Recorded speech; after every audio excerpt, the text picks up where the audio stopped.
Welcome to Truth Meets Fiction, your home for timeless stories, unforgettable characters, and the kind of content that stays with you long after the credits roll. Whether it's fact, fiction, or somewhere in between, you'll find it here. Let's begin. The Perfect Assassin, a Brandt Savage thriller. Written by James Patterson and Brian Sitz. Read by Joshua Kane and Suzanne Elise Freeman.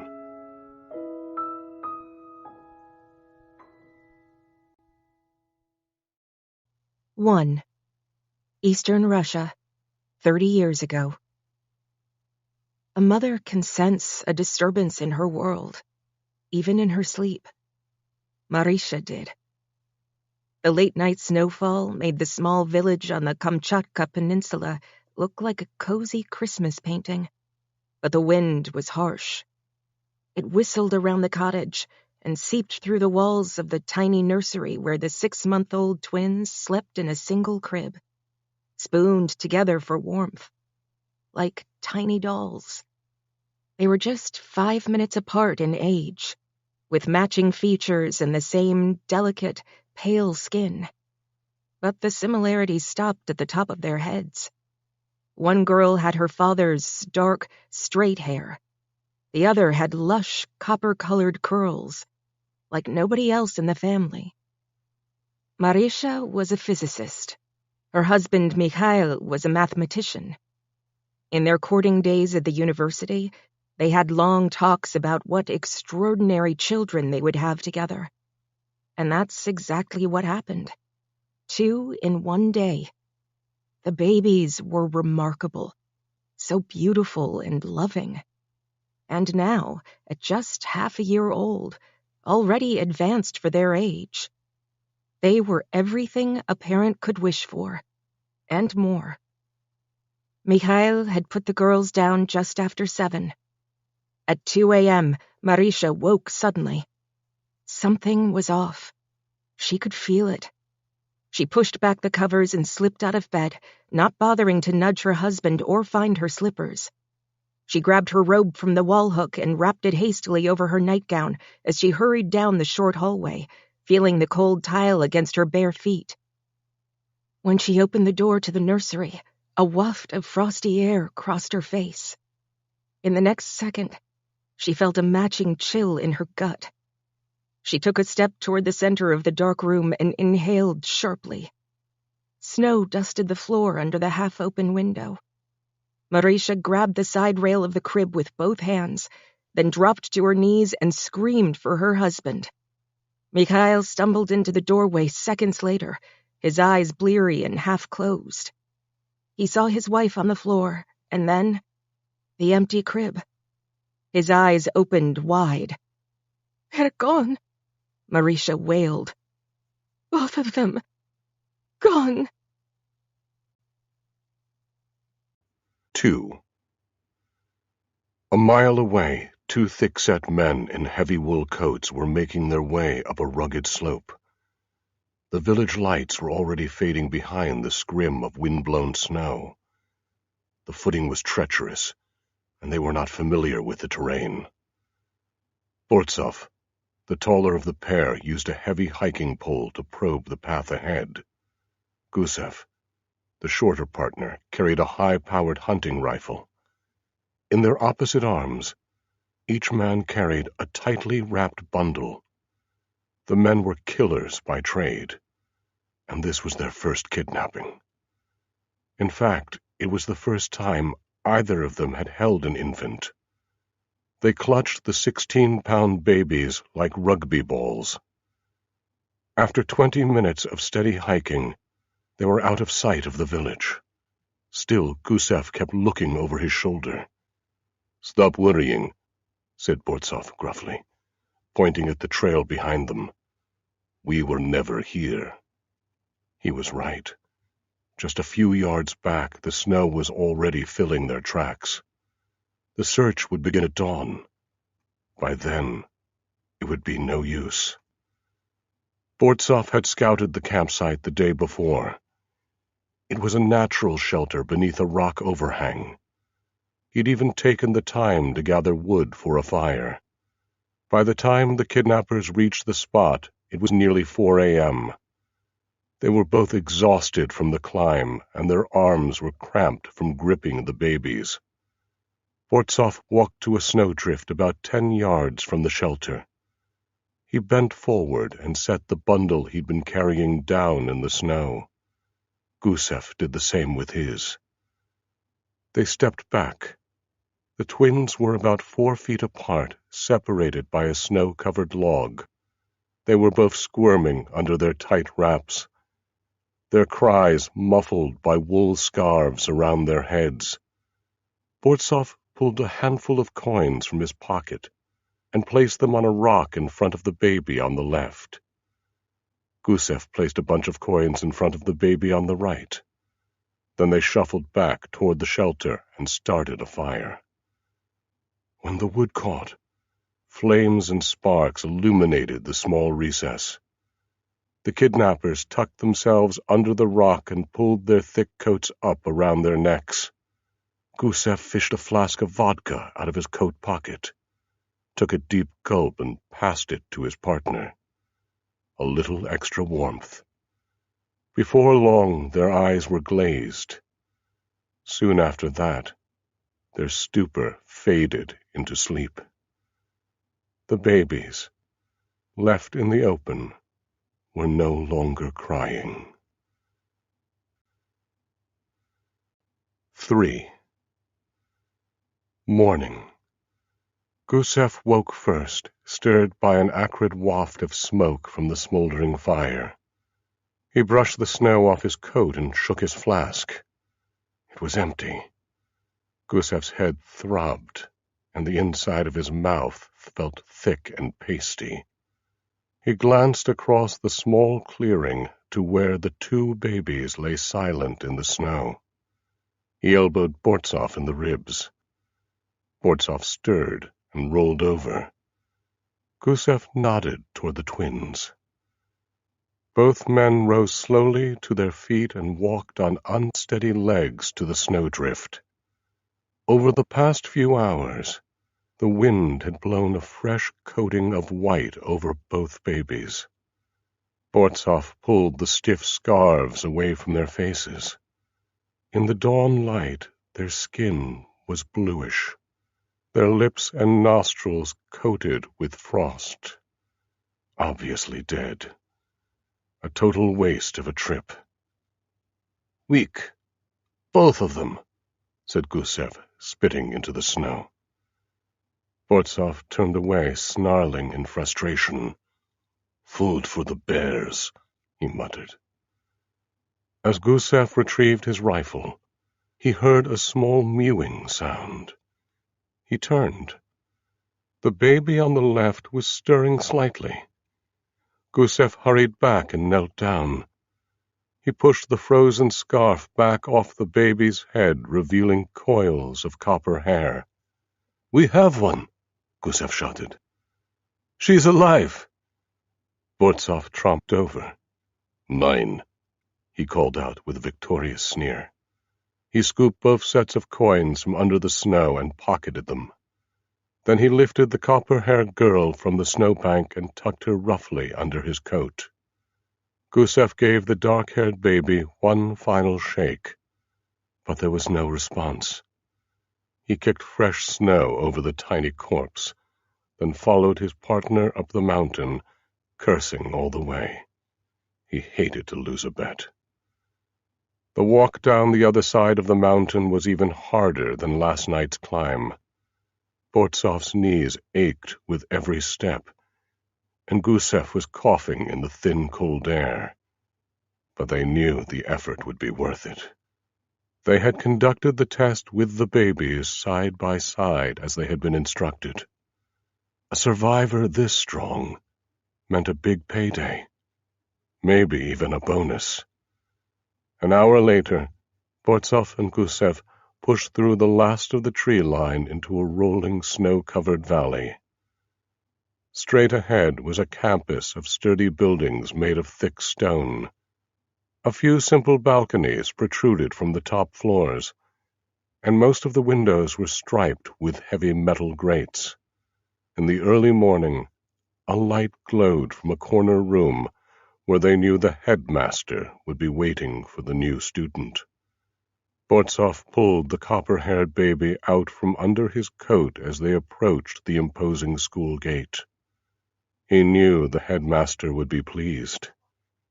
This child showed exceptional promise. Part 1. Chapter 1. University of Chicago. Present day. I'd forgotten how much I hated first-year students. I just finished a solid 50 minutes of a cultural psych lecture, and I might as well have been talking to a room full of tree stumps. I was already pissed at Barton for asking me to sub for him at the last minute, and a 9 a.m. class no less. I hadn't taught this early since I was an anthropology TA. That was 12 long years ago. Barton's lecture notes were good, but since I'd actually written my thesis on South Pacific cultures, I was able to ad-lib some interesting insights and twists on tribal gender roles. At least, I thought they were interesting. Judging by my audience, not nearly as interesting as TikTok. After class, the students moved toward the door with their eyes still glued to their screens. I felt like I was forgetting something. Shit. The reading assignment. I scrolled through Barton's notes. Jesus, where is it? Right here. Got it. Sorry, I called out to the departing crowd. Listen up, please. Reading for next class. I held the textbook over my head like a banner. It was as heavy as a brick. In Muckle and Gonzalez, chapters 5 and 6, please. Most of the students just ignored me. I tried to catch their eyes as they walked past, but up-close contact has never been my strength. Lecturing to a class of 100, no problem, just a faceless mass. Close up, I tended to get clammy. Sometimes I thought I might be on the spectrum. No shame in it. So was Albert Einstein. I definitely met some of the criteria. Preference for being alone? Check. Difficulty in relating to people? Check. Stuck in repetitive patterns? Check. On the other hand, maybe I was just your garden-variety misanthrope. I plopped the textbook down on the lectern. 2 female students were the last to leave.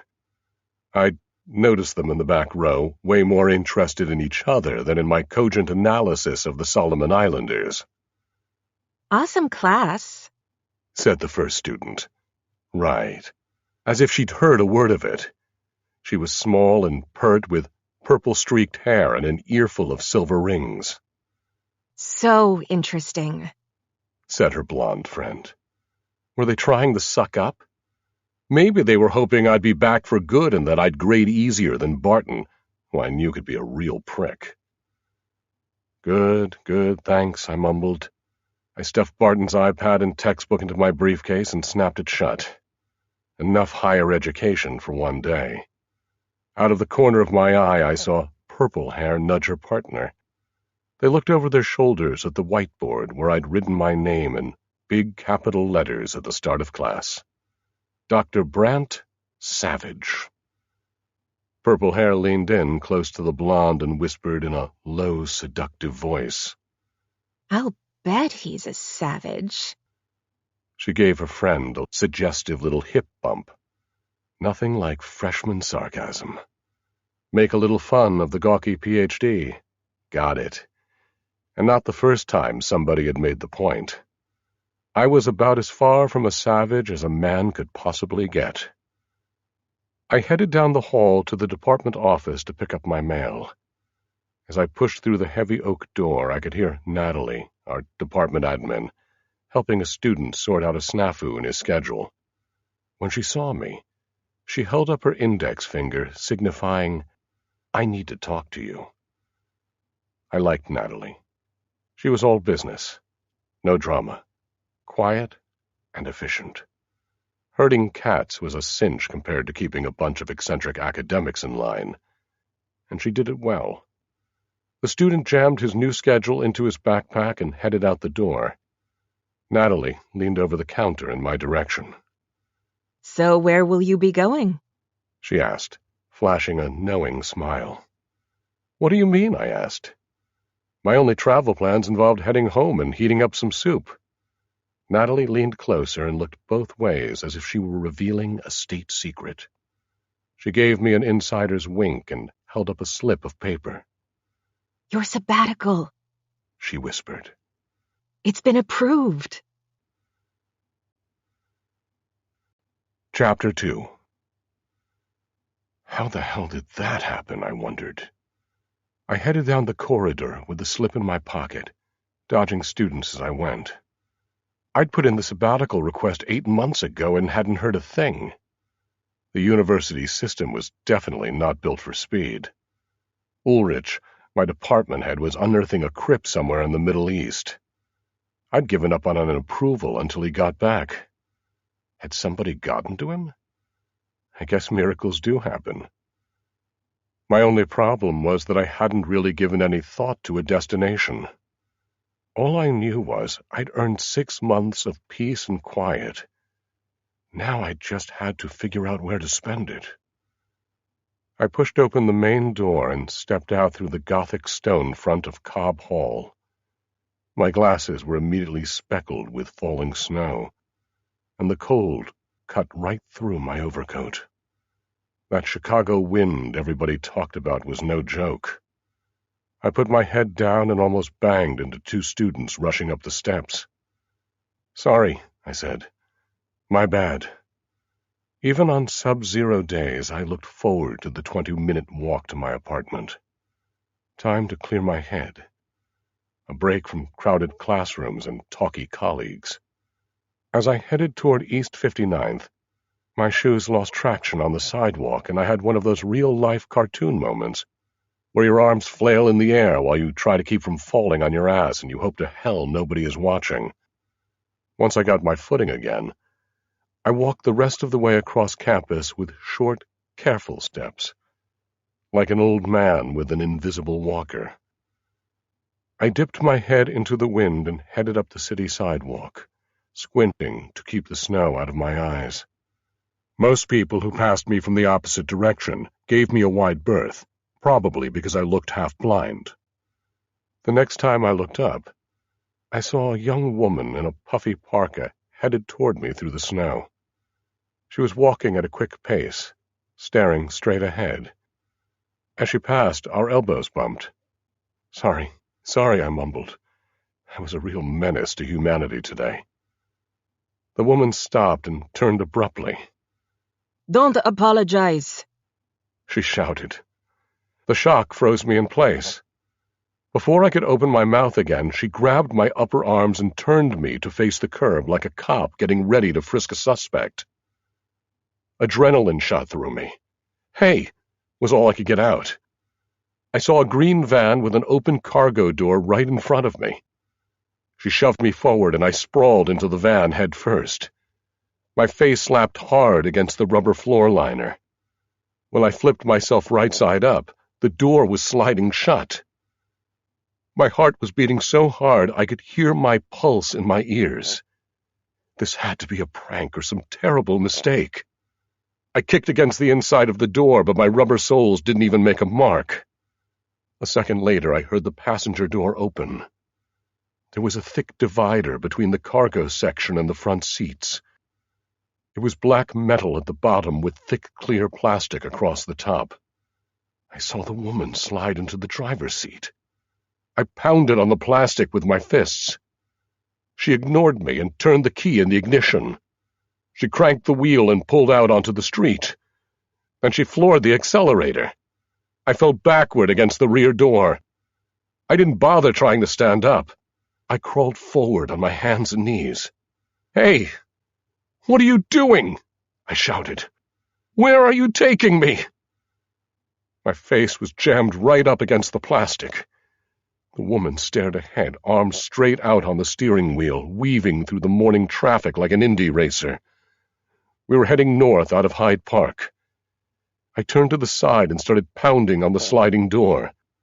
I twisted the door handle back and forth. It wasn't just locked. It was unscrewed. Totally useless. I tried the rear door. Same thing. I put my face against the cold metal of the truck wall. "Help!" I shouted. "I need help!" No whining. It was her. She was shouting at me from the front seat. Her voice cut right through the divider. I kept on yelling. Every true crime show I'd ever watched flashed through my brain. Rule number 1, never get into a stranger's vehicle. Once you're taken, your chances of survival go way down.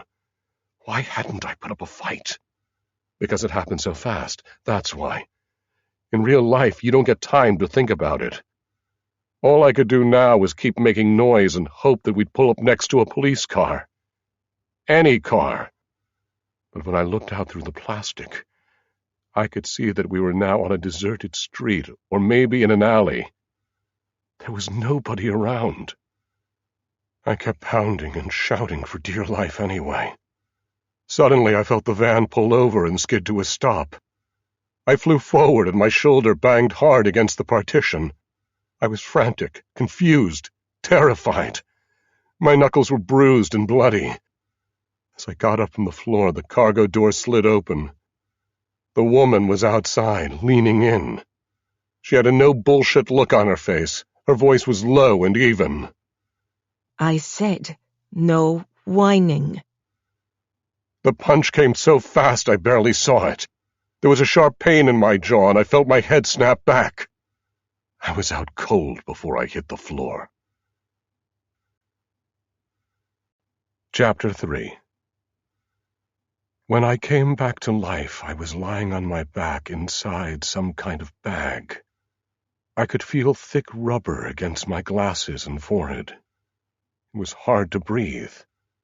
I was on top of a narrow cushion and I was rolling forward. I could feel the vibration of wheels on a hard surface. My jaw ached, and my head throbbed. Everything was hazy, like coming out of anesthesia. The rolling stopped, then started again. I heard a door slide closed and felt a thump. I was in an elevator going up. I heard the rattle of chains in the shaft. The elevator stopped with a lurch. I started to thrash around inside the bag, but I realized my hands and ankles were wrapped tight. I felt a hard slap on the side of my head. Quit moving. It was her. I was rolling forward again. A couple of turns, then another stop. A series of beeps. The sound of a heavy door swinging open. Wheels rolling again. Different surface now. Stopped again. Boots on wood. I felt hands rustling the top of the bag. The sound of a zipper. Then a wide gap opened over my face. The sudden light made me blink. I was looking up at an industrial ceiling, raw aluminum ductwork and beige pipes. The woman's face appeared in the opening, leaning over me. She yanked the zipper down to my knees. I saw the flash of a blade. I felt tugs at my hands and feet, and then I realized that I was loose. End of the line, Doctor. Up you go. She crooked her arm under my neck and lifted me to a sitting position. I pulled my feet out of the bottom of the bag. There was gray duct tape clinging to my ankles and wrists. I sat on the edge of the cushion and then slid off and stood up, dizzy and disoriented. I rubbed my jaw where she'd clocked me. She reached out, tilted my chin up, and appraised the damage. First lesson. When I tell you to stop doing something, stop doing it. "Who the hell are you?" I asked. My brain was foggy and my jaw hurt when I talked. Wrong question. She said. She re-zipped the body bag and folded it on the cushion, which I could now see was the top of a hospital gurney. I swiveled my head to look around, looking for accomplices. I didn't see anybody. It's just us. she said. Go ahead. Take in the atmosphere. You're a trained observer, I told myself. So observe. Like they say on a dig, everything is evidence. We were on a high floor, brick walls. The wood planks had dark outlines and metal plates where heavy machinery had been bolted down. This was no modern high-rise. It was a high-priced renovation. I was pretty good at estimating spaces, and this place was big.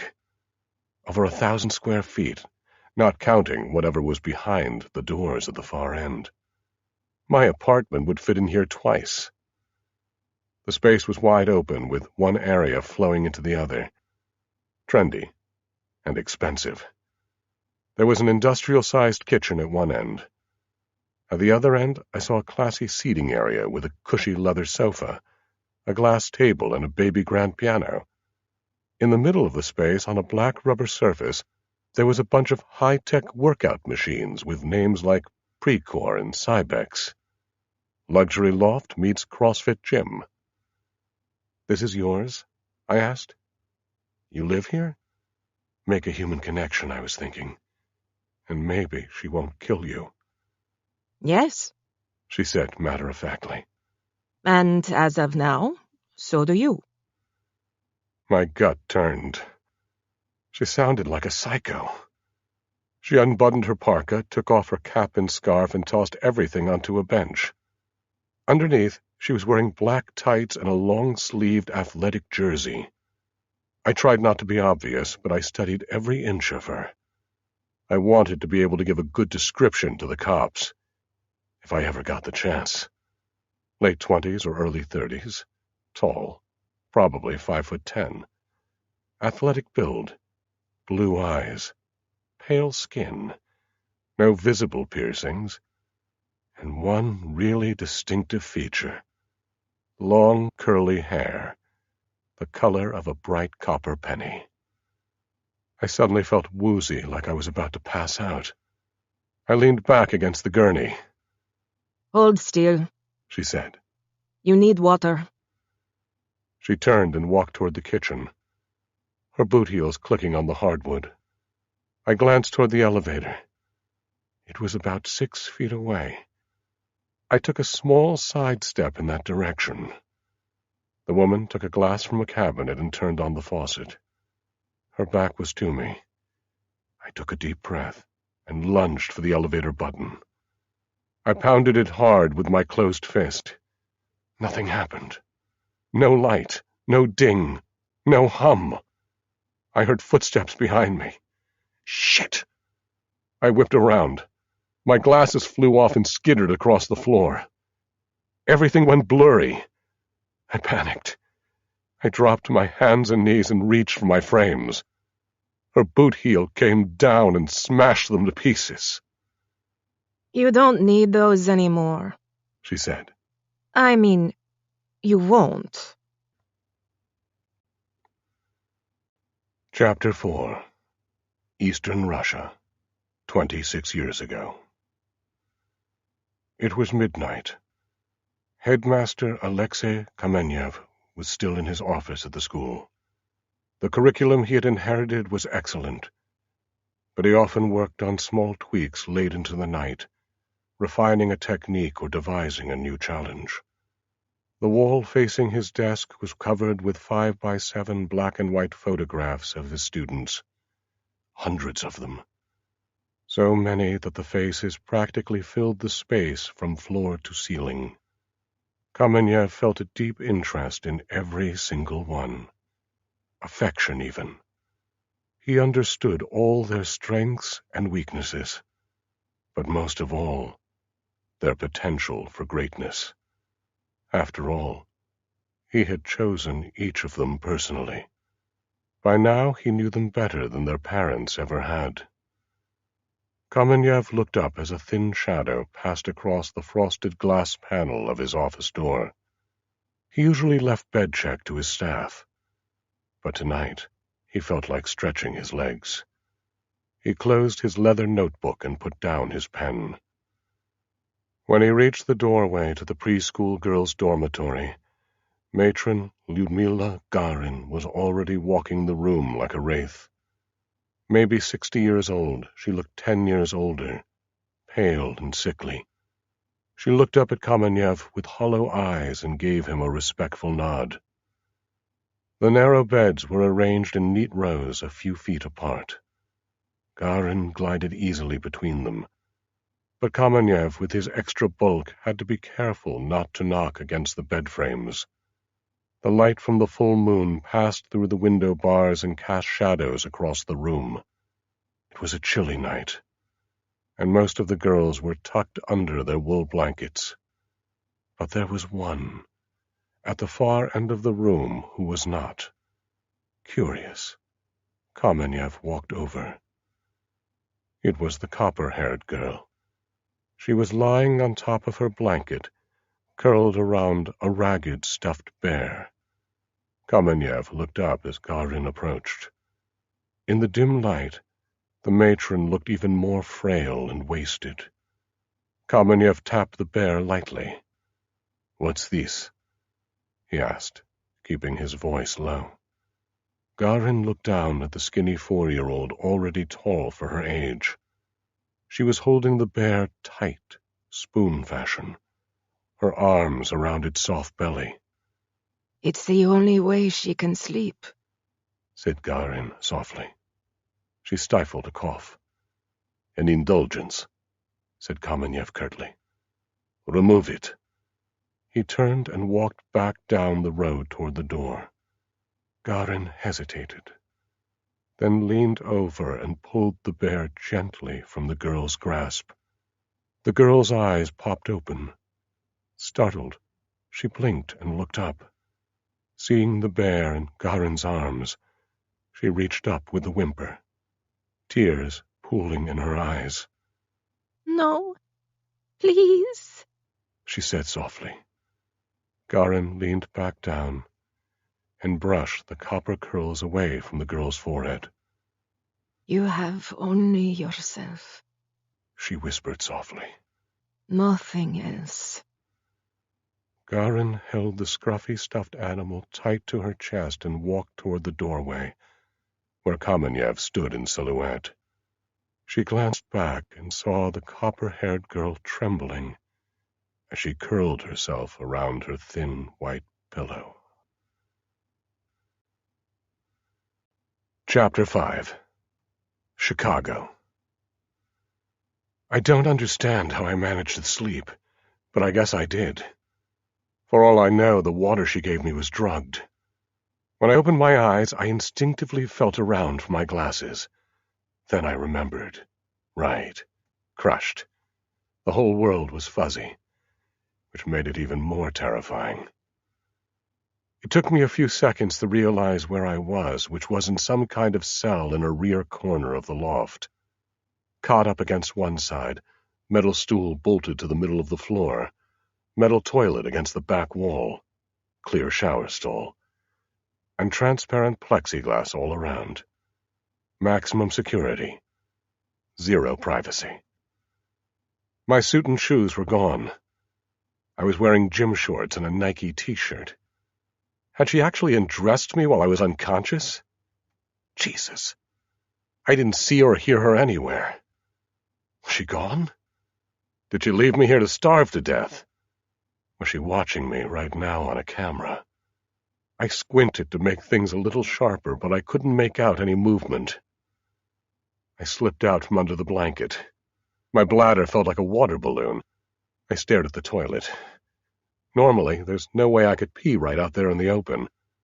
But my body wasn't giving me a choice. It was either that or wet my pants. I walked the 2 steps to the toilet and tugged the leg hole of my shorts aside. As the stream hit the bowl, I heard footsteps. "Morning, Doctor." Shit! Her voice put a crimp in my flow. I hunched forward, doing my best to shelter my privates. I saw her shape pass by on the way to the kitchen. "Don't mind me," she said. "Do what you need to do." I did my best to finish up, then tucked myself back in and flushed. She was heating a kettle, putting a tea bag into a cup. Sorry about the Hannibal Lecter setup, she said. Probably overkill, at least in your case. I pounded on the clear wall facing her and shouted. No words, just a guttural scream at the top of my lungs. Speak normally, Doctor, she said. The cell is wired. I can hear you perfectly. This was insane. Sociopathic. She was going about her business like she was talking with a house guest. On the other hand, if she really wanted me dead, she'd had plenty of chances.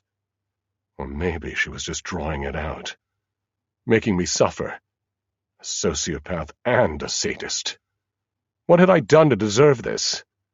Why me? She poured her tea and carried her mug over to the front of my enclosure. She pulled up a rolling stool and sat down. She took a sip of her tea and tilted her head. Her face was blurry from where I stood, but I felt that she was looking at me like I was some kind of rare zoo specimen. She set her mug down on the floor and crossed her legs. She cleared her throat. Okay, she said calmly. A few things you should know. I stood with my hands pressed against the plexiglass, my heart racing. I was all ears. I wanted any information I could get. The loft is totally sealed, soundproofed, and lead-lined, she said. The elevator is locked, as you discovered. There are 2 staircase exits, also locked. Against fire codes, I know. But my house, my rules. In terms of the university, you've decided to take your sabbatical, effective immediately on an island with no cell service. Your colleagues are annoyed by your sudden departure, but they'll get over it. For now, Professor Racine will be taking over your classes. Racine, I said. That moron wouldn't know an Aborigine from an Inuit. Not your first choice for a fill-in, I realize, but under the circumstances, he was the best option. He had some holds in his schedule. I pounded on the plexiglass. I was confused and furious. How had this woman managed to get control of my life? Who the hell are you? I shouted. Wrong question, she said, and then pushed right on. Your colleagues will be receiving occasional emails from you through a VPN. The IP address will be untraceable. Your snail mail is being forwarded to a post office box. Your rent has been paid in advance. Your landlord has a note from you that you'll be abroad and unreachable. Obviously, since you have no friends, nobody else would be looking for you. That stung. But she wasn't wrong. I guessed that she knew that I also had no family, no girlfriends, no pets, no Facebook account. I realized that if you were looking for someone who could disappear without a trace, I was a great choice. In case you're holding out hope, nobody witnessed your abduction. The street was clear and the surveillance camera at the intersection was disabled. The van will never be found. And according to the building plans, this floor does not exist. Tell me who you are, I shouted. Wrong question, she said again. What do you want? I asked. Is it money? I was getting frantic. Do you mean the $5,362 in your PNC savings account? She asked. She stood up and walked right up to my enclosure. We were just 2 or 3 inches apart. I could see her face clearly, even without glasses. She was very attractive. Stunning, in fact. It felt weird to even be noticing that. What do you mean, wrong question? I asked. She leaned in even closer, almost touching her side of the clear cell wall. I don't need money, Doctor, she said. All I need is you. This may be hard to believe, but I'm actually going to turn you into somebody worth kidnapping. Chapter 6. She tapped a combination on a keypad and let me out of my cage. Then she nodded toward a shoebox on a chair. Put those on, she said, walking back to the kitchen. I picked up the box and pulled off the lid. Inside was a pair of orange and turquoise running shoes with the Nike swoosh on the side and Zoom X stamped on the heel. I slid them on over my socks and laced them up. Perfect fit. Light as air. Nice, right? She called out from the kitchen. Carbon fiber soled plates. I had no idea what that meant, but they were the most comfortable shoes I'd ever worn. I walked over to the kitchen counter and pulled up a metal stool. Morning light was streaming through the massive windows. It felt like a cozy little domestic scene, except for the fact that I'd recently been snatched off the street, punched in the jaw, and stuffed in a body bag, and the perp was fixing breakfast. I figured I had no choice but to play along until I found a way to escape, unless she decided to kill me first. I watched as she pulled ingredients off the shelves and out of the fridge. Fruit, powder, seeds, olive oil. She started dumping everything into a huge industrial blender.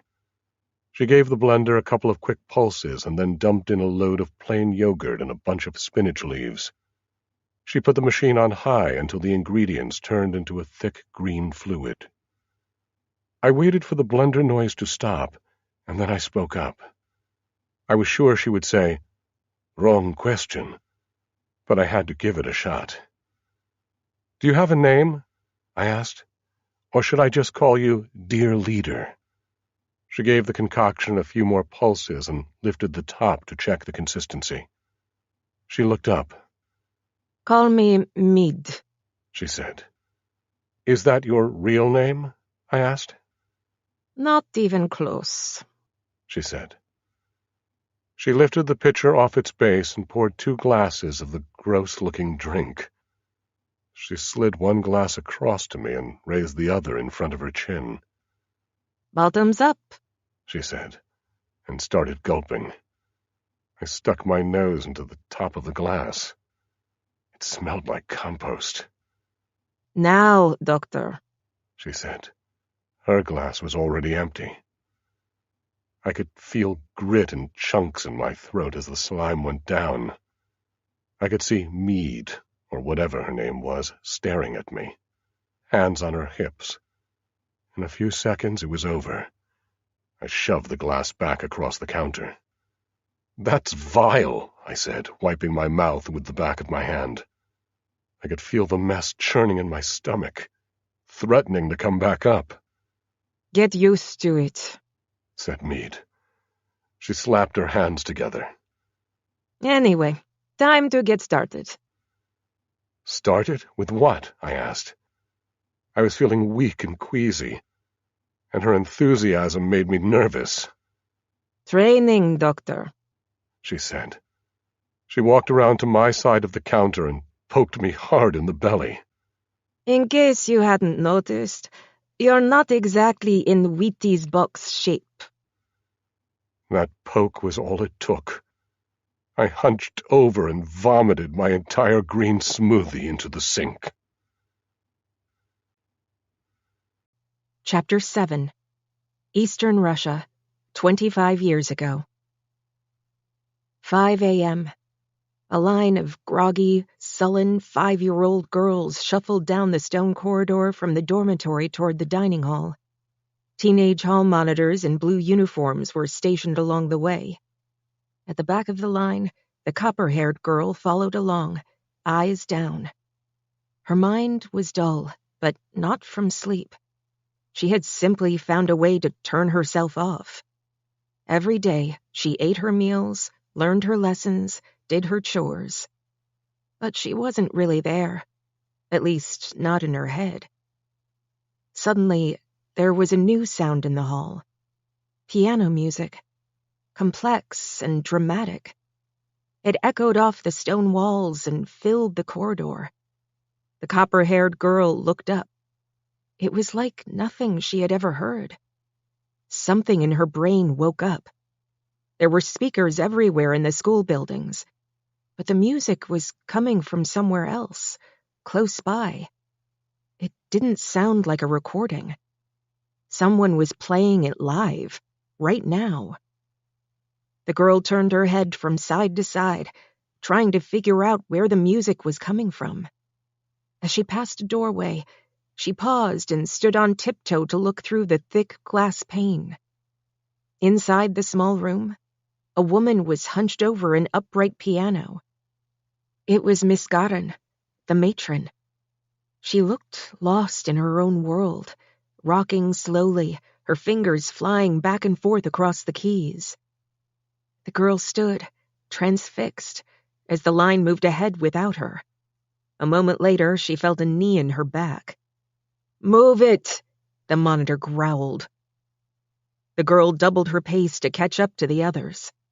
Suddenly, a dark-haired girl darted away from the front of the line. She ran to the wall and pulled herself up onto a stone window ledge. The copper-haired girl recognized her right away. Her name was Irina. She slept in the next cot, but never spoke to anybody. She had dark, flashing eyes and a face that looked angry even when she was sleeping. One of the male monitors lunged for her. Irina already had one leg out of the window bars, and she looked skinny enough to slide the rest of her body through. The boy grabbed her trailing leg and wrapped his thick arm around her waist. He pulled her down and slammed her onto the floor like a slab of meat. The other girls winced at the sound of it. Irina stood up slowly, rubbing her side. The monitor slapped her on the cheek, sending her back down to her knees. Irina didn't cry. She barely flinched. She just stared back at him and slowly stood up again. "To the back!" The monitor shouted into Irina's face, spittle flying. Irina wiped his saliva off her chin and walked slowly past the long row of stunned, silent girls until she was next to the copper-haired girl, the last in line. Instinctively, without thinking, the girl reached out to hold Irina's hand. She squeezed it tight. Irina squeezed back, so hard it hurt. Chapter 8. Chicago. I was beginning to feel like a science experiment. Meat had me standing in the workout area in just my shorts and new training shoes, with electrodes connected to my bare chest and a blood pressure cuff around my left bicep. She reached into a metal instrument drawer and pulled out a pair of creepy-looking black pincers. My heart started speeding until I realized they were skin calipers. She pinched the loose folds on my chest, belly, and the right thigh. She checked the gauge and shook her head. 22%, she said. I need you under 10. Besides exercise equipment, the workout area was filled with high-tech medical gear. The university clinic would have been jealous. After my body fat shaming, Meade did a pulmonary function test and a flexibility assessment. Both results were disappointing. She wasn't surprised. That's what happens when you spend 90% of your existence sitting on your ass, she said. That's about to change. Big time. She sat me down on the weight bench, then tied an elastic band around my biceps. She reached into a drawer and pulled out a plastic packet with a small syringe inside. I twisted away. She yanked me back. Quit moving, she said in that low, even voice. I didn't want to get punched again, but I really hated needles. "What are you doing?" I asked. I was squirming. She tightened her grip and tore open the packet with her teeth. She curled my fingers into a fist. What do you think I'm doing? She said. I'm turning you into a heroin addict. I tried to jerk my arm loose. She held it tight. Kidding, doctor, she said. I just need a blood sample. She tapped the inner hollow of my elbow and jabbed the needle into a vein. Don't faint on me, she said. I watched my blood trickle through a narrow tube into a small glass vial. When the vial was full, Meade pulled out the needle and swiped a small Band-Aid over the hole it had left. She set the sample on a chrome tray next to a machine. "We'll run a CBC later," she said. "and then we'll tune up your supplement mix." "Are you licensed for this?" I asked. "This? And bartending," she replied. "Stand up." The wires from the electrodes dangled from my chest. She connected them one by one to a white plastic machine with an LED screen and a bunch of colored buttons. She wheeled the device with me attached over to a serious-looking treadmill. "Hop on, doctor," she said. I was still weak from tossing up my breakfast. My arm was sore from the needle stick, and I was tired of being led around like a lab monkey. Enough. "No way," I said, planting my feet. "These things make me dizzy." She reached back into the instrument drawer and pulled out a slim black metal rod. "Okay," she said. "let's try this." She poked the tip of the rod under the bottom edge of my shorts. I felt a hot shock on my ass cheek. "Fuck!" I shouted at the top of my lungs. "That's the spirit," she said, shoving me onto the machine. She punched the touch screen and I felt the belt start to move under my feet. I took a couple of quick steps to get up to walking speed. She started cranking the control higher and higher. I was jogging, then running, then sprinting. I grabbed for the handrail. The wires on my chest were bouncing up and down. I had no idea how to stop the damn thing, and if I tried to jump off at this speed, I'd probably break an ankle. I felt sweat seeping from my scalp and armpits. I was already panting so hard it hurt. "Are you trying to kill me?" I gasped. "What fun would that be?" Meade replied. She tapped another button. Music started blasting from speakers hidden in the ceiling. I heard Eminem's voice. The song was Dr. Dre's "I Need a Doctor." "Not funny," I wheezed. My legs ached, my lungs ached, and my butt was still tingling. Meade dialed the incline up to 20 degrees. "While we're at it," she said, "we also need to work on your sense of humor." Chapter 9. Eastern Russia, 20 years ago. The 10-year-old students were high on a snowy mountain far above the school. The air temperature was below freezing, and the wind took it down another 15 degrees.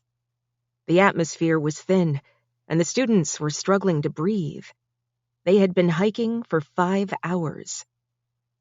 Annika, the blonde 16-year-old instructor, was at the front of the line, with the students linked behind her by lengths of climbing rope.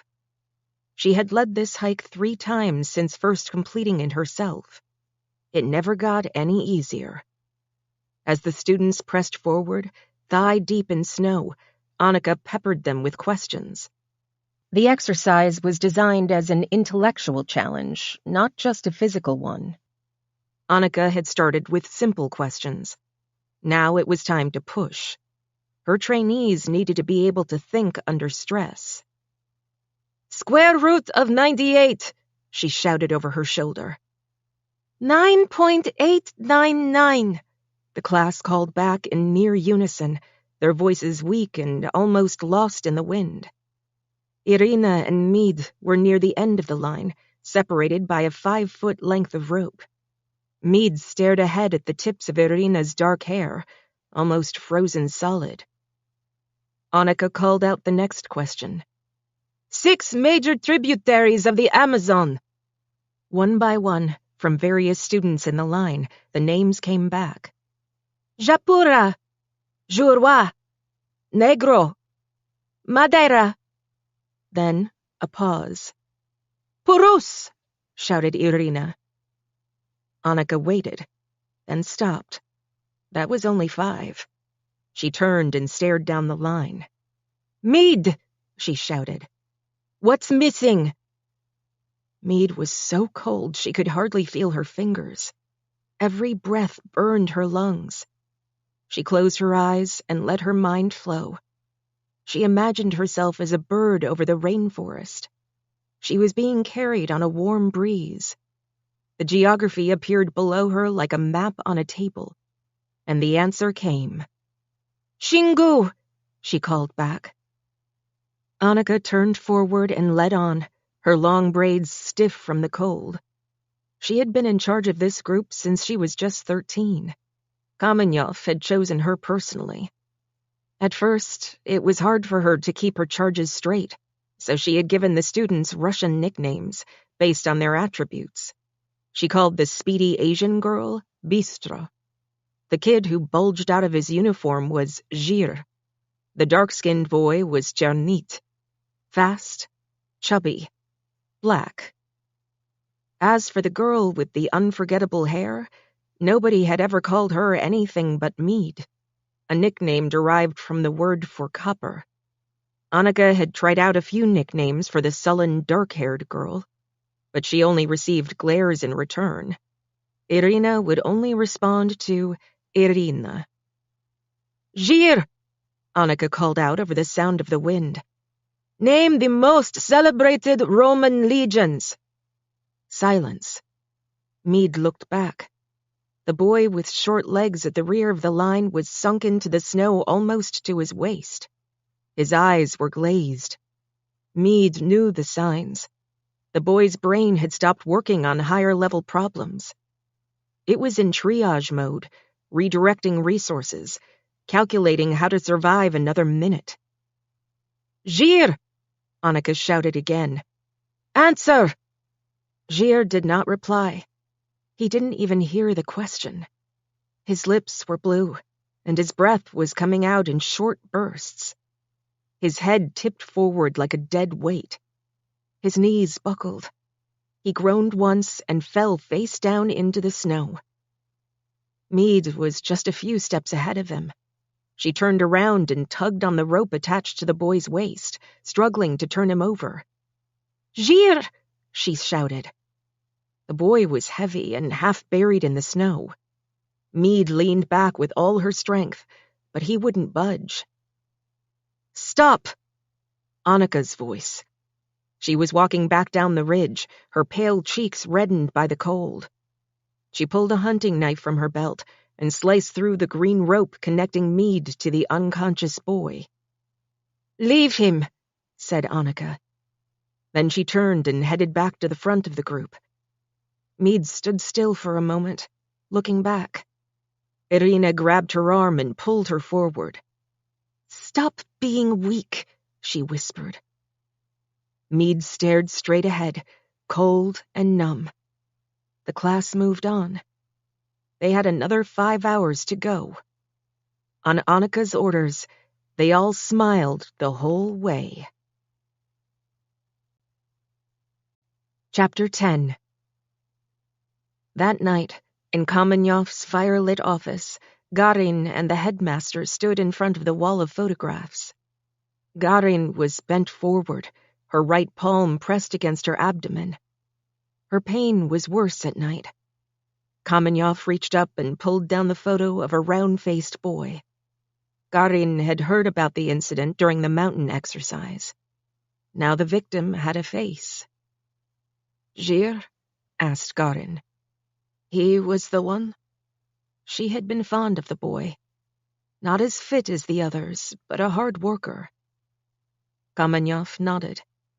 The death had been regrettable, but not totally unexpected. The training was demanding, and not every child lived up to expectations.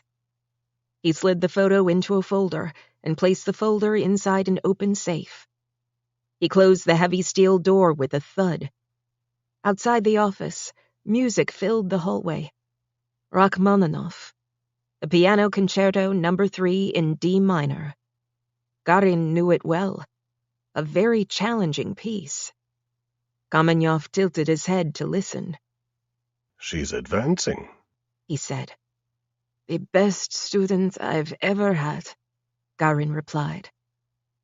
In the small practice room down the corridor, Mead sat at the piano, head down. The feeling had finally returned to her fingers, and she played her lesson with fierce intensity. blocking out everything else. Even the body on the mountain. Chapter 11. Chicago. Stick this in your mouth. I was moving from the Pilates reformer to the mini trampoline when Mead shoved a small round plastic device between my lips. Bite down, she said. I was drained and panting after a 90-minute workout, and I knew I still had another 30 minutes to go, just like every morning. What's this? I mumbled through clenched teeth. It felt like a mouth guard attached to a whistle, and it tasted like melted plastic. It's an exhalation resistor. Stimulates deep diaphragmatic breathing, which you need, because your respiration stats suck. In the 2 weeks since I'd been taken, I'd pretty much stopped arguing. Every time I even made a sour face, Meat waved her little shock wand at me, and I'd fall right into line. I'd gotten used to my see-through cell and my daily smoothie. I'd even gotten used to needles. I had no choice. Every day started out with an injection of cerebrolysin, taurine, glycine, and B6. At least those were the ingredients Mead was willing to tell me about. For all I knew, I might have been getting steroids and hallucinogens, too. It was obvious that I was being biohacked. I just couldn't figure out why. Every time I asked, I got the same answer. Wrong question.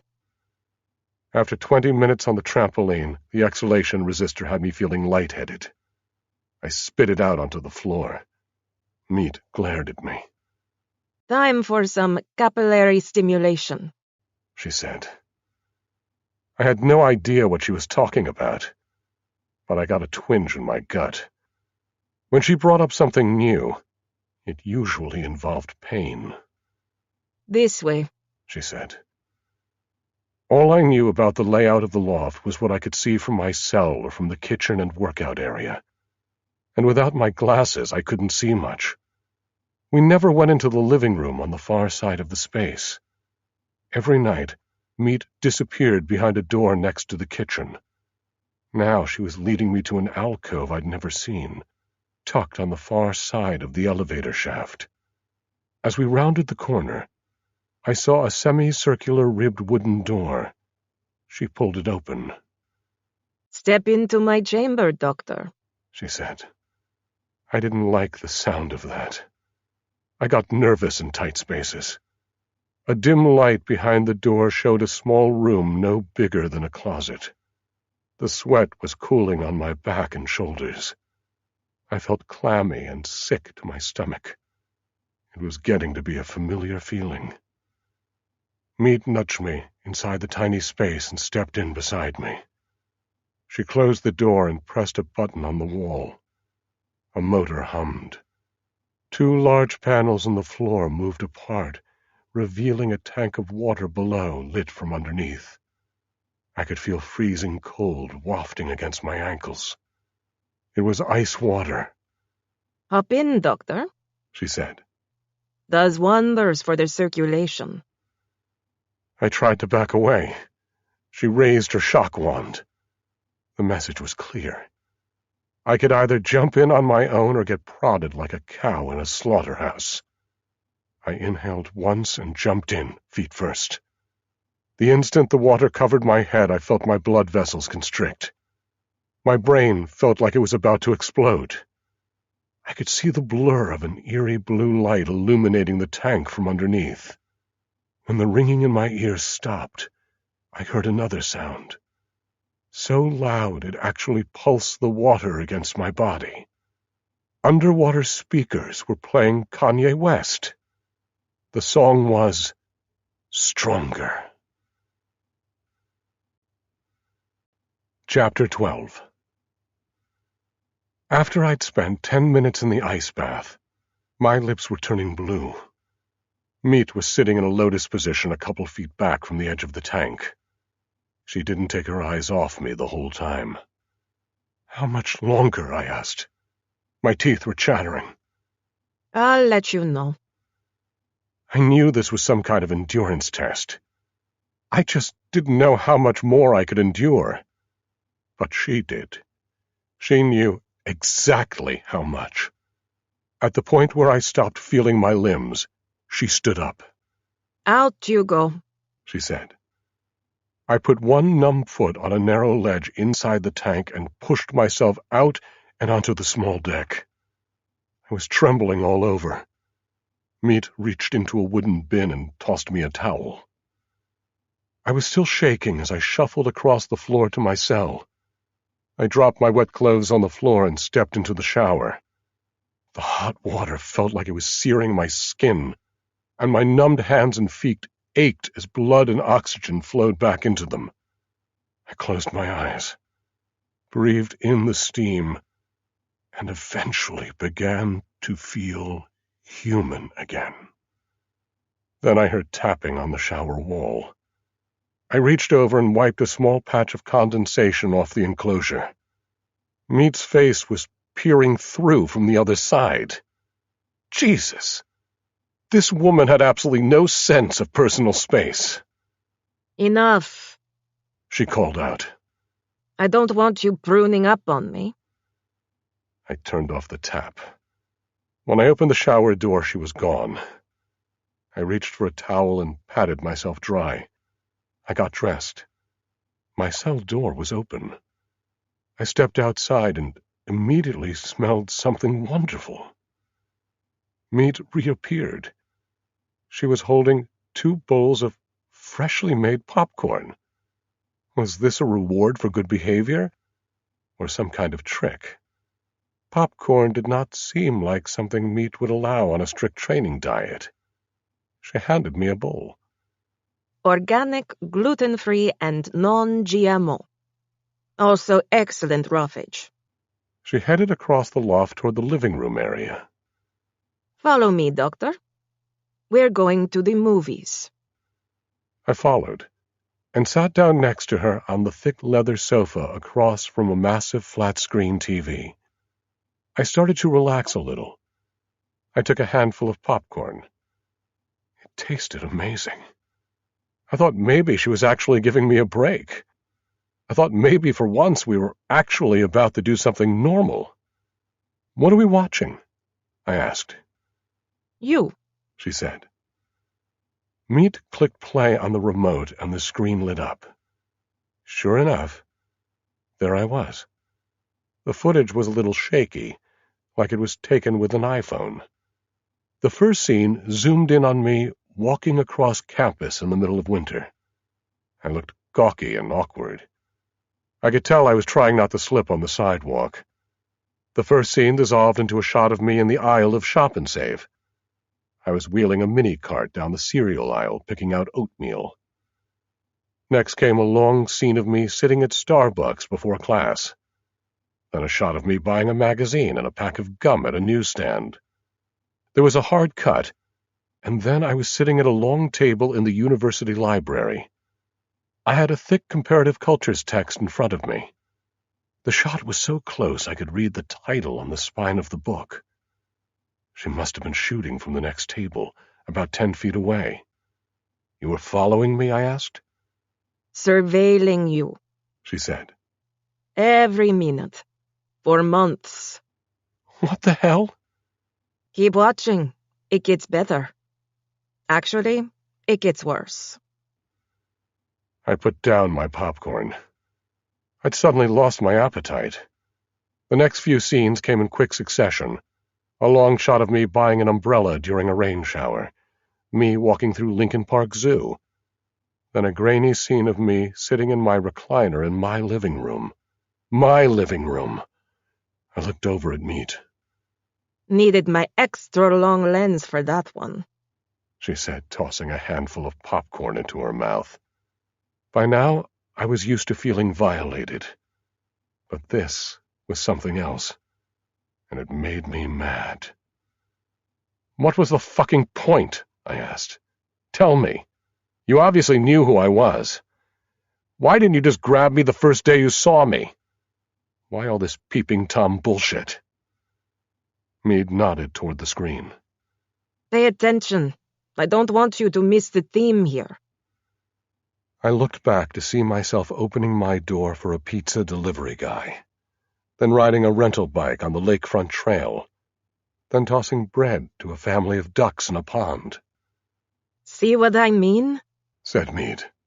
Boring, boring, boring. Also repetitive, dull, and monotonous. That's what your life was. Same cafe americano every morning. Same tuna sandwich for lunch. Same miso dressing on your salad. Your favorite cable channel is Nat Geo. You subscribe to Scientific American and Anthropology Today. You watch YouTube videos of Margaret Mead, for God's sake. In 4 months, you went to 3 museums and not a single rock concert. Yep, there I was, walking into the Chicago History Museum, then the Museum of Science and Industry, then a night shot of me walking out of the Adler Planetarium. I felt my face getting red.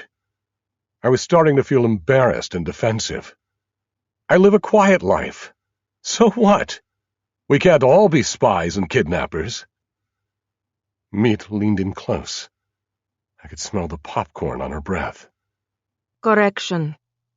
You don't live a quiet life. You live a nothing life. But don't worry, that's all about to change. Believe me, you'll want it to change. She turned back to the screen. After you watch this a few hundred more times. Chapter 13. Eastern Russia, 18 years ago. Meade, age 12, stood on a frozen lake wearing a blue one-piece swimsuit and rubber sandals. Nothing else. She hunched and trembled along with her classmates as they stood in a ragged line about 100 yards from shore. In front of them were 2 large circular holes in the ice, exactly 30 yards apart. The holes had been cut before dawn by supervisors with chainsaws. Meade had heard the sound from her bed. The shivering had started then. For weeks, she'd known this test was coming. Annika was wearing a fur jacket over black leggings and boots. She walked to the edge of the closer hole. Bluish-green water lapped against the opening. The ice that rimmed the hole was 3 inches thick. Annika turned to the class. "Keep your wits," she said. "Swim in a straight line. Block out the fear. Block out the cold. Block out failure." She looked over the class. "Who's first?" Meade glanced sideways as Irina stepped forward. "Good, Irina," said Annika. "Show them the way." Irina stepped up to the hole. She kicked off her sandals. She knelt on the ice, her knees at the edge of the opening.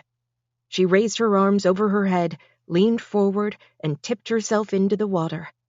The soles of her feet flashed for a second at the surface, and then she was gone, leaving a swirl of bubbles behind. Annika pressed the start button on a stopwatch. Desperate and scared, some of the students began to huddle together for warmth, pressing their bodies against one another, until Annika noticed. "No clusters," she shouted. "This is a solitary exercise. You have only yourself." The girls stepped back, restoring the gaps between them. Annika looked toward the distant hole and checked her stopwatch. 15 seconds, then 20. Meade stamped her feet on the ice and stared through the mist. From where she stood, the far hole looked like a small, dark wafer. Suddenly the water in the hole frothed. 2 arms shot out. Irina. Wriggling like a fish, she worked her way onto the surface and jumped to her feet. She trotted with small steps toward the class, doing her best to stay balanced. When she got close to the group, Annika reached into a plastic tub and tossed her a thin blanket. Then she turned toward the rest of the line. "Next!" One by one, the students made the dive. One by one, they emerged shaking and stunned, grateful to be alive. Meade was second to last, just before Bistro, the Asian girl. When it was her turn, Mead did not hesitate. She jumped in feet first.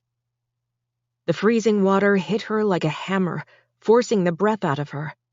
She surfaced again for a second to take a fresh gulp of air, then started scissor-kicking her way under the ice. Below her, the water was pitch black. She stayed close to the surface, letting her shoulders and heels bump against the ice roof as she swam. Her lungs burned. Her heart pounded. White bubbles trickled from her nose and mouth. Just as her air was about to give out, she sensed a slight shift in the light above her. She stretched one arm up and felt cold air. As soon as her head cleared the water, she looked back to see Bistro plunging into the first hole. The terrified girl had waited until she had no choice. Mead walked quickly back toward the rest of the class. Annika tossed her a blanket as she checked her stopwatch for Bistro's time. 20 seconds, then 30. She began to walk toward the distant hole. 40 seconds. The students walked forward too, a few steps at a time, staring down at the ice.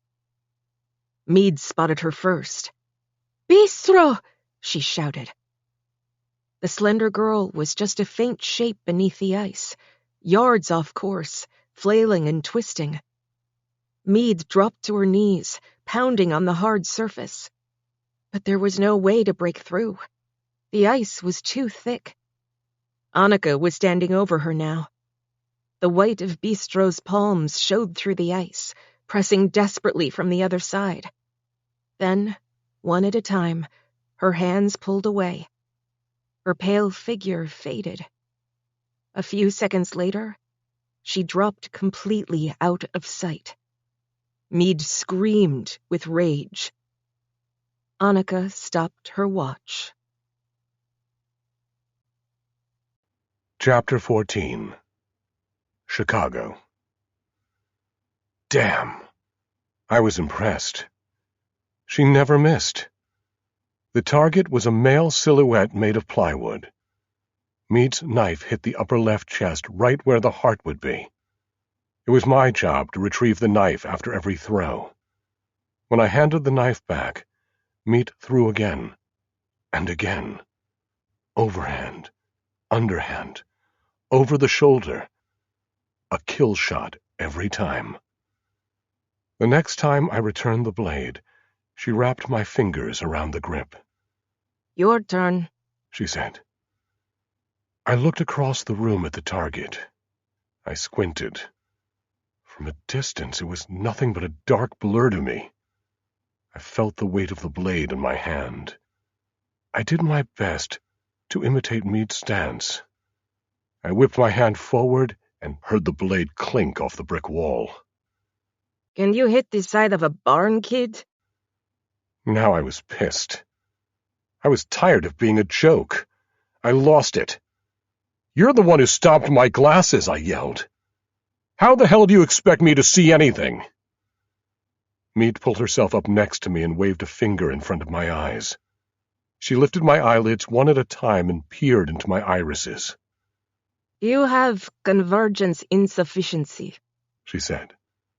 "No," I corrected her. "I have congenital corneal astigmatism." She took another look, deeper this time, waving her finger back and forth. "That too," she said. "Your adjustment might take a little more time." She flipped the blade over her shoulder. Another kill shot. I could tell without looking. "Visual training starts tomorrow," she said. "I need you to be able to hit a target." I knew better than to ask why. By then it was almost time for lights out. She was very strict about that. I needed my REM sleep, she kept saying. Good for tissue repair and muscle growth. I knew the drill. I walked over to my cell and let myself in, like a trained dog. I pulled the door shut and heard the click of the electronic lock. I sat down on my cot and watched Mead walk up the 2 steps to the door of her bedroom. At least I assumed it was her bedroom. For all I knew, it could have been a passage to another apartment or another whole building. Maybe there were other rooms with other prisoners. Maybe she was assembling an army of mind slaves. Why should I be the only one? Or maybe she had a night job as a dominatrix. I'd gone from a world where everything was predictable to a world where nothing was. From my cot, I could see one of the big flat-screen TVs that hung from brackets all over the loft. Some were tuned to CNN, some to the local news channel. Usually the volume was down and the caption setting on. But sometimes during my workouts, Meade turned up the sound. I always kept my ears open for news about a missing anthropology professor. But Meade was right. There was nobody looking for me. I was starting to believe what she kept telling me over and over. You have only yourself. Chapter 15. Eastern Russia, 17 years ago. Meade, now 13, felt the blood rushing to her head, and with it, the sickening feeling of defeat. She was upside down, bound with thick rope, hanging from a long wooden beam 10 feet off the ground. She was wriggling and red in the face, trying her best to get free. But nothing was working. The situation was even more humiliating because she was the last to finish. All the other students had already completed the assignment. She could see their inverted faces below her in the school courtyard. They were looking up at her with eerie smiles. She saw Annika's face most clearly, just inches away. Annika reached up and tapped Meade's forehead with her index finger. "Time's up, Meade," she said. "Do what you need to do." Meade sucked in a breath and clenched her teeth.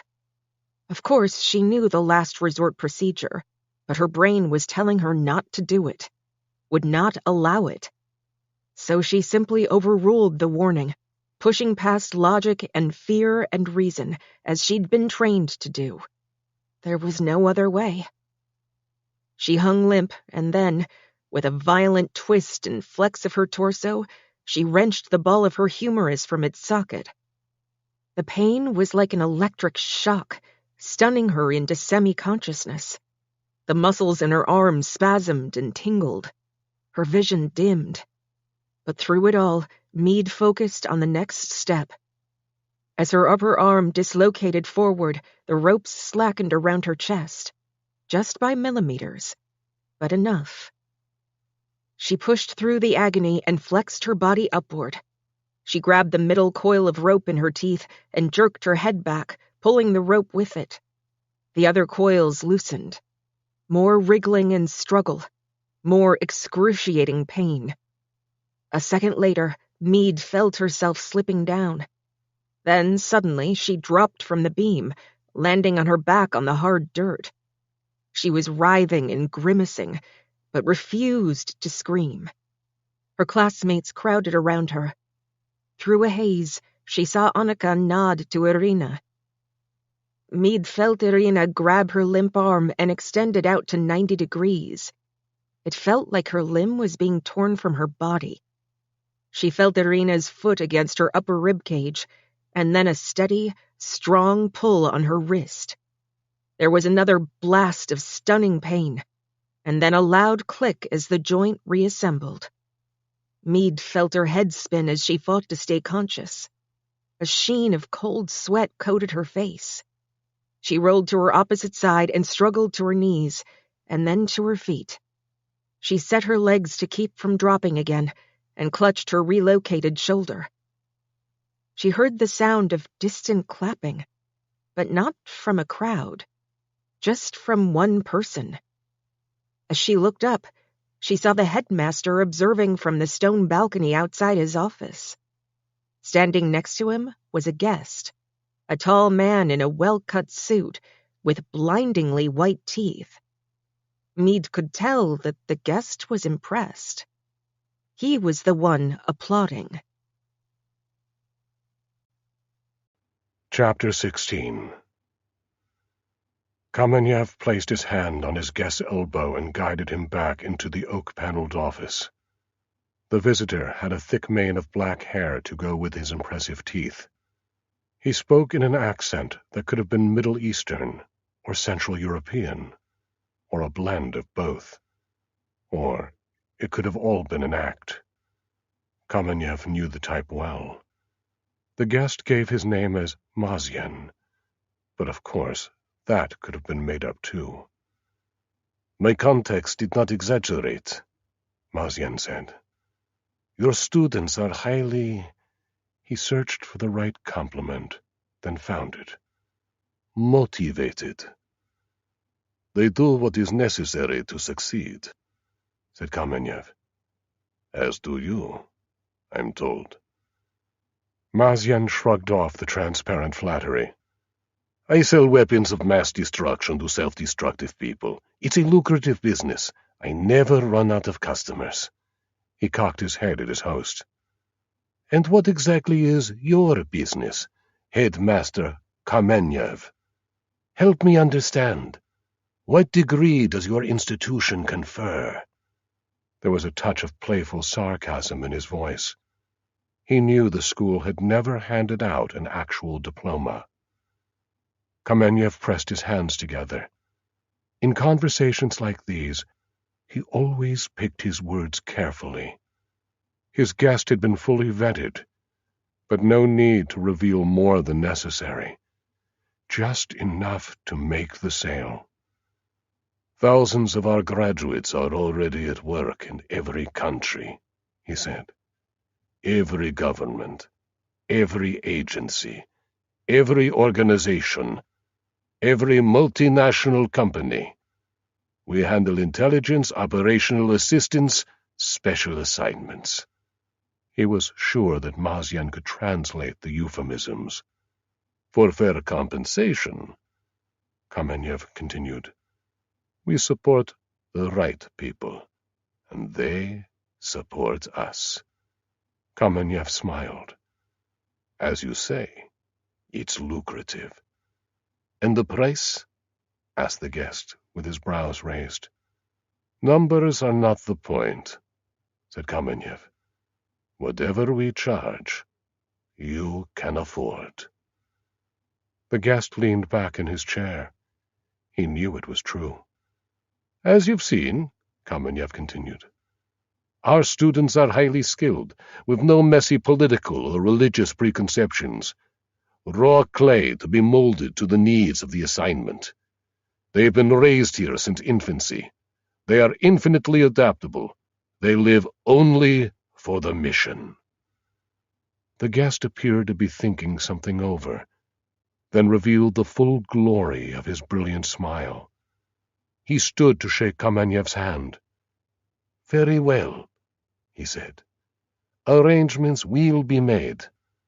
He rebuttoned his suit jacket and picked up his slim attaché case. "To start with," he said, "I will require an attractive female."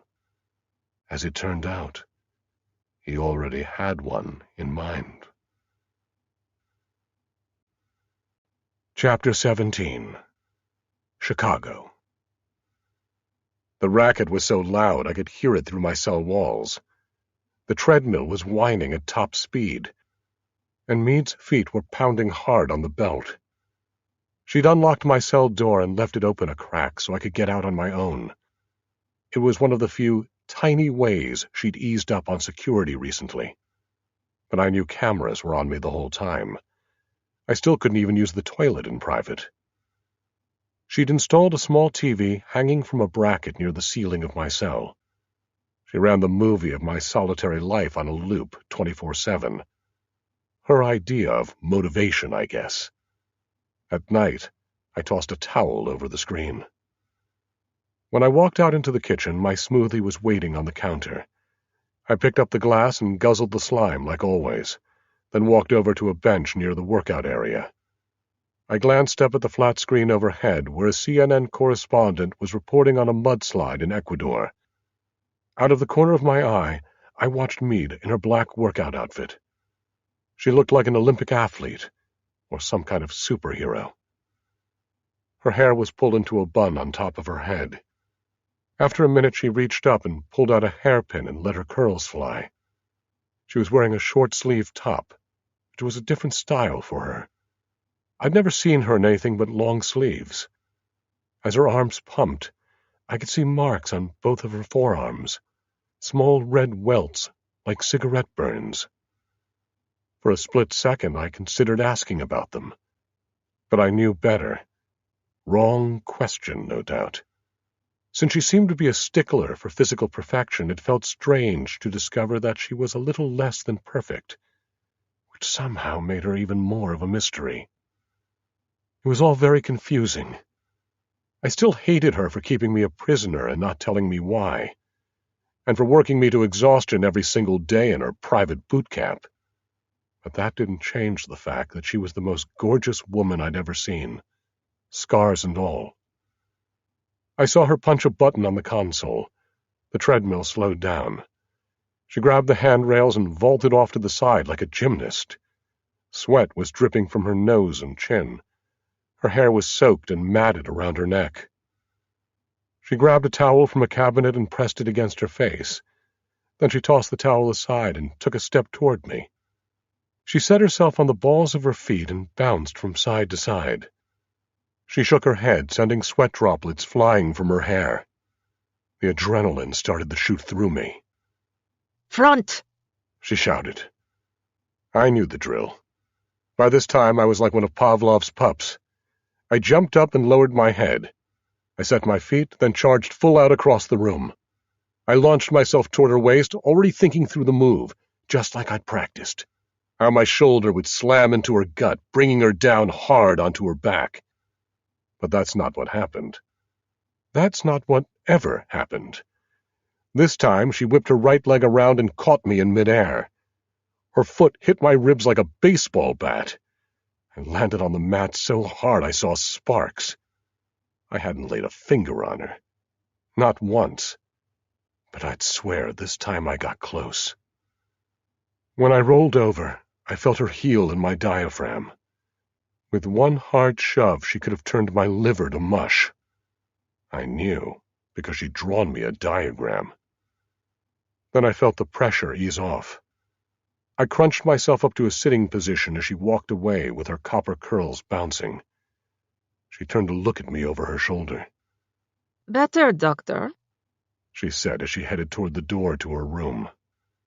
"Not great, but better." I thought it was the nicest compliment I'd ever heard. Chapter 18. Eastern Russia, 16 years ago. Some school days, like this one, stretched long into the night. The classroom on the top floor was totally dark, windows blocked with heavy shades. Mead and her classmates stood on one side of the room wearing night vision goggles. Gunich, the owlish instructor, walked to the opposite side of the room, which was shrouded by a black curtain. He tugged a cord. The curtain dropped, revealing a row of iron safes, all types and sizes, from compact office models to bank-sized vaults, sealed with the most ingenious locks the industry had ever devised. Mead had studied hard for this drill. Her mind was a maze of mechanical diagrams, electronic circuits, and metallurgy formulas. It was a maze she needed to solve, under challenging conditions and extreme time pressure. But that was her specialty. "Execute," said Gunich. He stepped to the side and put on his own goggles to observe. The students rushed to the safes, reaching for the lock dials and electronic keypads. Working alone or in teams, they fished in their pockets for listening devices and electronic readers, all permitted during the exam. One team produced a compact acetylene torch. Gunich was impressed. Points for ingenuity. Mead ran to the largest safe in the row, claiming it for her own. Through her goggles, the whole scene had a bizarre glow. In the greenish image, her classmates looked like bug-eyed reptiles. Gunich, in his long lab coat, looked like some kind of spectacled druid. Mead pressed her ear against the safe door and rested her fingers lightly on the dial of the combination lock. She rotated the dial with the lightest touch, letting the sensation flow through her fingertips. She pictured the tumblers, the wheel pack, the lever nose, the whole internal mechanism concealed behind 4 inches of tempered steel. But it wasn't the image that mattered. It was the sound.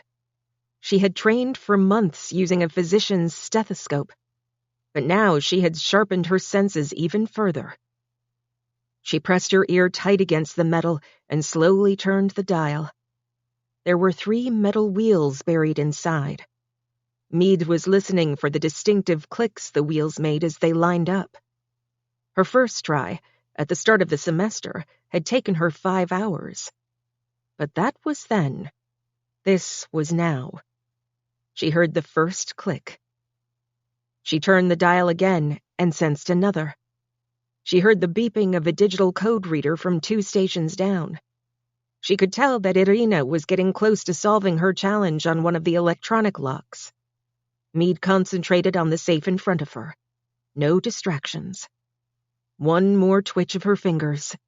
She felt something give inside the door, almost imperceptible, the feel of a small metal arm dropping. She leaned on the heavy handle. The massive door swung open. 25 seconds.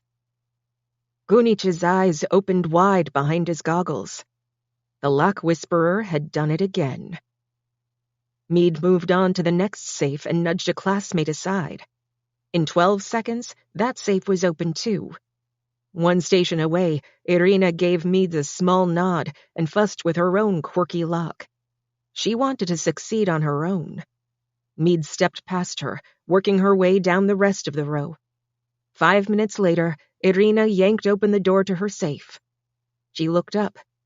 Mead had opened all the rest. The other students set their tools down on the floor. They were stunned and embarrassed. And they knew the consequences. Gunich stepped out of his corner. Mead and Irina pass, He said. The rest of you will repeat the class. The students yanked the goggles off their heads. A few of them glared at Mead. She glared right back. Dismissed, Said Gunich. He opened the classroom door, letting the dim light from the hallway spill in. I suggest you review your manuals. Section 5 in particular. The students shuffled out the door past him, handing him their goggles as they went. Mead hung back until she was the only student left. Gunich walked over and plucked the night vision goggles from her head. Time to go, He said. You did well. Mead leaned back against one of the open safes and brushed her fingertips against her shirt, as if honing them. I think I'll do some extra practice, she said. Please, just a few minutes more. Gunich had never seen a student like her. A savant. Who was he to interfere with genius? He shrugged and headed out the door. Mead called after him. I'll lock up when I leave, she said. She knew Gunich would not appreciate the joke, much less her true plans, and the real reason she needed to be alone. Safe-cracking, technically barriers and intrusions, was the only class held on the administrative floor. Mead knew this was where the school's deepest secrets were kept. And there was one secret in particular she intended to uncover. It was her own personal extra credit project. For Mead, passing the exam had been the simplest part of her night. The real challenge was about to begin. Chapter 19. The plan had taken months of careful preparation. Mead hadn't told anybody about what she was up to, not even Irina. Walking to class day after day, she had mentally mapped the entire floor and watched the comings and goings of every administrator, especially Kamanyov. As it turned out, the headmaster's schedule was as predictable as the menu in the dining hall. He paid no attention to the students as he walked back and forth from his office. But Mead had certainly been paying attention to him. An hour after Gunich left the classroom, all footsteps in the corridor had stopped. The last doors had been closed. The only sound was the rattle and hiss from the metal radiators. Meade slipped through the classroom door and tiptoed down the paneled hallway. The walls were white plaster with dark oak wainscoting. The floor was covered with lush Persian rugs. The rest of the school buildings were stark and utilitarian, but this was a showpiece, built to impress. The hallway was dark except for the dim security lights along the corridor. There was a large antique clock hanging on the wall at the far end of the hall. 30 minutes until bed check. More than enough time. The security camera at the end of the hall was static. An easy target, especially with the low ceiling. Meade pulled a laser from her pocket, stolen during a morning lab. It was a Class 3B model, not strong enough to blind the camera, just enough to cause a little distortion. 2 or 3 seconds was all she needed. The sensor was right below the lens, similar to a device she'd dissected that morning. Meade gave the sensor a quick blast with the laser, then moved along the edge of its coverage field. If anybody in the security office was paying attention to that specific feed, it would have looked like a minor glitch. Nothing to get alarmed about. The heavy oak door to Kamenyev's office was set into an alcove, out of sight of the camera, but secured with an electronic lock. This part was easy. Meade had watched Kamenyev open the door 3 times and memorized his finger positions on the keypad. 1, 0, 4, 6. Child's play. Meade turned the knob and pushed the door open. The air inside smelled of stale smoke and wood polish. The office was spacious, lined with heavy bookshelves. With her eyes adjusted to the darkness, Meade could make out the shape of a large sofa, a massive desk, and a wall filled with photographs. She recognized the faces, including her own. In a corner near the desk sat a huge safe. It was a model she hadn't seen before, but no matter. Her senses were tuned, and her confidence level was high. She rested her fingers lightly on the lock dial and pressed her ear against the cold metal door. She heard a rustle from the darkest corner of the room. Then, a voice. "I can save you the trouble." Chapter 20. Meade froze. She let her hand drop slowly from the safe dial, then turned her head to face the corner. A lamp clicked on. Ludmila Garin sat slumped in a leather chair, her hands clawed tight around the wooden armrests. She was thin and wasted, almost a ghost. In her lap was a thick manila folder. "I knew it was just a matter of time," she said. "I thought this might be the night." Meade thought carefully about what to say, or not say. Obviously, she'd been caught in the act, no denying it. But if there was anyone she could trust not to turn her in, it was her devoted piano teacher. Meade stood and stepped forward into the lamplight. "I'm sorry," she said. "All I know what you want," said Garin. "I have it right here." With a shaking hand, she lifted the folder from her lap and held it out. Meade took it. The spine of the folder was soft from handling, and the edges were frayed. The label tab contained what looked like a random combination of numbers and letters. "What's this?" Meade asked, pointing at the code. "It's you," replied Garin. Meade opened the folder and rifled through the contents. The records went back 14 years. It was her entire history at the school, starting at the age of 6 months. In meticulous detail. Height and weight charts. Academic grades and reports. Records and transcripts. Athletic ratings. Intelligence and aptitude tests. At the very back of the folder was a page labeled Entrance Assessment. Attached to it was a small color photo of a baby in an institutional bassinet.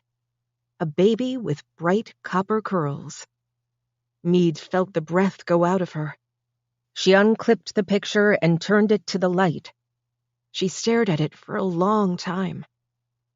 "You were distinctive from the start," said Garin, managing a thin smile. Clipped to the inside cover of the folder was another photo, a picture of a young man. The image was yellowed, like a picture from a history lecture. The man was posing proudly in front of a building under construction, with stones and lumber all around. Mead recognized the building. It was the one they were in right now. But she had never seen the man before. "Who is this?" she asked. She held the photo out toward Garin. "Your great-grandfather," said Garin, her voice thin and hoarse. "A genius, in his own dark way. The school's co-founder." Mead looked up, stunned and confused. The whole idea of relatives was foreign to her.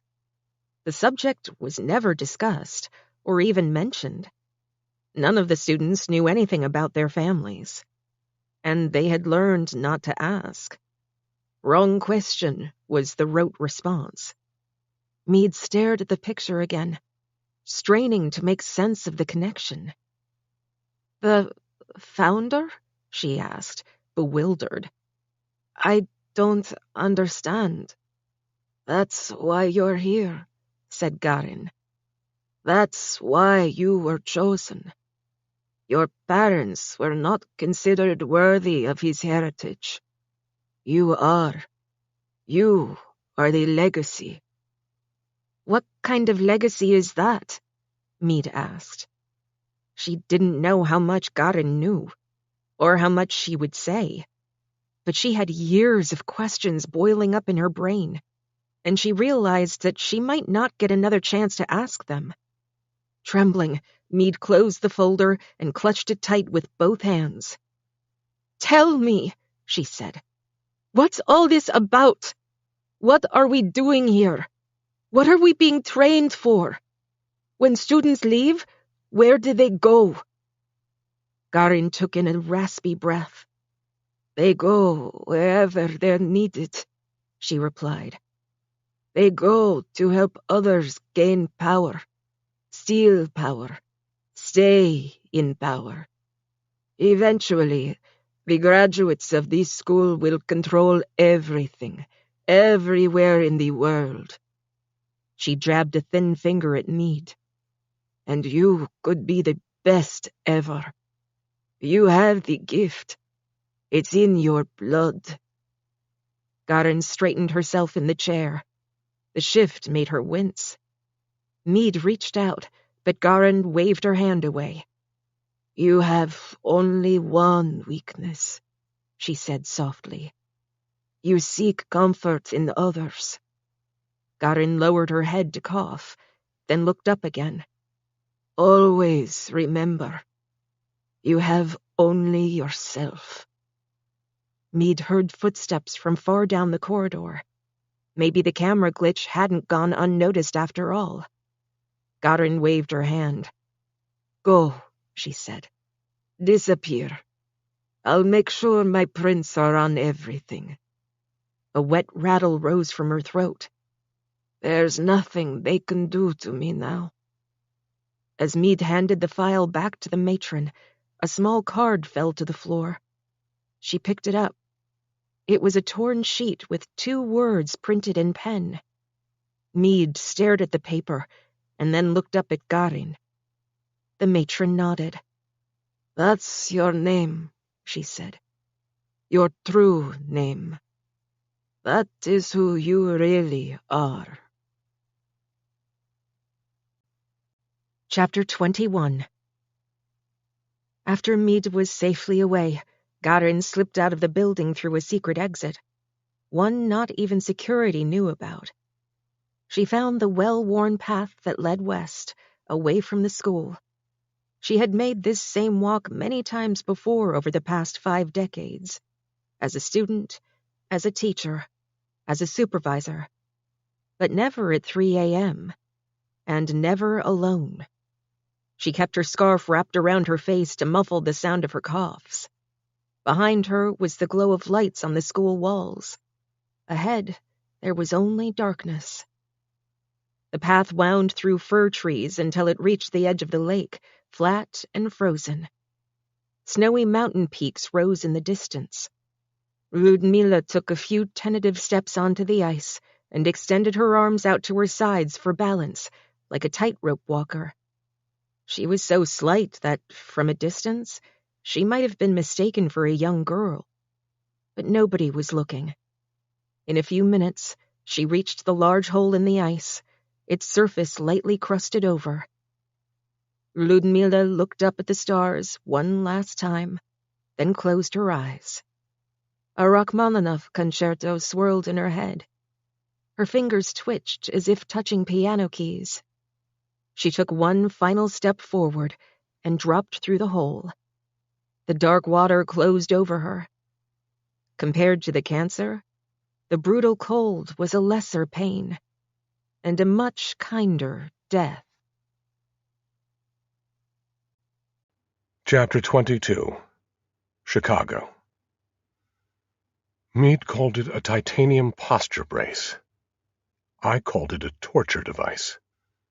It went around my waist and pressed into my back like a plate of armor. But I can't deny that it worked.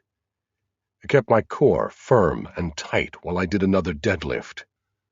"Watch your form," Meade called out from her chair. "Don't get sloppy." My max was now up to 300 pounds, which I realized would be like lifting my office desk. I wouldn't have thought it was possible. But I never could have imagined I'd be at 9% body fat either, or that I could blow through the Marine Corps physical fitness test like it was nothing. Thanks to Meade's bizarre retinal focus drills, my eyesight was sharp and clear. For the first time since I got my learner's permit, I wouldn't need corrective lenses to drive.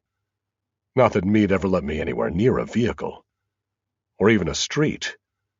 I'd been trapped in the loft for 4 months straight. I did one last lift and dropped the barbell on the mat like a load of cement. As I shifted to free weights, I decided to quiz Meade again. I'd given up on getting anything meaningful out of her, but we'd made a little game out of personal trivia. I grabbed a 20-pounder in each hand and squeezed in my questions between reps. "Ever been to Disneyland?" I asked. "Twice. Hated it both times." "Favorite color?" "Black." "Best pizza in Chicago?" "Dante's." "Where were you born?" "Wrong question." Typical conversation. 3 steps forward, 1 total roadblock. "Stand up straight," said Meade. I looked over. She was aiming a handheld laser at me. "I am standing up straight," I said, tapping the brace. "How could I not?" "Good news. she said, checking the readout. You're now officially 6'2". Amazing. That was up a 1/4 inch in the last month. Plus another 3 inches around my chest, another 2 inches around each bicep, and 2 inches less around my waist. My gym shorts were actually starting to bag a bit, and for the first time in my life I had something approaching a six-pack. I was being turned into somebody else, somebody I didn't even recognize, and I still didn't know why. I was bigger, stronger, smarter, but for what? I put the weights back in the rack and wiped my face with a towel. When I looked up again, Meade was tapping a syringe. She definitely had a needle fetish. "For Christ's sake! What now?" I asked. "Assume the position," she said. No sense in arguing. I peeled down the waistband of my shorts. She jabbed me in the right upper glute. "Just a little extra vitamin B. We've got a training run tonight." Training run? That was the last thing I wanted to hear. I pulled my shorts back up and slumped against the weight rack. My head sagged. Since my kidnapping, I estimated that I'd run over 1,000 miles, going absolutely nowhere. I'm so sick of that goddamn treadmill, I muttered. Not on the treadmill, said Mead. She nodded toward the window. Outside. My heart started fluttering like I'd just gotten a puppy for Christmas. Outside? I asked. You're serious? Why not? Said Mead. Let's get some fresh Chicago air into those lungs. I looked out the window. Rain was sheeting against the glass. I wouldn't have cared if it was hot lava. I realized that this was my chance. Outside, I might be able to flag down a cop or jump into a cab, or lose Mead in a crowd. Or maybe just shove her down an open manhole and run for help. Anything to get away and get my life back again. Mead picked up the shock wand and waved it back and forth. Sometimes it felt like she could actually read my mind. Don't even think about it, she said. Chapter 23. Eastern Russia, 15 years ago. Of all the weapons on the firing range, Meade found the 50 BMG machine gun the hardest to handle.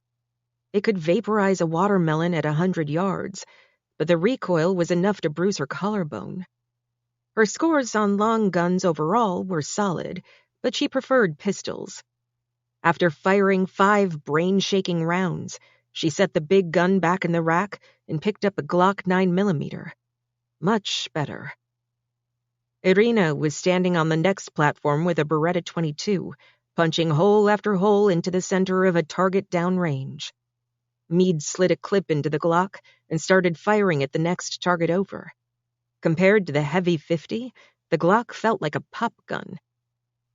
Meade was matching Irina shot for shot. Within 20 seconds, both target centers were shredded.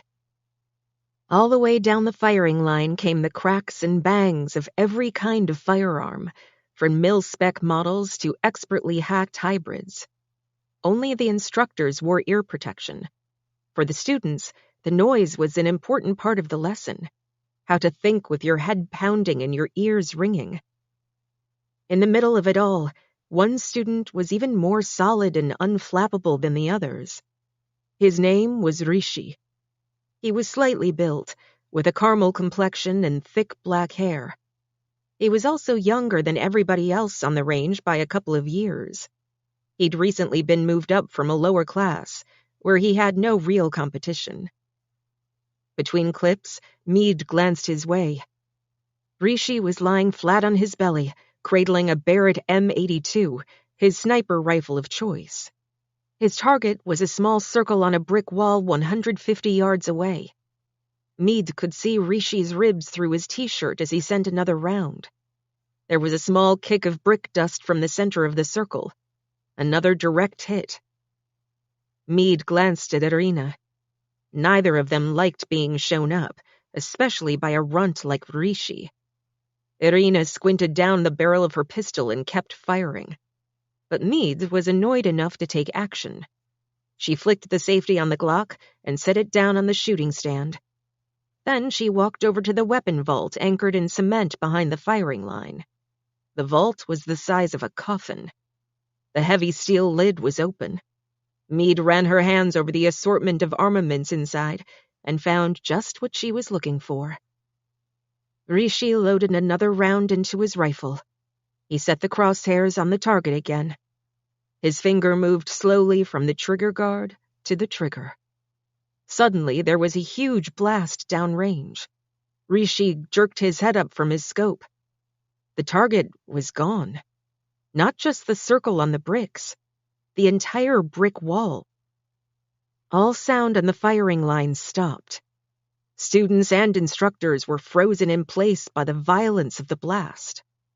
All that was left in the distance was a cloud of dust. Meade lowered the RPG launcher from her shoulder and wiped a streak of soot off her cheek. She leaned down and patted Rishi on the head. "Don't worry," she said. "They'll give you something new to shoot at." Chapter 24. Chicago. It was 10 p.m. when we stepped into the elevator for our run. Meade pressed the down button. I heard the chains rattle and felt the car lurch into motion. I thought back to my ride up in that same elevator 4 months back, the day my life had disappeared. My new red running suit was a little tight in the crotch, but otherwise it felt pretty sleek. Meade was wearing the female version, in black, of course. We both had our nylon hoodies up, ready for the rain. The elevator door opened onto a narrow basement corridor with cinder-block walls. Meade led the way up a set of cement steps with a narrow metal railing. We took a turn on a narrow landing and then up a few more steps to a heavy swinging metal door, the kind you'd find on a loading dock. Meade shouldered her way through, and we stepped out onto the sidewalk. My first taste of freedom, but not really. I was out in the world, but I was still a prisoner. I figured Meade had waited for weather like this so we'd be the only two people on the street. The rain was coming down so hard it sounded like white noise. She looked both ways, then headed west, starting off at a quick jog. In spite of the chilly March rain, I was already starting to sweat inside my tracksuit. I rolled back my hood and let the water roll down my neck. It felt good. For most of the way, I ran behind Meade, just far enough to avoid getting her shoe splatter in my face. I came up next to her while she marked time at a stoplight. My lungs hurt already. "Where are we headed?" I asked. Wrong question, said Meade. She wasn't even breathing hard. We turned south. After about 45 minutes, the surroundings started to get sketchy. Most of the streetlights were out, and there was a lot of chain-link fencing. I could tell from street signs that we were near Fuller Park. It was a neighborhood I wouldn't even drive through during the day, let alone run through in the dark. On the plus side, the rain had let up. Now it was just a light mist. Here and there along the street, a few beat-up cars sat at the curb. But this wasn't a place you'd ever want to park overnight, not if you planned to see your vehicle in the morning. On the right, a low wooden fence blocked off a site with a half-demolished building. The store next door looked like it was next for the wrecking ball. Meade took a right and turned down the alley just past the store. It took me a few seconds to catch up. When I rounded the corner, I felt a prickle at the back of my neck. The alley was narrow, and the far end disappeared into darkness. Meade was nowhere in sight. I heard a rustle. I picked up my pace. Suddenly, somebody grabbed me hard from behind, lifting my feet off the ground and pinning my hands against my sides. I felt the bristle of stubble against my neck. A raspy voice mumbled into my ear. "Slow down there, Usain Bolt." Chapter 25. I bent forward hard and twisted my shoulders, but it was no use. The guy was a brute. With one hand, he grabbed me by the chin and pulled my head back up again. That's when the other guy stepped out of the shadows. I could see his pale-shaved dome glistening in the light of a streetlight near the alley entrance. He had a ripped T-shirt under a greasy denim vest. A cobra tattoo twisted up his neck. He had a jerky, dangerous energy, jacked up and ready for trouble. My heart was already thumping from the run, but now I could feel my pulse pound even harder in my head. I got a bitter taste in my mouth. I suddenly went cold and clammy all over. I looked down the alley past the thug in front of me. Where the hell was Meade? She would have missed me by now. Was she knocked out somewhere, back in the dark, or dead? Was I next? I started to shake. "What you got for me tonight?" said Cobraneck. The guy behind me tightened his grip, his forearms locked around my ribcage. "We know you got something," he said, shaking me from side to side. "I don't," I said. "I don't have anything." That was the truth. Meade had my wallet and phone locked up somewhere in the loft. I hadn't touched cash in 4 months. Cobraneck flicked the collar of my tracksuit. Definitely not bargain bin, he said, leaning in. Come on, I know you got something for me. I felt an arm slide up to my throat. That was the trigger. The second when something kicked in. I rolled hard to the right and reached my leg back. I shoved the guy's elbow up and slipped my head out of his grip. I got my first look at his face. Pale, bristled, dead-eyed. I twisted his arm behind his back and kicked him hard behind his knees. He dropped to the wet pavement. I spun back around with my hands up and froze. There was a gun 2 inches from my forehead. Kobernek waved the barrel. He was pissed off and out of patience. I could hear the guy behind me groaning and cursing under his breath. "Let's try again, asshole," said Kobernek. "Empty your goddamn—" The shock wand caught him right under the chin. The gun dropped and clattered on the pavement. I saw the flash of Meat's hand as she chopped the guy hard across his carotid artery. He spasmed and crumpled, out cold. I heard feet scrambling behind me and turned around. The other guy was already rounding the corner onto the street. Gone. When I turned back, Meat was in my face, glaring at me. "I thought I told you to keep up," she said. The adrenaline was flooding through me, making me dizzy. I'd never felt anything close to this in my life. I bent forward at the waist, trying to catch my breath. I replayed the last minute like a movie in my head. It didn't seem real. "I broke a chokehold," I said. "I dropped that jerk." I could hear myself trying to sound tough. "I noticed. Just before you almost got your head shot off. You were too slow on the second target." She noticed? "You were watching?" I asked. "I was. Until I saw you failing." I thought I might get some compliments on my martial arts skills. Instead, I had to eat crow. Nothing new in this relationship. I felt my shoulders slump as I looked up at her. She was tucking the shock wand back into her sleeve. "Sorry," I said. I couldn't explain it, but letting her down felt even worse than almost dying. "I won't always be there," she said. "You have only yourself." Chapter 26. The next morning was brutal. Whatever mission Meat was preparing me for, I clearly wasn't ready, and she let me know it. Again and again she made me come at her, full out, front, back, side, and every time she put me on the floor. Over and over she drilled me on the right way to knock away a gun and leave the guy with the shattered wrist. She showed me the death points on the back of the neck, the belly, the chest. I learned that the clavicle is an easy bone to break, and that it takes about 130 pounds of force to crack somebody's jaw. What was strange was how normal it was all starting to feel. I'd spent my whole life studying people, their cultures, traditions, religions. Now I was learning how to maim them, and I was okay with it. Mead had done something to change my head, not just my body.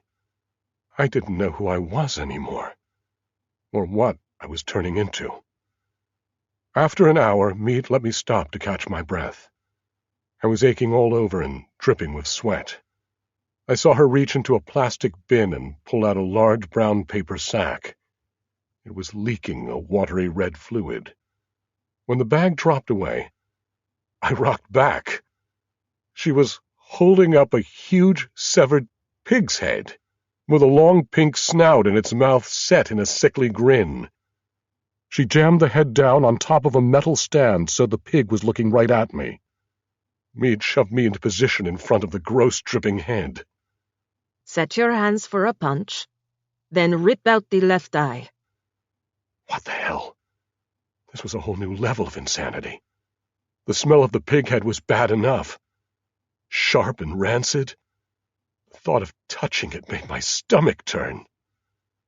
Mead pointed to the outside corner of the pig's eye, which looked disturbingly human. "Right here," she said. "Jam your thumb in hard and hook it." "You've done this?" I asked, raising my hands to the ready position. "Wrong question. Do it. Hard and fast." I took a few quick breaths to psych myself up. I reran my mental movie of the night before, with a gun barrel pointed at my head. I let out a loud shout. Then I did it. I stabbed my right thumb into the outside edge of the pig's left eye and drove it behind the rear curve of the eyeball. I crooked my thumb and jerked it forward. The eyeball jutted out of its socket like a soft marble, still attached by nerves and small muscles, but now staring wildly to the side. I gagged and turned away, shaking sticky pink goo off my fingers. I wanted to wash my hands. I wanted to take a shower. I wanted to vomit. I waited for Meade to say something like, "Good job," or "Poke out the other one." But when I looked over, her back was turned. She was suddenly more interested in something on the TV screen overhead. The TV was tuned to a local Chicago station. A young female reporter with bobbed hair was doing a remote from a downtown street. At the bottom of the screen was a crawl that read, "African peacemaker will speak in Chicago today." Behind the reporter was a temporary speaking platform with some of the scaffolding still showing. She was already talking when Meade turned up the volume. And if there is any hope of bringing peace to the warring factions in the splinter nation of Gudugwi, it lies with former Ghanaian minister Abrafo Asare. If he succeeds in his mission, a number of African warlords and arms dealers are expected to be brought before the International Court of Justice in The Hague, which, in some dark quarters, makes Abrafo Asare a very unpopular man. Asare will speak to human rights activists and supporters here in Chicago this afternoon before heading to the United Nations in New York. City Hall will be closed, and expect street closures in that area because security will be tight. This is Sonola Bine, Channel 7, Eyewitness News, Chicago. Without a word, Meade turned and headed for her room behind the kitchen. Apparently the lesson in eye-gouging was over. It wasn't unusual for Meade to disappear into her private space with no explanation, in the middle of a meal, in the middle of a workout, in the middle of a sentence. I was used to it by now. When she closed the door behind her, I looked back up at the TV. I was staring at a commercial for Jimmy Dean breakfast sausage. Just me and the dead, stinking pig. Chapter 27. By the time the commercial break was over, Meade was out of her room and moving with purpose through the kitchen. She had quick changed out of her workout gear into street clothes, skinny jeans, a sweater, and a burgundy leather jacket. Her hair was tucked under a floppy beret. She looked like she was heading for a brunch date. "I'll be out for a while," she said. Out? This was a first. She had never left me alone in the open part of the loft. Was it possible she trusted me enough to let me roam the whole space on my own? "Come here," she said. She led me to the weight bench and sat me down. I thought maybe she was about to explain where she was going or what kind of workout she expected me to do while she was gone. Instead, she pulled a length of heavy chain from the floor and wrapped it around my chest in 3 tight loops, trapping my arms above the elbows. She wrapped the other end around the base of the weight machine. So much for trust. "What are you doing?" I asked. "If you think I'm a flight risk, just stick me back in my cell." "Too easy. I need to expand your horizons." She reached into the tool drawer and pulled out a padlock with a long shackle. She hooked it through a few links of the chain across my chest and clicked it shut. I was now bound to the Precourt trainer, which was loaded with about 400 pounds of weights. My arms were bound tight with my forearms wriggling out underneath. But she wasn't done yet. She reached into the drawer again and pulled out a small beige rectangle. 5 months ago, I would have thought it was modeling clay. Now I knew better. It was C4 explosive. "Jesus," I said, struggling against the chains. "Praying won't help," Meade replied. She jammed a fuse into one side of the rectangle and then dropped it down the back of my gym shorts. I could feel the cool brick against my lower spine. I squirmed and shouted. "Why are you doing this?" She pretended not to hear me. The rest of the fuse was in a thick coil. Mead unwound it quickly as she backed across the living room area to the far wall of the loft. "What the hell are you thinking?" I yelled. She pulled a lighter out of her pocket and touched off the fuse.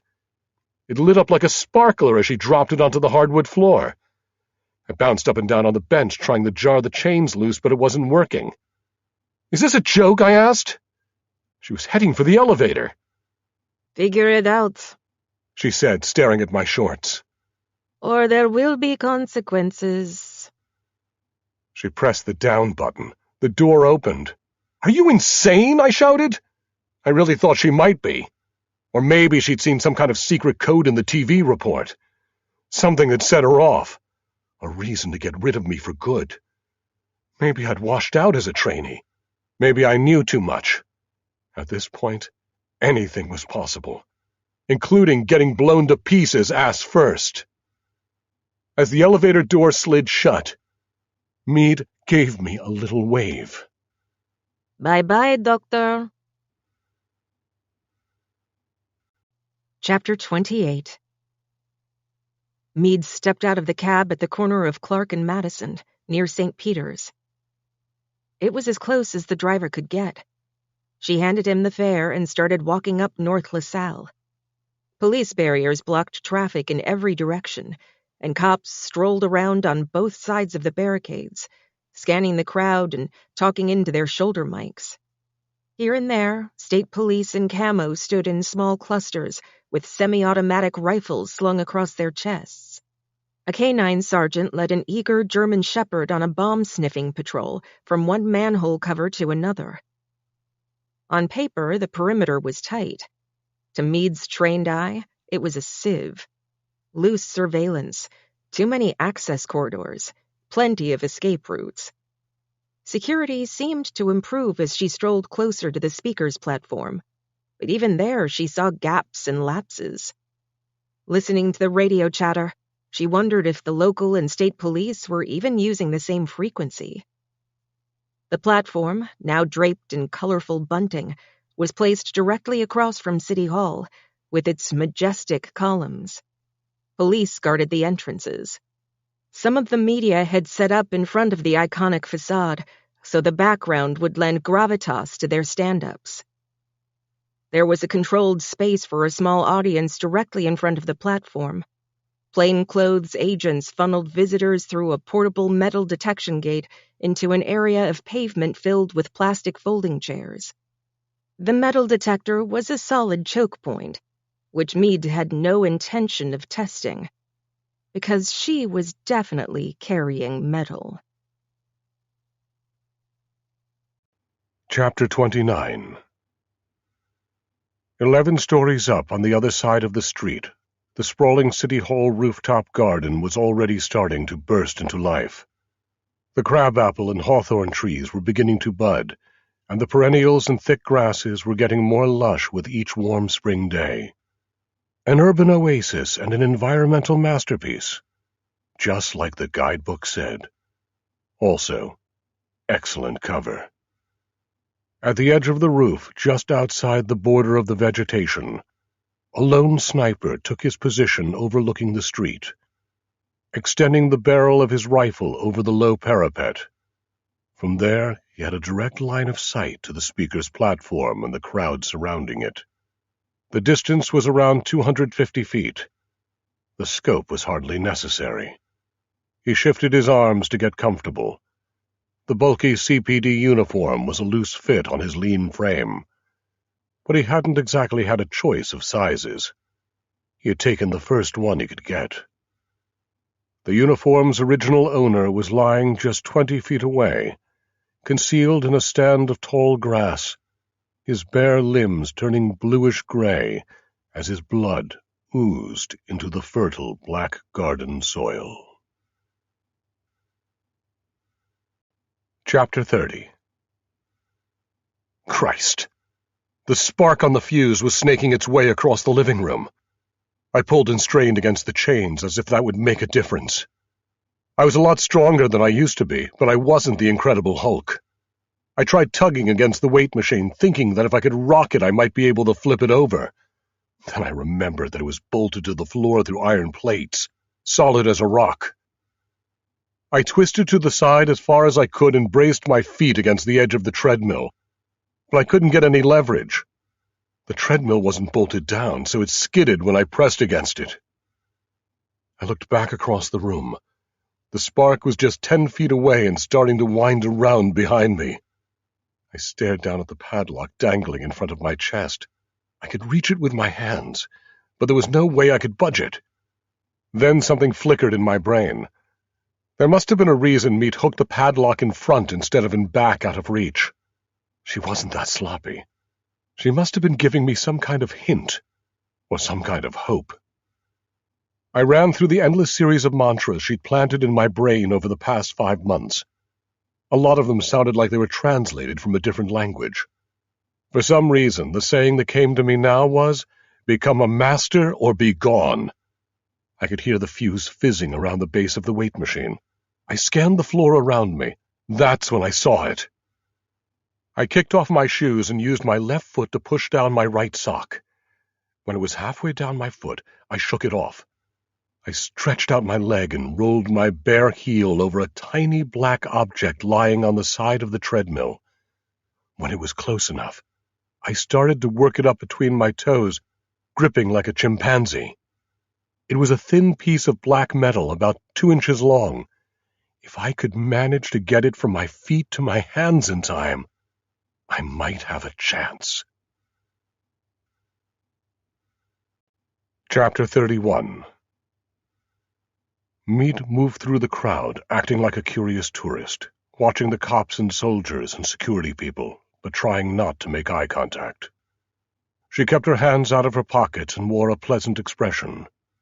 When other civilians looked at her, she smiled politely, like a true Midwesterner. As she passed a thick-set CPD officer, she heard his shoulder mic crackle with a 2-number code. The officer quickly turned to face south and pounded a few junior officers on their shoulders and pointed. "1 minute," he said, his voice gruff and tight. "1 minute." Meat looked in the direction the officer was pointing and saw a stir in the crowd 1 block down. A CPD motorcycle cop rounded the corner from Washington onto LaSalle. A trio of black Suburbans followed right behind. As she moved toward the inner perimeter, Meade saw a tall SWAT commander with his walkie-talkie pressed to his mouth. "Station 5 check," he muttered. There was no response. "Station 5 check," he repeated. Still nothing.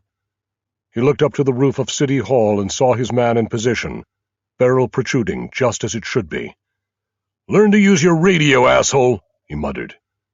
Then he gave up and started to move his ground people into position. Meade stopped. She looked up too.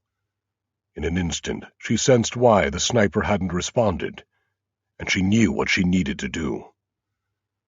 The SWAT squad moved into position as the caravan rolled up.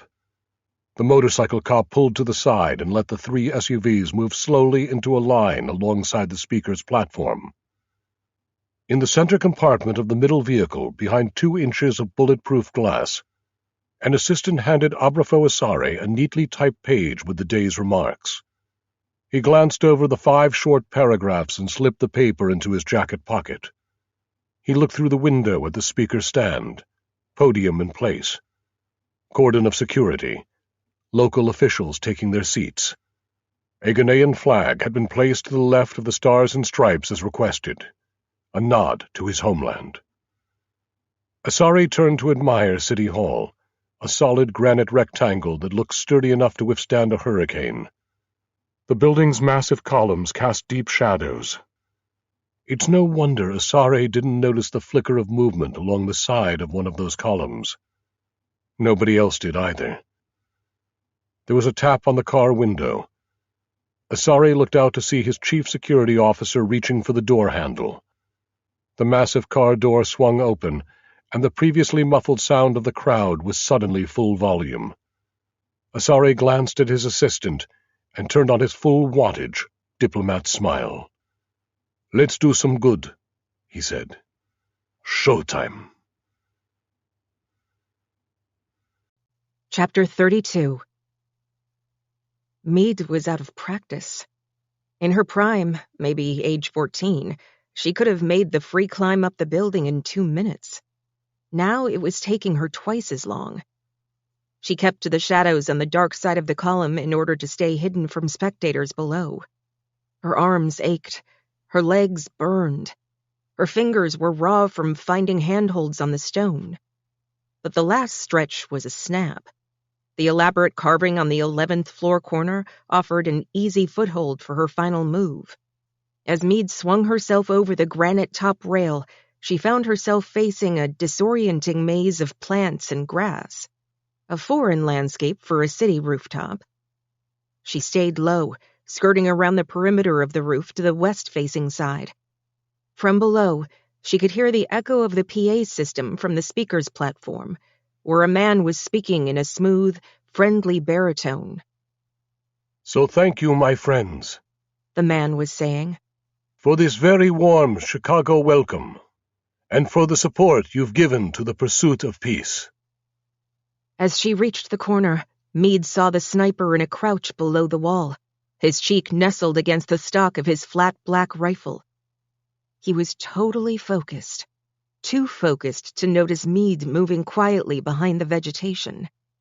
She saw him tighten his grip and adjust his eye against the scope. She saw his fingers slide from the trigger guard to the trigger. Now. Mead covered the short stretch between them in a split second. She kicked the long barrel into the air as the shot rang out, echoing against the opposite building. Shrill screams rose from the street below. Mead dropped hard onto the sniper's back, her elbow in his ribs. He rolled hard to the opposite side and pulled free, then sprang to his feet. When he lifted his head, Mead took a step back, stunned. In an instant, she recognized the sniper's face, still smooth and boyish. It had hardly changed in 16 years. Rishi. He stared back at her, his expression quickly morphing from shock to recognition to fury. He unbuttoned the bulky police jacket and stripped down to his black t-shirt. "Mead, God damn you," he said. "This is not your business." Mead stayed cool, watching for his next move, knowing just how dangerous he was. "Does it pay well, Rishi?" she asked. "Is it worth it?" Rishi moved back from the edge of the wall. "You should know they only pay for a body," he said with a sneer. Suddenly, there was a blade in his hand. "Maybe I can still provide one." Mead slipped her hand into her jacket pocket and pulled out a knife of her own. The two former classmates circled each other slowly at the edge of a large rectangle of greenery, blocking out the shouts and sirens from below. Rishi lunged. The blade sliced the shoulder of Mead's jacket. She followed his momentum and kicked his right leg out from underneath him. Rishi landed hard on the stone roof as his knife flew into the greenery. In a flash, Mead was on top of him, knife raised, but in the next second, Rishi hooked her legs and flipped her over. His right hand grabbed her wrist, pinning her knife hand against the roof, while his left hand hooked around her throat. Mead gasped as her windpipe was crushed flat. She tried to twist her head and punch with her free hand, but Rishi's grip got tighter. Mead's vision started to cloud. Jagged flares appeared in her periphery. Her chest heaved. Her back arched violently. She could feel herself fading. Losing. Dying. Rishi leaned forward, applying more force. Feeling Rishi's weight shift, Mead slipped one knee out from under his leg and brought it up hard into his crotch. For a split second, his grip on her throat relaxed. That was enough. Mead shoved Rishi's head hard to the side and rolled with him until she was on top again, her knee in his solar plexus, her knife blade poking the skin over his jugular. "You were always better with a gun than a knife," she gasped, her voice tight and pained. "We all have our talents," Rishi replied in a harsh whisper. In spite of the knife at his throat and the knee in his gut, his face suddenly relaxed. He almost looked like a kid again. They've never stopped looking for you, Mead, he said. Kamenev won't stop until you're dead. Then he should have made me the target, said Mead. There was a loud bang as a metal door flew open on the other side of the roof, followed by heavy boot steps. Mead rolled to the side and crawled behind a stand of grass, leaving Rishi in the open as the cops rounded the corner. He sat up slowly as the officers shouted their commands. Don't move! Lie flat! Arms out! From where she was hidden, Mead could see the section of wall where Rishi's rifle was still leaning. It was just 5 feet away. Suddenly, Rishi jumped up and dashed toward the edge. He paused there and turned back toward Mead. Then he gave her an eerie smile. Stop! Freeze! The lead officer shouted. Mead crouched back down, expecting to hear a volley of gunfire. Death by SWAT. But no shots came. The next sound she heard was the sickening crack of a body striking the street far below. As bootsteps rushed forward from the other side of the roof, Mead faded into the garden. In seconds, she was gone. Chapter 33. Hours later, Mead's thighs were trembling, and the muscles in her lower back were threatening to spasm. She had spent the long afternoon braced in a shadow of one of the building's side columns, waiting for the excitement to fade. It was after dark when she made her final descent, a few inches at a time. By the time she dropped the last few feet to the sidewalk, pedestrians hardly noticed. The security cordons were gone.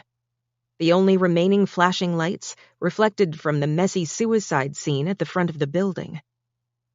As she walked back through the city, Mead kept her eyes down, her head low. She knew Rishi had told her the truth. A save like this had been a huge risk. What if it all been a lure? What if there were other assassins on other rooftops, aiming down at her?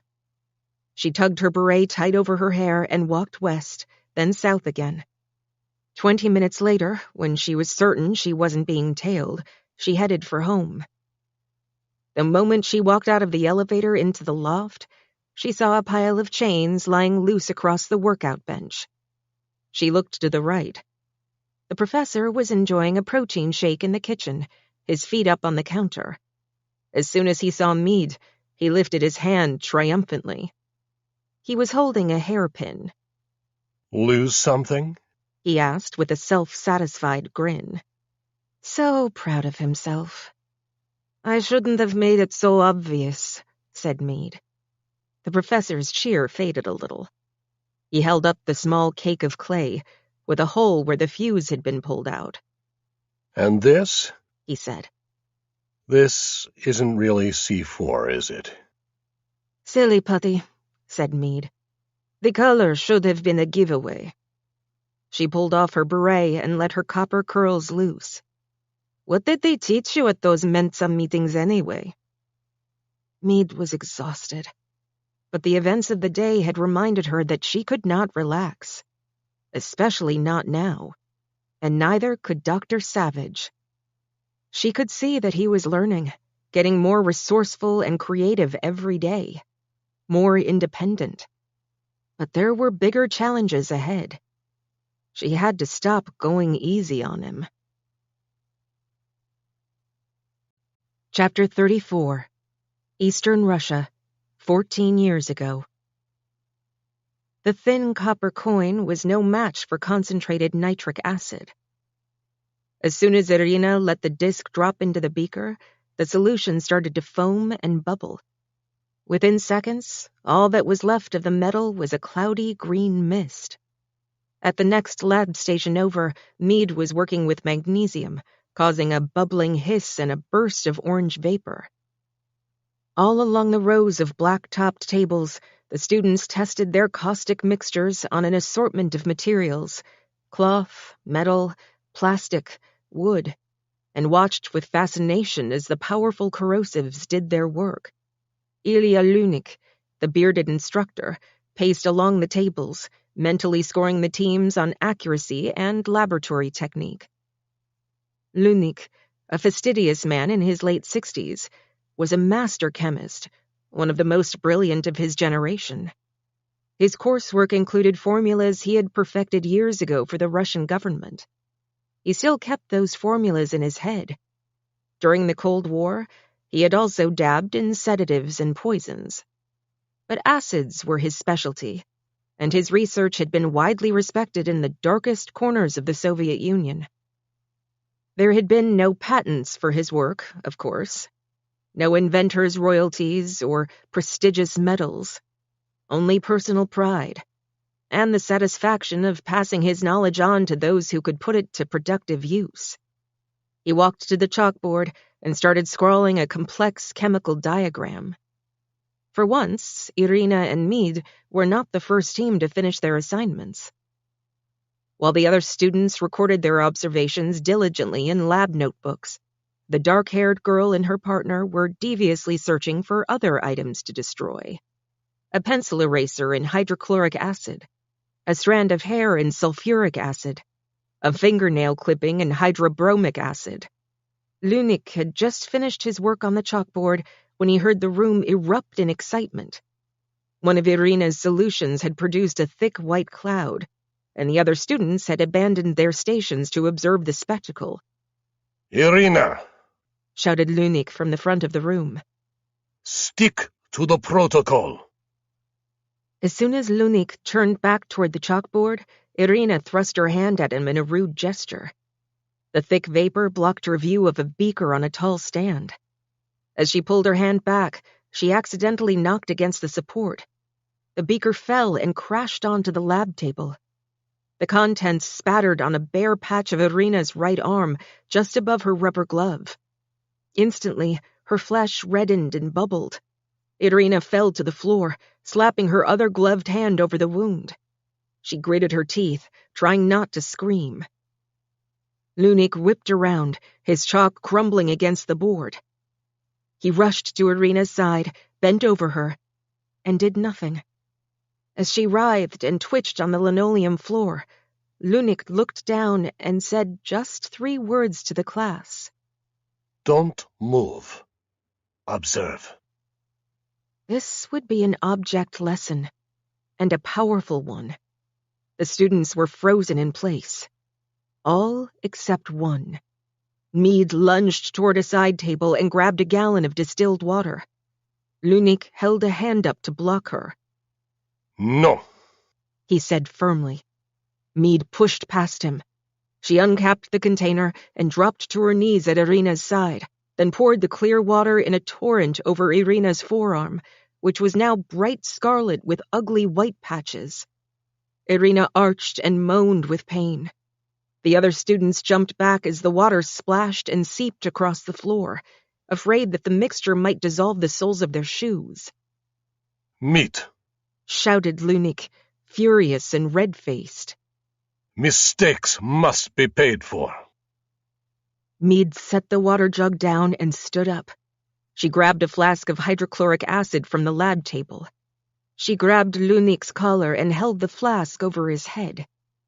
"Are you willing to pay for yours?" she asked. Lunik stepped backward, shocked into silence. In his career, he had dealt with Kremlin bosses, the KGB, and professional torturers. All of them paled beside this copper-haired girl. She was barely 16, but she was truly terrifying. Chapter 35. Chicago. 5 more. Right now. Don't quit. I was doing 100-pound leg presses with Meat shouting into my ear. Her heavy metal playlist blasted from the ceiling speakers. Top volume. It was hardcore, so loud that it felt like it was actually penetrating my organs. Screams, aggression, raw fury.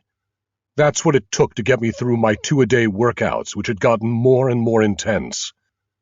I gritted my teeth and kept working the weight machine. I felt like a machine myself. My muscles were burning, almost exhausted. But Mead would not let up. She punched my shoulder hard. That last rep was half-assed, She shouted. Give me an extra. I was into the 5th superset of my morning session. With my last rep, I was finished with legs, moving on to arms and back. I was panting, sweating, aching. I used to think a set of tennis was a solid workout. I had no idea. Toy exercise, Mead called it. Wimpy and soft. My soft life was definitely over. I'd almost forgotten what that life was like. Now my world was a blur of preacher curls, lying tricep extensions, cable pulls, deadlifts, and hang power snatches. I jumped rope like a maniac and swung 50-pound kettlebells. I balanced on a tilt board while holding sandbags in each hand. I was burning 400 calories an hour and replacing them with mass gain supplements. I weighed myself religiously every morning, like a fighter in training. I was now up to 195, a 20-pound gain in 6 months. All muscle. A whole new me. Let's go, Doctor. Mead yelled. Let out your inner savage. I knew she liked that joke. But it wasn't a joke. Not really. She was bringing out a side of me I'd never seen, never wanted to see. She was turning me into her own personal monster, and I still didn't know why. No point in asking. Always the wrong question. As I rested for a moment on the seat of the Universal, I saw Mead glance up at the screen over the workout space. The TV was set to CNN as usual. With Mead, it was all news all the time. I looked up to see what was catching her eye. At the start of a new report, a photo of a blue-eyed baby had popped up on a panel to the left of the anchor's head. Mead cut the music. The sudden silence left my ears ringing. Turn up the TV, she said. I found the remote and clicked off the mute button, just as the anchor got into the meat of the story. His eyebrows were furrowed. His tone was concerned. Evan Gray, 8 months old, the only son of MacArthur Fellow Devin Gray and his wife, research physicist Anna Gray, has disappeared from his parents' remote campsite near Bend, Oregon. According to park rangers, the infant was napping in a portable playpen at the edge of a clearing in broad daylight yesterday, with his parents nearby. The couple noticed him missing at approximately 2 p.m., and immediately contacted the local ranger station. Other campers and local residents of the remote mountain community have joined the search, while the parents are begging the public for any information about their missing child. The screen cut to a shot of the 2 young parents. They looked drained and scared. The mom spoke up, looking into the camera. Her voice was shaking. Her eyes were red. If you know anything about where our baby is, if you have our baby, we just want him back. We need him back. We'll do anything. Please contact us. Her voice trailed off at the end, and her husband wrapped his arms around her. When the report cut back to the anchor desk, there was an 800 number in bright red across the bottom of the screen. The anchor wrapped up the story. Anybody with information on the whereabouts of young Evan Gray, please call this anonymous toll-free tip line. For now, authorities are looking into all possibilities, including the chance that the baby may have been the victim of a rogue bear. And then it was over. The next story was about a flood in Missouri. Mead grabbed the remote and muted the TV. Bear my ass, she said. It's possible, right? I replied. Mead pounded her fist on the weight rack. Do you have any idea how many kids are taken in the world every year? Thousands, I guessed. I thought that might be too high. 8 million, said Mead. Her jaw was tense. It seemed like she was trying to keep herself under control. In most countries, nothing happens without payoffs to the right people. No money, no investigation. After a year or so, the leads dry up, the case goes cold, the family moves on. The kid is just gone. Some of them pop up on sex trafficking sites. Some of them get traded or sold. Many just vanish into thin air. Okay, I said. But Oregon isn't some backwater country. Seems like they're on it, full force. They'll find him. As usual, I could tell that Meade knew more than she was telling. Don't get your hopes up, she said. That's a very valuable child. Chapter 36. It was 3 a.m., but Meade wasn't even aware of the time. She sat alone in front of a crowded desk, scanning the screens in front of her. From her secure room behind the kitchen, she had a complete view of the entire loft. Cameras captured every angle with overlapping fields of coverage. No blind spots. With one click, she could shift to views of the elevator interior, the entrance hallway below, or the exit to the street. One full screen was dedicated to the professor's cell, with a shot from a wide-angle lens mounted in the ceiling. Dr. Savage was asleep now under a thin blanket, exhausted from the day's workouts. He'd been down since 10 p.m. The professor's schedule called for a solid 8 hours of rest. Not Meade's. Even after a hard day, her mind buzzed with activity. She'd always been a poor sleeper. Meade leaned forward in her Aeron chair, focused now on a large computer screen in the center of the console. This was the heart of the system, with multiple windows displaying a constant flow of reports from every region of the globe. Custom software scanned for designated keywords and images, and elegant hacks opened the most secure government files. Meade hadn't cracked everything, not yet, but her reach was wide and deep, and the whole picture was becoming clearer. Her fingers danced over the computer keyboard, bringing up image after image on the screen in front of her. Scrapes from news sites, police investigations, Amber Alerts, and the darkest corners of the dark web. The reports and data scrolled by in dozens of languages.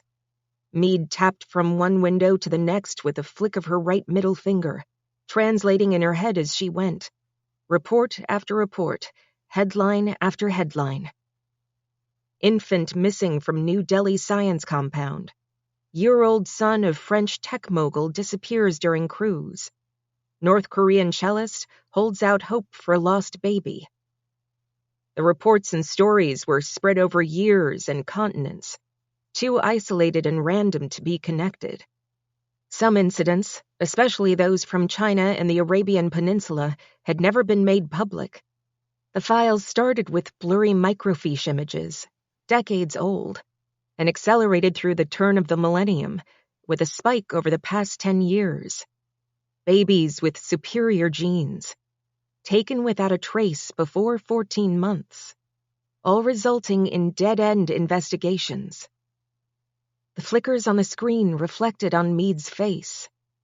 She froze on a recent picture, the blue-eyed baby stolen from the Oregon campsite just 36 hours earlier. No blood, no body, no leads, no trail. Same pattern. Law enforcement had no clue how a baby could simply evaporate without leaving a shred of evidence. It seemed impossible, but it wasn't. It happened all the time. After an hour in front of the screens, Meade pushed away from the console and flopped down onto the neat single bed against the opposite wall. Her gaze settled on the surveillance screen showing Dr. Savage in his cot. In fact, his cell was just a few feet away. If it weren't for 5 layers of cement, soundproofing foam, and tempered steel, she could have reached out and touched him. Meade stared at the professor as he shifted and turned under his blanket. His physical progress had been impressive. His genes were even stronger than she'd hoped. But mentally, he still needed toughening. He wasn't nearly ready for what needed to be done. Meade still didn't feel like sleeping, but she was determined to try. She wrapped herself around her pillow and forced herself to close her eyes. Chapter 37. Eastern Russia, 13 years ago. The students stood in a circle, arms at their sides, eyeing each other nervously. The entire faculty sat on an elevated platform on the far side of the classroom, talking among themselves in a low murmur. Headmaster Kamenyov sat at the center in a high-backed chair, saying nothing. Meade had heard that he always took a special interest in this particular final. His presence added a whole new layer of tension. Like everybody else, Meade needed to pass this test to move on to the next level of training. And this was one course nobody wanted to repeat. It was mental agony. The preparation had consumed days and nights for weeks. The drills had been exhausting, and Meade's brain felt close to a meltdown. But in 10 minutes, one way or the other, it would be over. Kamenyov shifted in his chair. The conversation from the faculty trailed off. Then the headmaster waved his hand toward the circle of students. Begin, He called out. and watch your words. A few chuckles from the teachers, but not from the students. For them, this was dead serious. Meade had drawn first position. She stepped to the center of the circle, chin up, projecting confidence, as if daring her classmates to do their worst. As her eyes moved around the circle, a tall Hispanic girl took a step forward to face her. "Napovia renye yamaika sigurnosti," the girl said. The language was Croatian, not Meade's strongest. She knew that she had to replicate the phrase exactly. No hesitation, no flaws, no hints that she had not spoken the language from birth. That was the only way to pass. "Napovia renye yamaika sigurnosti," Meade repeated. Out of the corner of her eye, she could see the language teachers nodding. Her pronunciation was impeccable. She knew it, and so did they. "Translation," the Hispanic girl said. Part 2 of the challenge. This was harder. Several Croat nouns sounded very close to Serbian. Meade cleared her throat and spoke out clearly, praying that she was making the right choice. "Distrust is the mother of safety," she said. Meade got it right. She knew it the moment the Hispanic girl lowered her eyes. As she stepped back into the circle, a boy with fair skin and blonde hair stepped forward. Feri bewiha, wizitini kuani, labi honoli. He called out. The boy's Scandinavian looks were a distraction, but Meade wasn't fooled. The language was Amharic, from the Horn of Africa. "Feri bewiha, wiziti inokuani, labi yohonali," Meade parroted back. Translation, The blond boy said. "A coward will sweat even in water," said Meade. With that answer, her confidence grew. One after another, her classmates stepped up to challenge her, faster and faster. Time after time, she took in the phrase, then adjusted her jaw, her tongue, her lips, her throat, to deliver it back perfectly, like a native speaker. After Croatian and Amharic, there was Urdu, then German. The final challenge was from Irina. "Ik weet ein ad aldre dier domor down vern." It was Norwegian, obscure and lyrical. To the rest of the room, the pronunciation sounded impossible. But Meade was fond of ancient poems. The Aeneid, Beowulf, and even the Old Norse Havamal, where Irina had found the quote. Meade repeated the phrase back syllable for syllable, careful to distinguish her Norwegian inflection from Swedish. "Translation," said Irina. Meade looked back with a triumphant expression. "I know one thing that never dies, the dead man's reputation." Irina stepped back. That made 5, all that was required. Meade was sure she had passed. She turned to take her place back in the circle. Then Kamenyov stood up. Mead froze in place. The headmaster looked directly at her. "One more, if you don't mind," he said. Mead turned to face him. She straightened her back and took a deep breath. She nodded once. Kamenyov puffed out his chest, clearly relishing the moment. He rubbed his chin, considering his options. Mead clenched and unclenched her fists as the seconds ticked by. Kamenyov cleared his throat, then spoke out, his diction crisp and precise. "Tantum est fortis super esse." The phrase was Latin, that much was obvious. But Latin was a dead language, rarely spoken outside the walls of Roman churches. The pronunciation could be studied only by listening to recordings of papal letters. Not many students went to that length, but not many students were as thorough as Mead. "Tantum est fortis super esse," she repeated forcefully. Kamenyov turned to his language faculty. Heads nodded. Mead's pronunciation would impress a Vatican cardinal. "Translation," Kamenyov called out. Mead knew the phrase was a message to the class, and to her especially. She stared straight at the headmaster and delivered the answer in a calm, clear voice. "Only the strong survive." Chapter 38. Chicago. "Protect your damned queen!" Mead was right. I was getting careless. Maybe because we'd been playing for 5 hours. Until I became a kidnapping victim, I thought three-dimensional chess existed only in old Star Trek episodes. But it turned out it was a real thing. And Mead was a master. Night after night, she brought out the chess set. It looked expensive.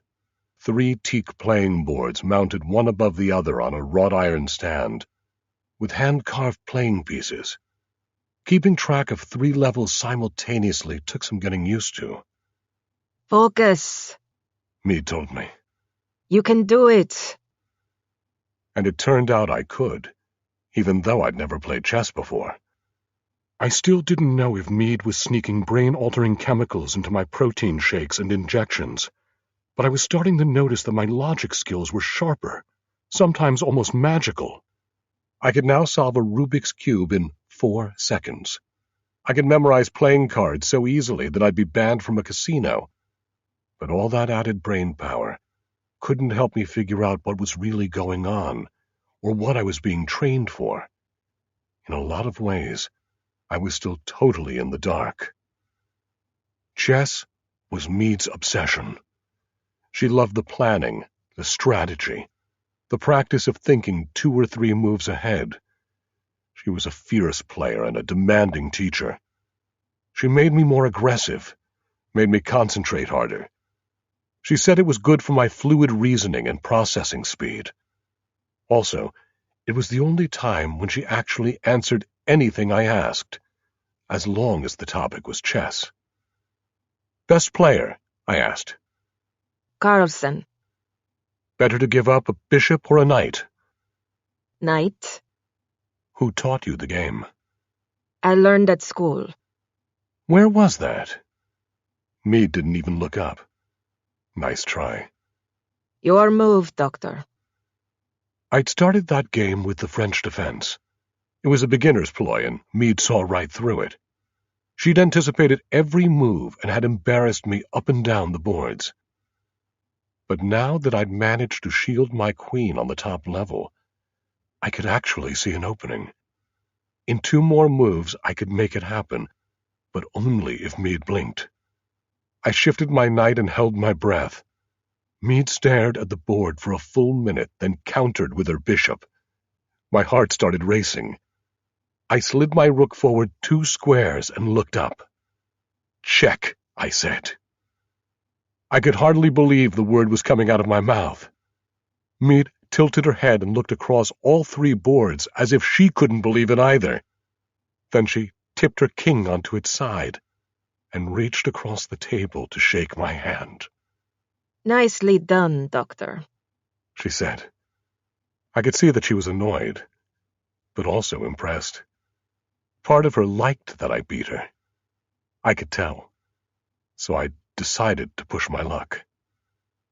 As our hands met, I slid 2 fingers under the cuff of her right sleeve. When she pulled back, I slid out the throwing knife she had hidden there. Before she could react, I held the knife up and whipped it at the man-shaped target across the room. It struck hard in the left upper chest. Kill shot. My first. I could tell that Meade liked that even better. Chapter 39. The next morning, I woke up with a strange voice in my head. Female. Chirpy. Bit nasal. As I came out of my sleep fog, I realized that I had headphones over my ears. I didn't remember putting them on. What I was hearing was a series of repeated phrases about Chinese etiquette. When I blinked my eyes open, Meade was standing over me. She lifted the earphones away from my ears and asked me a question. In Mandarin. Without thinking, I gave her the answer. Also in Mandarin. My voice was doing things I didn't know it could do, making sounds I didn't know it could make. I'd never studied Mandarin in my life, partly because everybody said it was the hardest language on earth to learn. But now, somehow, I could not only understand it, but speak it.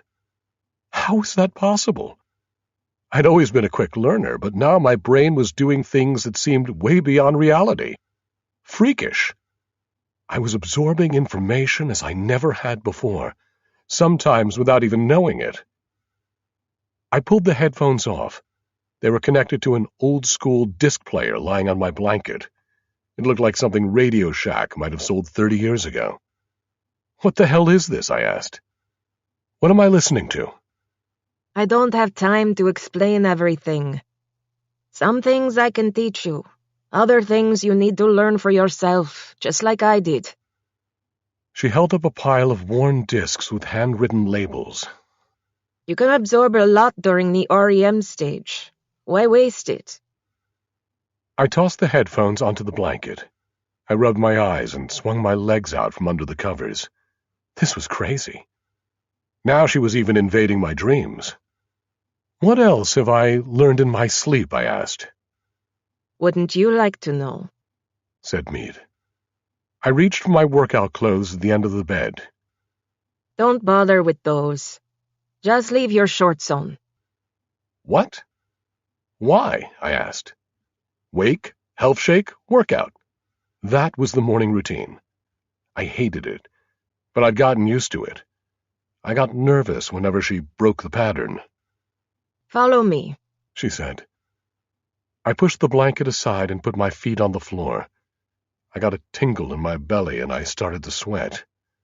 Meade opened my cell door. You know I hate surprises, I said.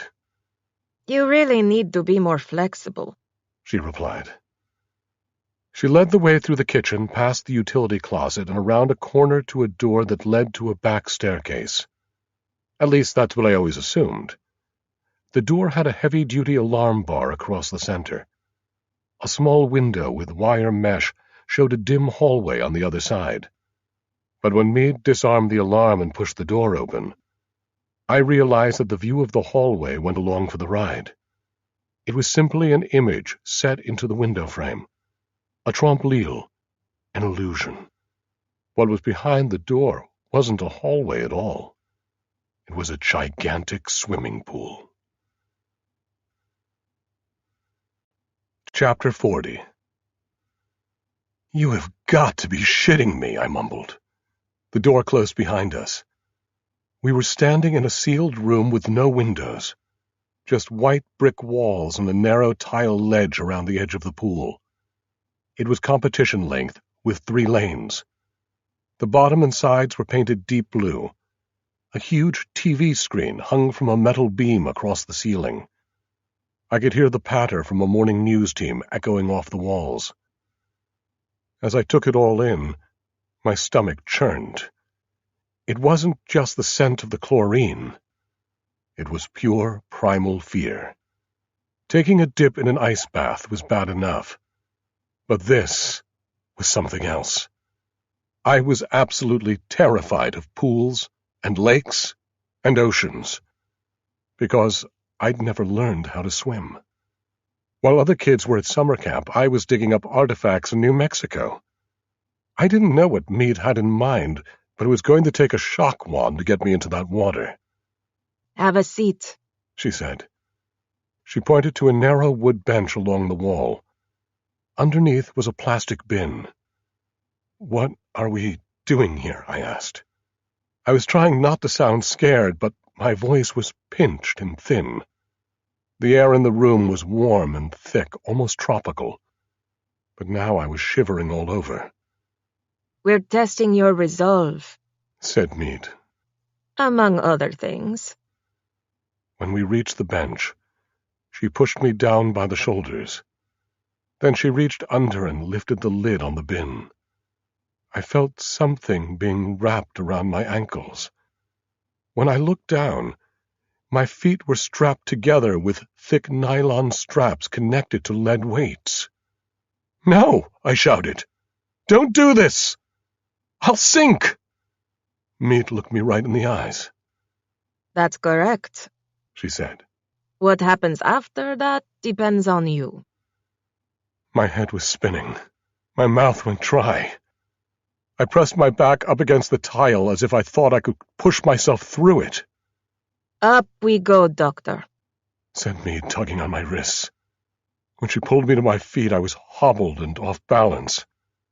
She nudged me toward the pool. I tried to pull back. "Meade," I shouted, "please! I can't swim!" I know. She said.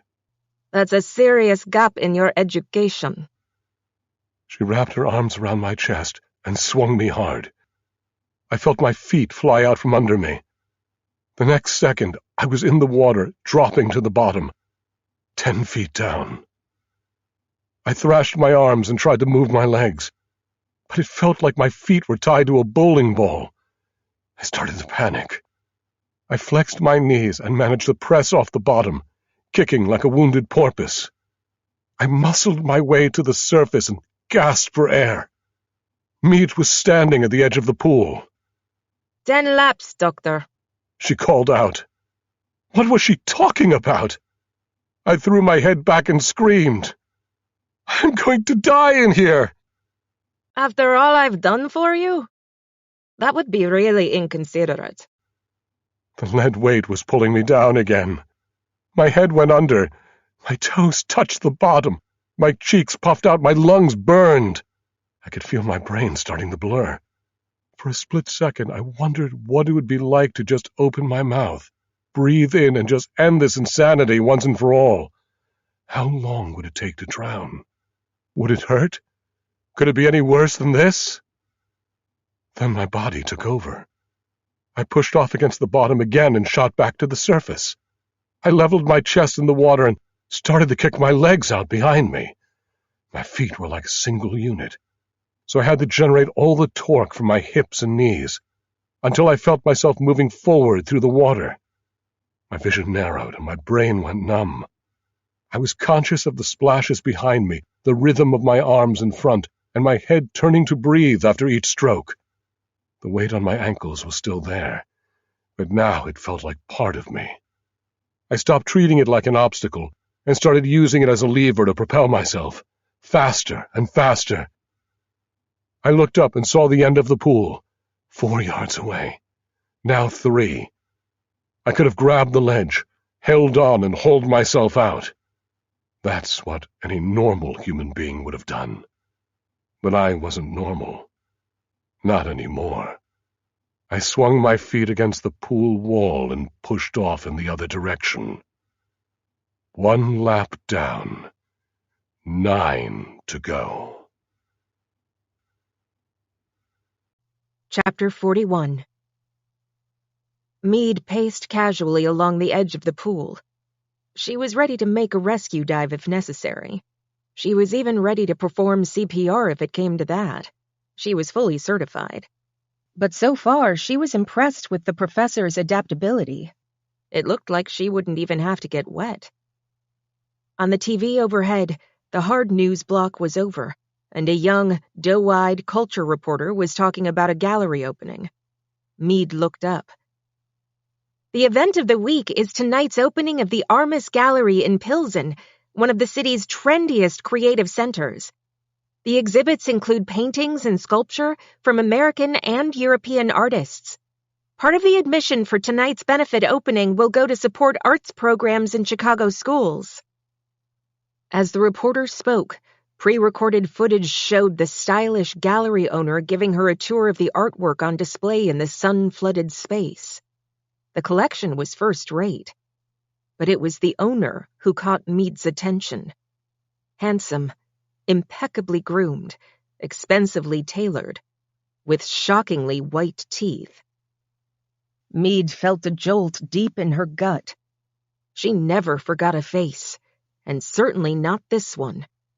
The gallery owner rested one hand lightly on the young reporter's shoulder as she delivered her wrap-up to the camera. Join us tonight for great art and a great cause. The camera moved in for her close-up. For Chicago's Art Beat, this is Amy Ann Roberts. With that, the show cut back to the studio for a cooking demo. Meade walked to the far end of the pool and knelt down to meet the professor after his last lap.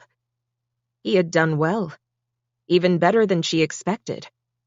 It occurred to her that she might have gone too light on the ankle weights. Dr. Savage thrashed his way to the edge. He was breathing heavily, too exhausted to speak. But Meade saw fierce pride and determination in his eyes, which is exactly what she was looking for. "Not bad, doctor," she said. "Now climb out before you grow gills." Chapter 42. Meade had checked her computer a dozen times during the day, waiting for the gallery segment to be posted on the Channel 7 website. Now, at 6 p.m., the link had finally appeared. She sat down at her console and got to work. Better late than never. She stopped on a two-shot of the reporter and the owner. She zoomed in on the face with the impossible smile and froze the frame. He might have had a lift or two since she saw him last, but it was first-rate work, probably Mexico or Brazil. With another click, she started running her facial recognition program. The software scanned through hundreds of documents and images a second until it locked onto a series of matches. Over the past 20 years, that smile had been all over the world. Anywhere death was profitable. The man was a consummate chameleon, sometimes appearing in a business suit, sometimes a tunic or a Pashtun robe. He was frequently standing or sitting in the background of grainy group photos taken with telephoto lenses. In most of those pictures, weapons were in the foreground. Rifle crates, missile launchers, chemical canisters. Some of the reports linked to images of carnage. Bomb craters, leveled buildings, burned-out vehicles, charred corpses. In more recent shots, the same bright smile stood out at a restaurant opening in Morocco and a ribbon cutting at a bank in Belize. Meade realized that both were convenient fronts for arms dealing, but nothing as highbrow as a big-city art gallery. Maybe the smiling man had taste. Or maybe he was just looking for a more elegant place to launder his blood money. Meade took a deep breath. She had choices to make. She pulled a small drawer out from under her console. She ran her fingers over the shiny cylinders inside and made an important selection. Flamingo pink would be perfect. Chapter 43. I was just finishing up my final bench press routine when I saw Meade's door open. My arm still ached from the pool torture that morning, but I knew I'd catch hell if I didn't stick with the program. There was no time off. Even though Meade had been in and out of her room all day long, I could always feel her eyes on me. When she stepped down into the kitchen, I wasn't even sure it was her. For one thing, the curls were gone. Now she had wavy black hair parted in the middle. She was wearing a tight dress and a blue velvet jacket, and high heels. That was a first. I'd never seen her in anything but crew socks and sneakers. But the biggest change was her face. It looked like the face of a Vogue model. Her eyelids were blue and her lips were bright pink. Her cheeks and forehead sparkled with some kind of glitter. She looked spectacular in a whole new way. "Wow," I said. "Is it prom night?" Mead unlocked one of the kitchen drawers and put a small container in her purse. "Something like that," she said. "And sorry, I already have a date." "You look like somebody else," I said. "How do you know this isn't the real me?" She had a point. Every time I thought I had something figured out in Mead World, something else happened to turn it upside down. I already knew her name was made up. Maybe the copper curls were fake, too. I wondered what else she wasn't telling me, or just plain lying about. "I'll be out for a few hours," she said. I suddenly got a sting in my gut. For a second I was afraid she was going to chain me up again. Instead, she opened a cabinet and pulled out a bunch of audio discs. She put them in a little stack on the counter. Then she tapped them with her fingernail. "Learn something new while I'm gone," she said. Like what? She walked to the elevator and pressed the button. "Your choice," she said. "Surprise me." Chapter 44. The crowd on the sidewalk outside the gallery was a mix of rich patrons and local bohemians, heavy on the under-30 side. More vapors than smokers. Several sleek town cars idled at the curb. The exterior of the gallery was laced with thousands of tiny white lights. A well-curated music mix flowed out from the open door, along with the clink of glassware and the hum of lively conversation. It had been a while since Mead had worn heels this tall or a dress this fitted. But after a quick scan of the other guests, she saw that she'd blend right in. There was a small bottleneck at the entrance as a young hostess took entry donations with her iPhone card reader. When it was Mead's turn, she reached into her small evening purse and pulled out 10 crisp $100 bills. "I hope you don't mind a donation in cash," she said with a smile. The hostess blinked as if she'd been handed wampum. But she recovered graciously and slid the money into a drawer under her hostess podium. "Would you like a name tag?" she asked. "I think I'll stay anonymous," said Mead. She added a charming wink. The main hall of the gallery was broken up by curved white partitions. The floor was some kind of exotic hardwood. The paintings and sculptures were illuminated with pin spotlights, while the rest of the space was bathed in amber light, the kind of glow that made everybody look their best. Beautiful people, beautifully lit. The first person Mead recognized was Amy Ann Roberts, the peppy arts reporter from TV. She was stick-thin, wearing a shimmery silver dress and a quirky tiara. She looked even younger than she did on TV, and her eyes looked even bigger. Mead turned to the right and saw another woman heading her way. She was carrying a neat stack of paper at waist level. "Welcome to Almas," she said. "Would you like a guide sheet?" She was a tall blonde in an elegant blue suit, as formal as a uniform. Mead looked up, started to smile, and instantly froze. It was Annika. Mead hadn't seen her school instructor for almost 20 years. One day, Annika had been leading the class. The next day, she was gone. No explanation. And now, here she was. "Descriptions and prices," said Annika, holding out an elegantly printed sheet. "Let me know what interests you, and I'll introduce you to the artist." Mead held her breath and looked down as she took the cream-colored paper. She nodded, but said nothing. Annika moved on casually to the next guest. Mead turned and walked off in the opposite direction, trying not to flinch. Work the wardrobe, she told herself. Trust the illusion. Be the new you. Champagne? A young man paused in front of her, his tray filled with crystal flutes. "Thank you so much," said Mead, picking up a glass. It was exactly what she needed. The server smiled and moved away. Mead took a small sip and surveyed the room. In a far corner of the gallery, the man with perfect teeth was chatting with an elegantly dressed couple in front of a huge canvas. He was about the same distance from her now that he had been when she first saw him on Kamenyov's balcony. Even then, her intuition had told her that he had a dark soul. Now she knew just how dark. The artwork the owner was showing off was bare white, except for a few oddly placed orange triangles near the center. To Mead, it appeared that he might have misjudged the couple's interest, because they quickly excused themselves and moved toward a grouping of more conservative works. For an awkward moment, the owner was left alone, sipping his red wine. Mead moved in quickly, placing her shoulder just inches from his as she faced the abstract on the wall. "Derivative of Malevich, don't you think?" said Mead. The owner turned and took a moment to appraise Mead's profile.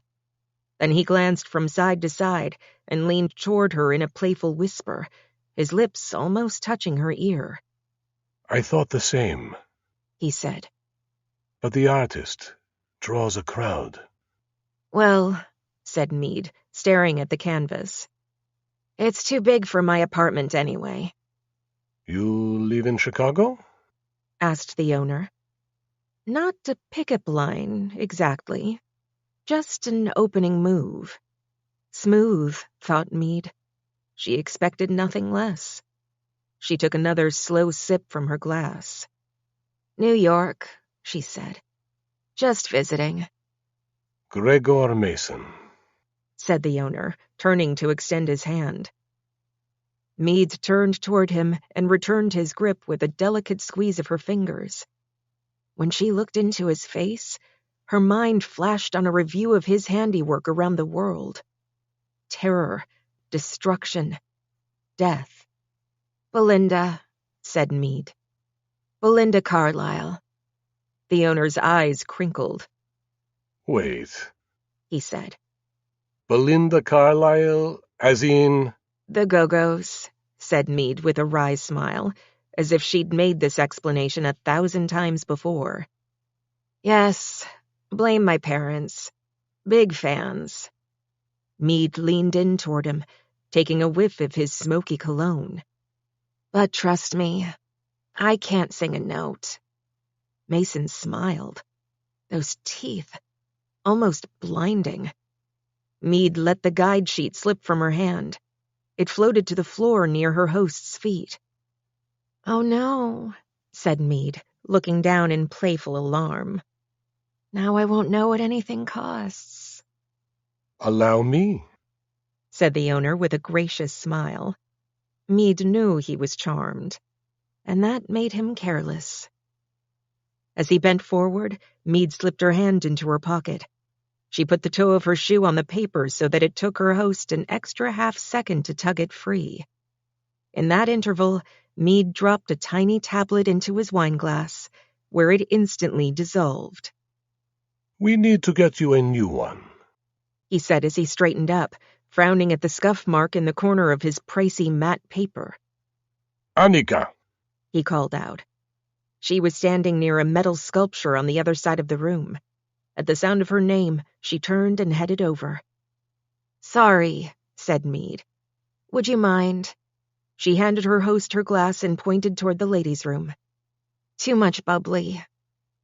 Of course, he said with a slight bow. Mead headed for the restroom, waited for the crowd to obscure the owner's view, then detoured into the back hallway that led to the kitchen. A catering van was backed up to the open door. Meade slipped out into the loading zone and headed through a narrow alley to a side street. In minutes, she was too far away to hear the screams. She knew that by now, the gallery owner would be vomiting blood all over his expensive floor. She only wished she could have been there to see it.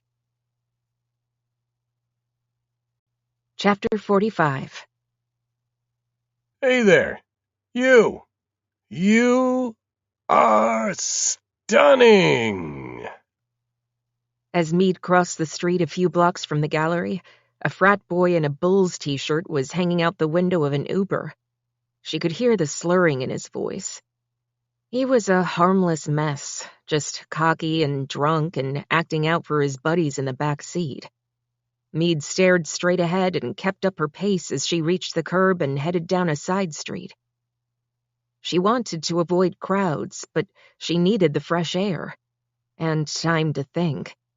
Her heart was still racing. She knew that her gallery mission had been dangerous, that it might attract attention in all the wrong places, just like her encounter with Rishi. But she was tired of being afraid, tired of doing nothing. She'd spent more than 10 years in hiding, pretending to be somebody she wasn't. More than a decade on her own, just watching the evil in the world grow, knowing where a lot of it was being sown. Mostly she felt helpless against it. But now she had to take action. Just had to. No matter how risky it was for her. If they were coming for her, she had decided, let them come. Meade tried to focus her mind on Dr. Savage. Her work with him was nearly done, she told herself. And then everything would change. At least that's what she was counting on. He was her secret weapon. He just didn't know it yet. She rounded the last corner toward home and looked both ways before slipping through the back entrance. As soon as she stepped into the elevator, she pulled off her wig and unpinned her hair, shaking her copper curls loose. Then she kicked off her heels and stood in stocking feet on the bare metal floor, wriggling her aching toes for the first time in hours. She couldn't wait to wipe her face clean, to wipe the whole evening off. The makeup felt sticky on her skin, and the glitter was starting to itch. She pressed the up button. When the door to the loft slid open, Meade stepped out, then stopped. The loft echoed with music. Live music. It was coming from the living area. From Dr. Savage. He was sitting at the piano, his back to her, working the Steinway with so much concentration that he hadn't even heard her arrive. He was playing Rachmaninoff, and his technique was brilliant. Meade felt a pang in her stomach, and then a blind rage rose up inside her. She dropped her heels and wig on the floor and walked over to the piano.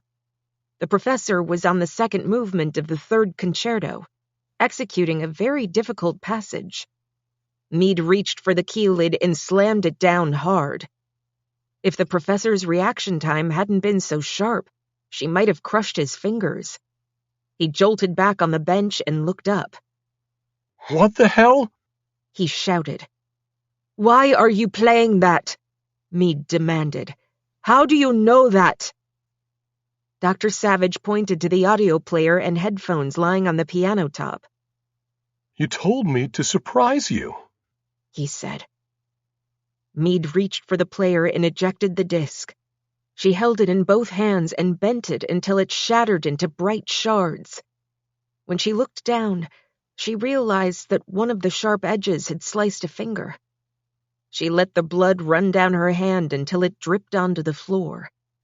The professor sat, stunned, not moving from the bench. "Never that piece," said Meade coldly. "Never that composer. Not ever." Chapter 46. Eastern Russia, 12 years ago. It was race day, one of the most anticipated events of the school year, and one of the most dangerous. Mead's leather gloves rested on the throttle of her growling black ATV. She tested the brakes, but she wasn't planning to use them much. Speed was everything. The engine vibration rattled her hips on the leather seat. Standard racewear was a nylon jumpsuit with a single zipper from neck to crotch, plus a pair of goggles. Mead had added a red bandana for style.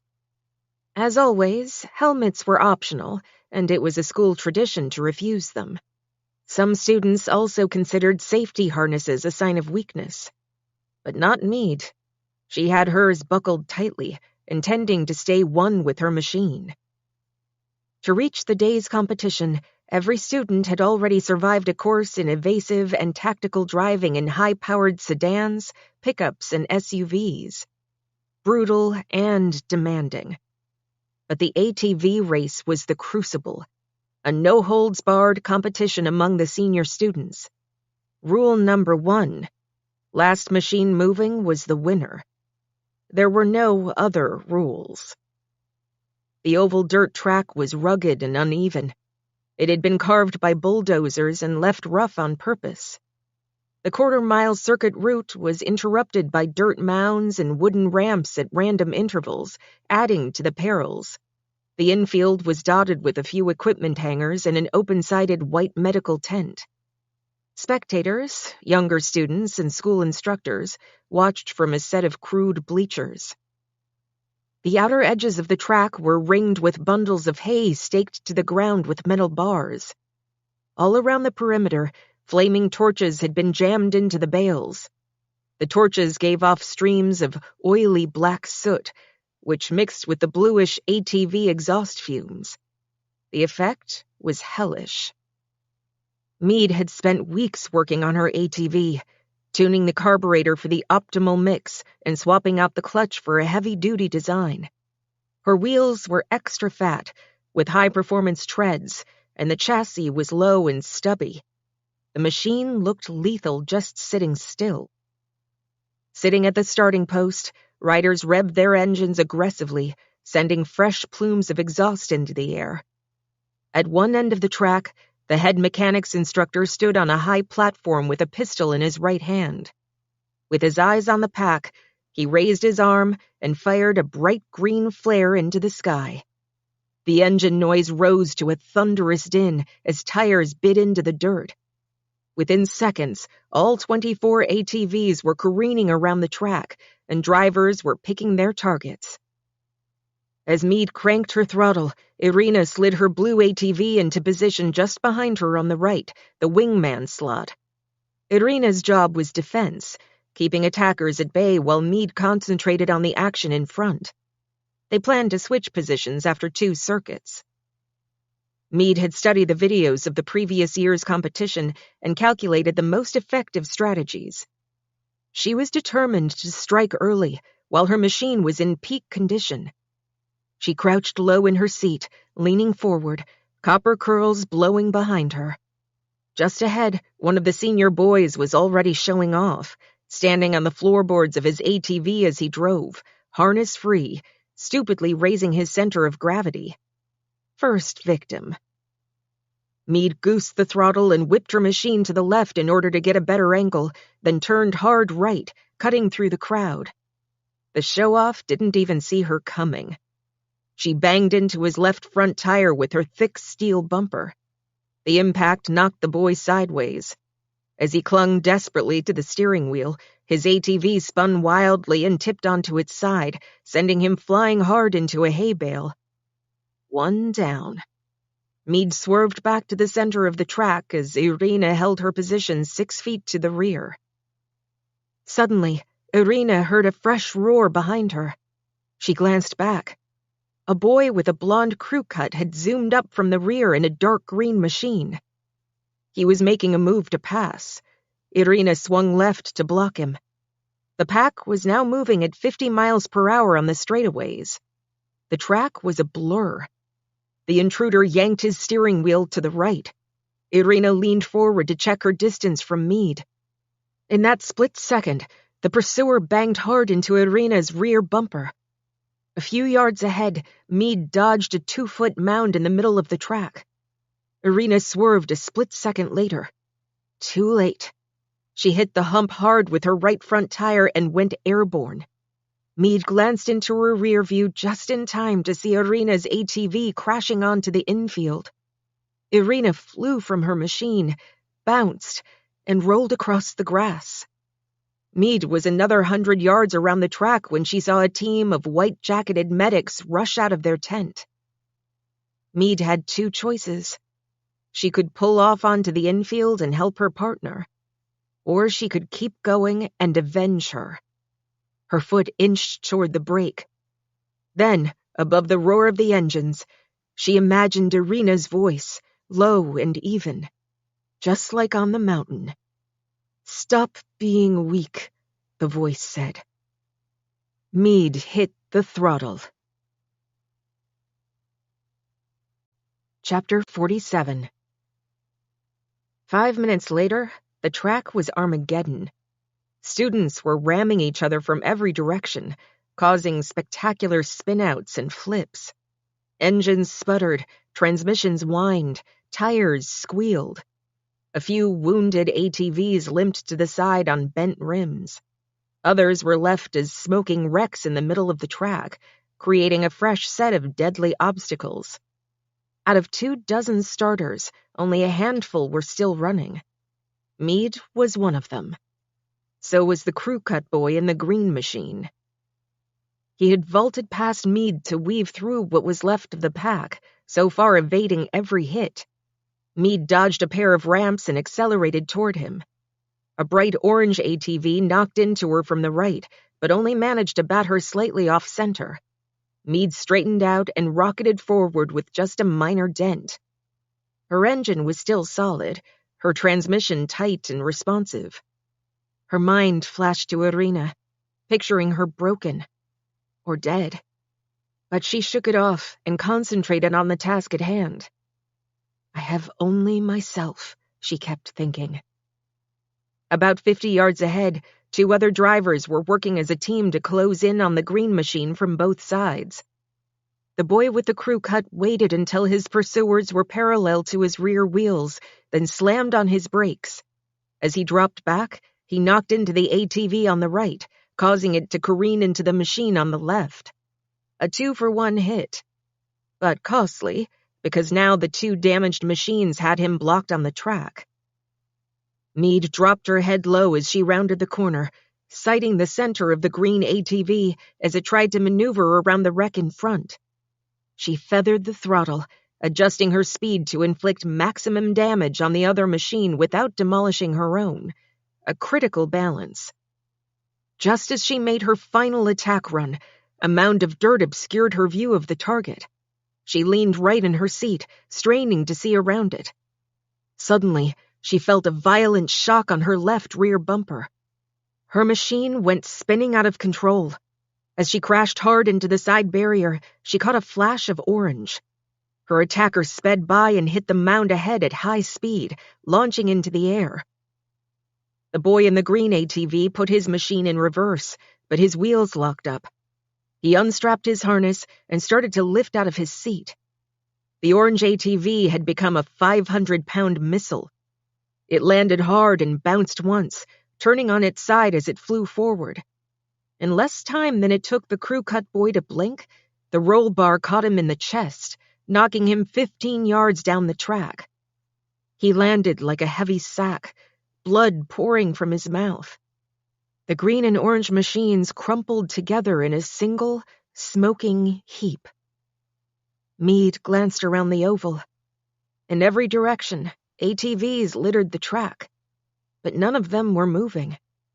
She tested her throttle to see if her machine had anything left. It lurched forward, shaky and sputtering. There was a loud scraping noise from underneath, metal on metal. Meade worked the clutch and the shift lever. The whole transmission felt bulky. It felt like she had only 1 gear left. But that was one more than anybody else had. She knew that all she needed to do to secure the win was to thread through the smoke and the wrecks and cross a white line 50 yards ahead. Meade revved her engine. The sound reverberated around the track like a wounded animal. Every spectator and driver turned in her direction, expecting her to roll forward. The instructor on his platform readied the blue flare to signal victory. Instead, Meade swerved directly across the track and bounced onto the infield. It was 20 yards to the medical tent. When she got there, she jumped out of her seat and ran to the open side, just as Irina burst out. Irina's driving suit was torn and stained with grass and blood. Her eyes were wild. Meade leaned forward, exhaling a sigh of relief. Irina grabbed her by the shoulders, pulled her up, and shook her hard. "Why didn't you finish?" Irina shouted into Meade's face. "Why?" Meade stared back in stunned silence. She realized that she had no answer. At least, not an answer that Irina would ever accept. Chapter 48.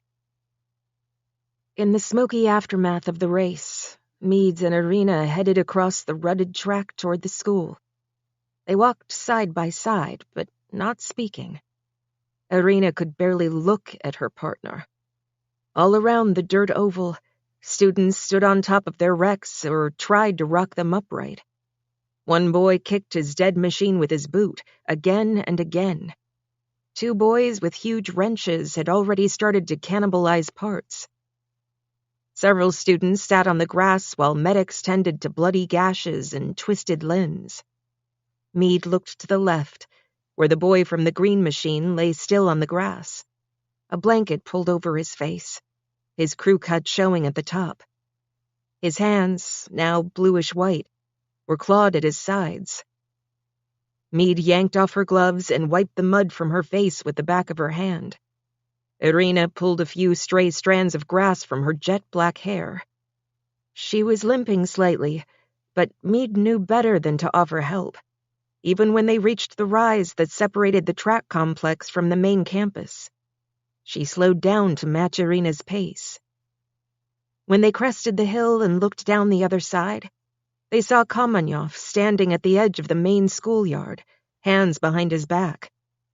It was not unusual to see the headmaster outside, especially on the day of a major event. The girls nodded respectfully as they approached. Then it became clear that Kamenyov was not just out for a stroll. He was waiting for them.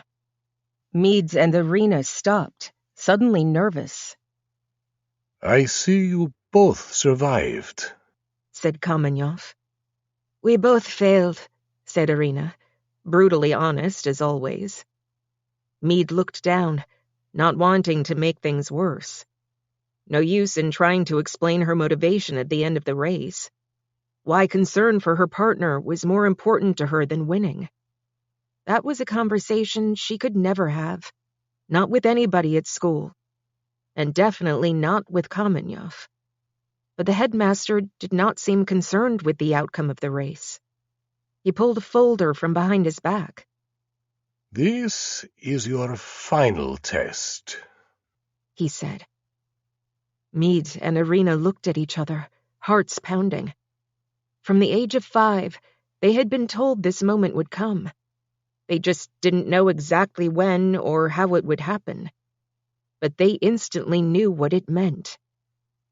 With those 5 simple words from the headmaster, they understood that their classwork was over, competitions done, a lifetime of training complete. There was only one more thing to accomplish: the last assignment, the final test. Over the years, Meade had managed to tease out a few details about finals from Lyudmila Garin during her piano lessons. She knew that every final was different, meant to reveal each student's strengths and weaknesses. Some finals were solos, others paired. Meade glanced over at Irina and felt a sense of relief. In spite of their conflict over the race, there was nobody alive that she trusted more. Nobody had more determination. If they'd been assigned to their final as a team, Meade had no doubt that they would both succeed, no matter how impossible the task appeared. There is a village 6 miles to the east over the mountain, said Kamenyov. A matter there has been festering for years. It needs to be cleaned up once and for all. A village? To Meade, it felt odd to realize that there was any other kind of civilization nearby. For as long as she could remember, all she had known of the world was what she experienced at school and what she'd seen in videos and photographs. There had been nothing else. No other contact. The final was a huge step from theory to reality. Meade knew that it was meant to be disruptive, even shocking. Students never spoke about a final test after it was completed. That was an ironclad law. But she knew that they came back changed, and that, soon after, they usually left the school for good. Kamenyov held out the dossier. Irina took it and opened it. Meade leaned in to see the contents. She had expected a complex file, filled with data and background information. It was nothing like that. The file was bare bones. A simple hand-drawn map was clipped to the inside cover. A single sheet of paper showed an address and photo scans of 2 people. Just faces. A man and a woman. Total strangers.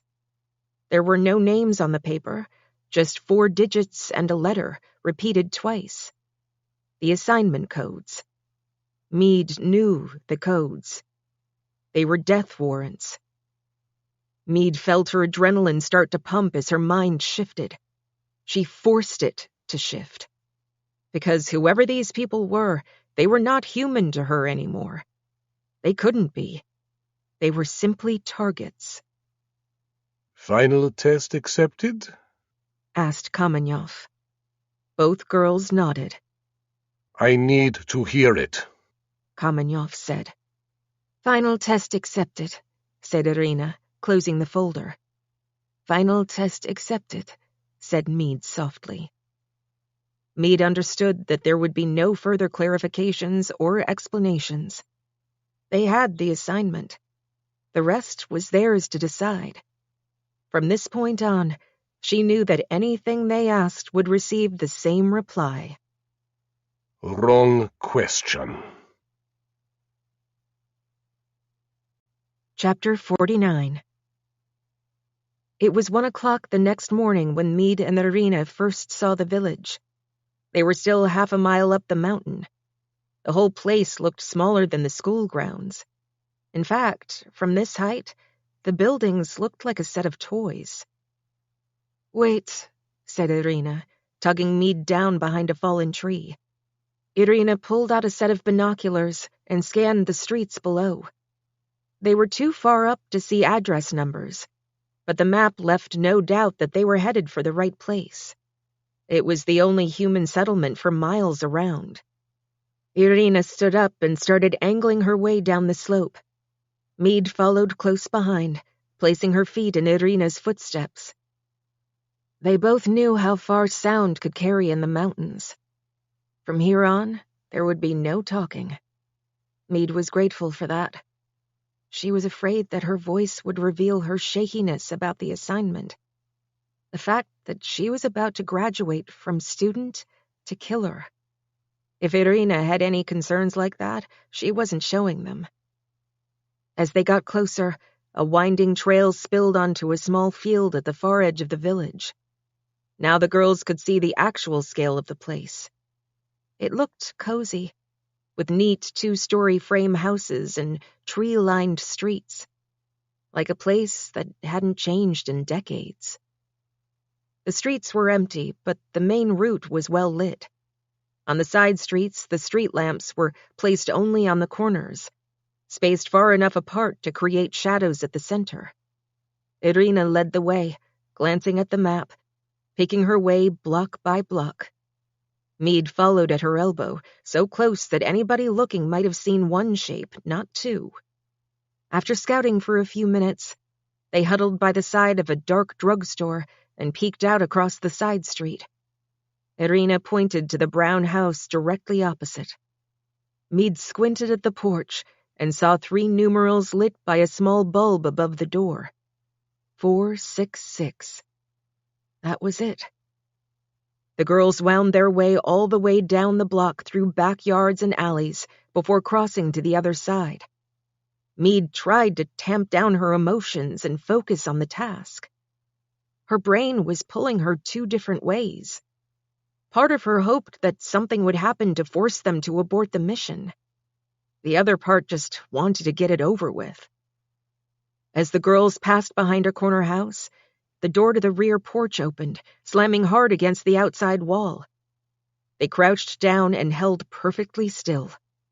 2 men came through the door holding beer bottles. They were laughing loudly and almost tripping as they stepped. One man rested his bottle awkwardly on the porch rail and lit a cigarette. The other man tucked his bottle under his chin, unzipped his fly, and urinated off the porch. Irina tugged Meade's sleeve. They melted back into the shadows, picking their way toward the brown house farther down the row. When they arrived, they sat on the soft ground behind a low wood fence and watched for a full 10 minutes, looking for any movement. On Irina's signal, they moved forward. The fence had a simple latch gate. Irina opened it and slipped through.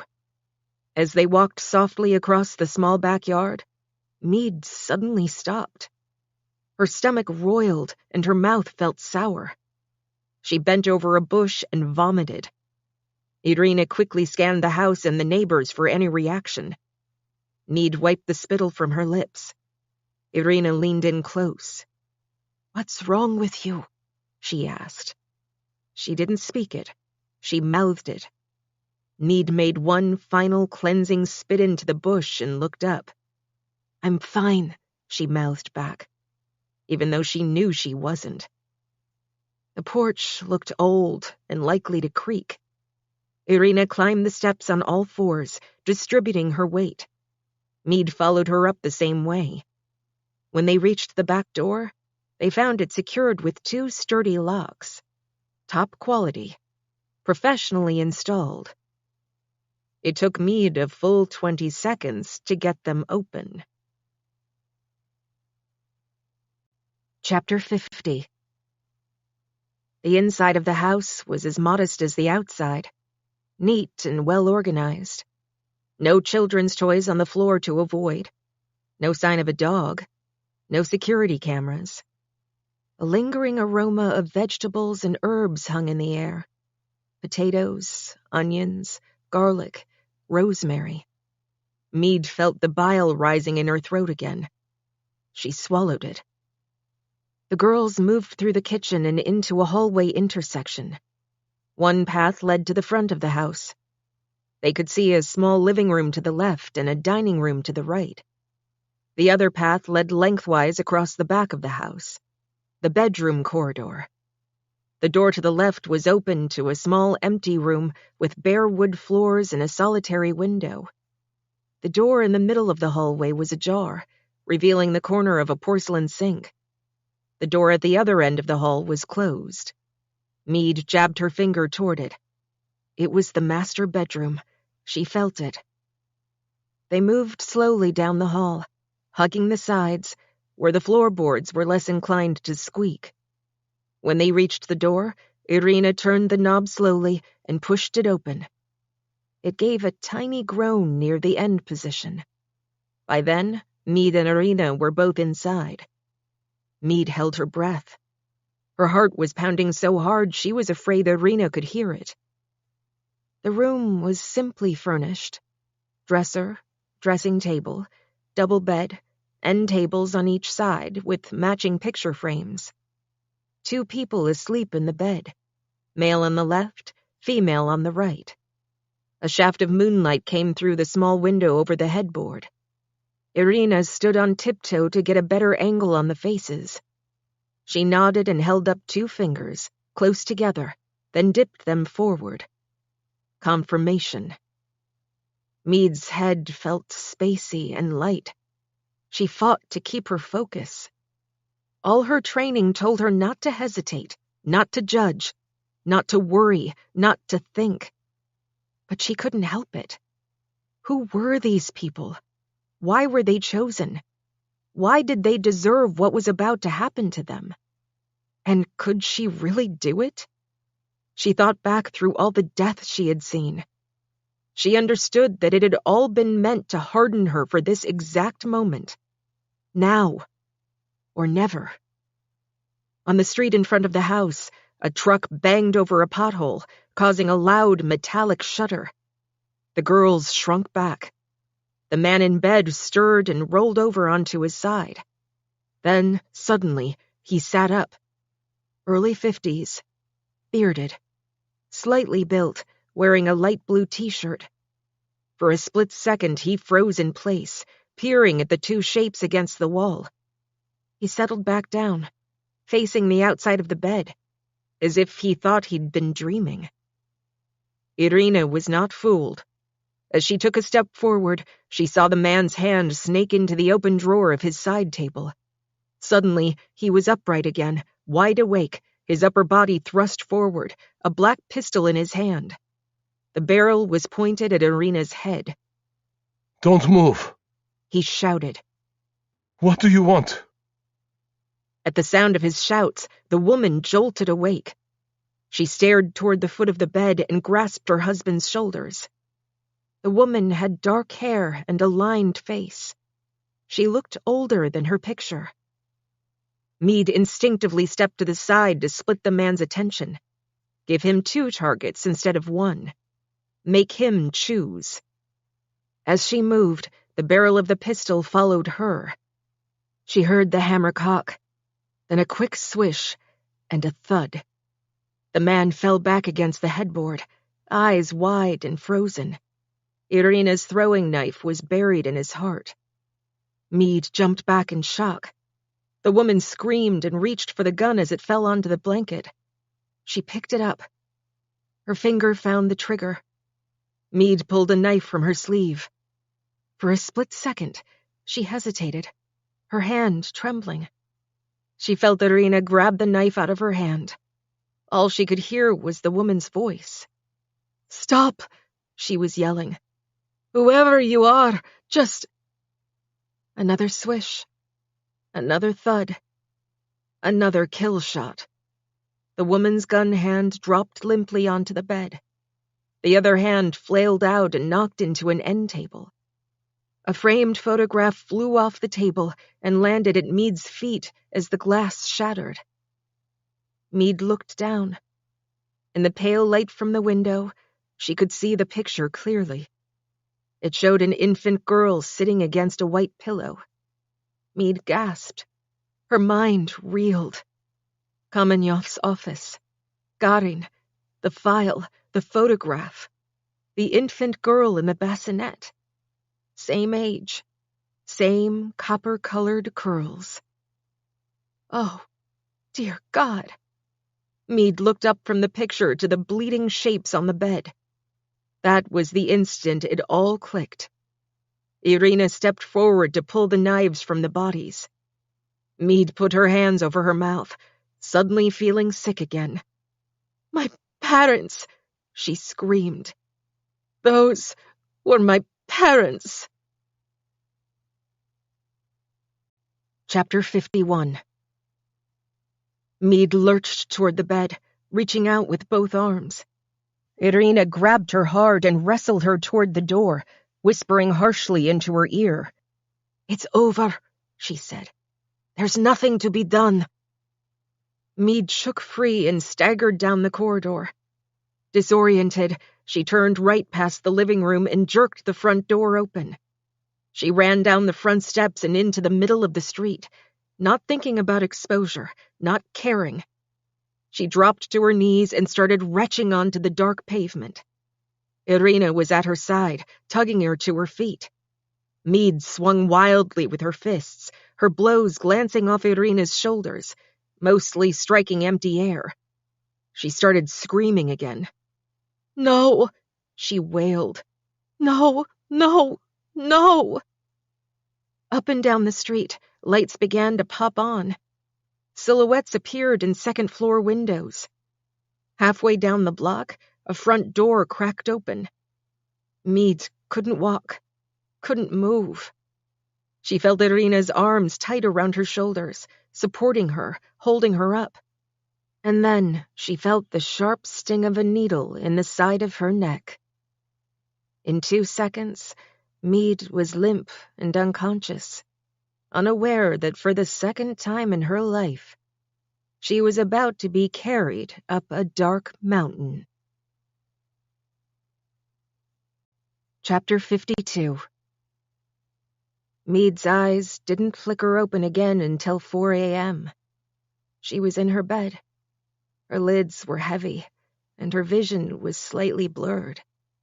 The sedative had not fully worn off. But as her mind flashed to what had happened just hours earlier, the fury burned off the fog. In her rage, Mead was clear about what she had to do. The events in that bloody bedroom would not be her final test. This would be. Mead turned her head from side to side to check around the dormitory. The other girls were sleeping soundly. She slipped out from under her blanket and rested her feet lightly on the wood floor. She slowly slipped on socks and boots. Then she reached under her thin mattress and pulled out a 3-foot strand of knotted rags. It had taken her weeks to collect and prepare them. They had been hidden under her mattress for months. She never knew exactly when she would need them. It was now. 2 beds over, Irina laid curled under her blanket, her head facing the opposite wall. Mead walked quietly to the sink, turned on the tap, and let a slow trickle of water soak the cloth. She twisted the excess water from the whole length and snapped it tight. It could have been a noose or a garrote, but it was neither. It was a science experiment. Mead tiptoed to the window, an arched opening with a hinged frame of thick glass. Mead flicked the latch and slowly pulled the window open. Behind the frame were sets of vertical metal bars set into the stone, top and bottom. The water was starting to activate the acid mixture with which she'd infused the cloth, giving off wisps of white vapor. Mead knew she had to work quickly. She wrapped the rag strip around the 2 center bars, close to where they were set into the granite sill. The iron began to steam and sizzle. As the reaction intensified, Mead pressed her body up against the window. Sparks from the melting metal sprayed onto her forearms, leaving small, searing marks on her skin. She winced. Her eyes teared with pain, but she did not make a sound. In just a few seconds, the cloth had dissolved. The bases of both bars were now withered and shaky.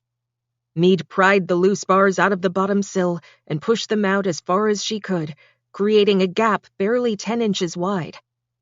It would have to be enough. She looked back at her sleeping classmates, and then wormed her way through the opening. The rough stone scraped her thighs through her thin cotton pajama pants. Her arms burned with pain. She clung to the 2 remaining bars as she slid her shoulders and head through, then hung dangling against the outside of the building. She was 20 feet off the ground. If she fell the wrong way, she would break an ankle or a leg. Her training had made her both an athlete and an acrobat, and she would need both skills now. The grass at the bottom of the wall sloped slightly away from the building. Mead braced her feet against the stone and kicked away as she let go with her hands. As she landed, she tucked in her arms and rolled to the bottom of the slope, coming to rest on her belly on level ground. The coarse grass scraped against her burns, now a pattern of swollen red welts on each arm.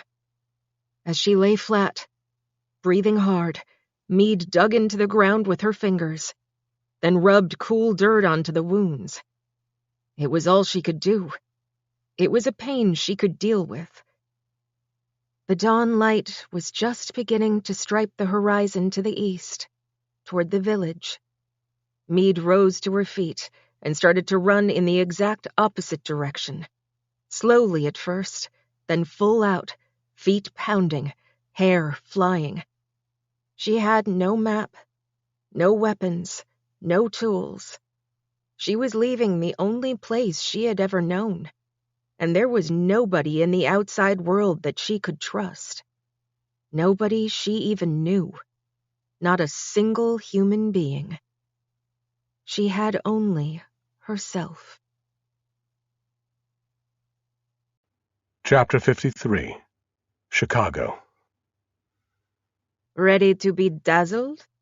Asked Meade. I'm not sure, I said. That was the truth. I was nervous. I didn't know what to expect. For 6 months I hadn't once looked in a mirror. Meade hadn't allowed it. One of her many rules.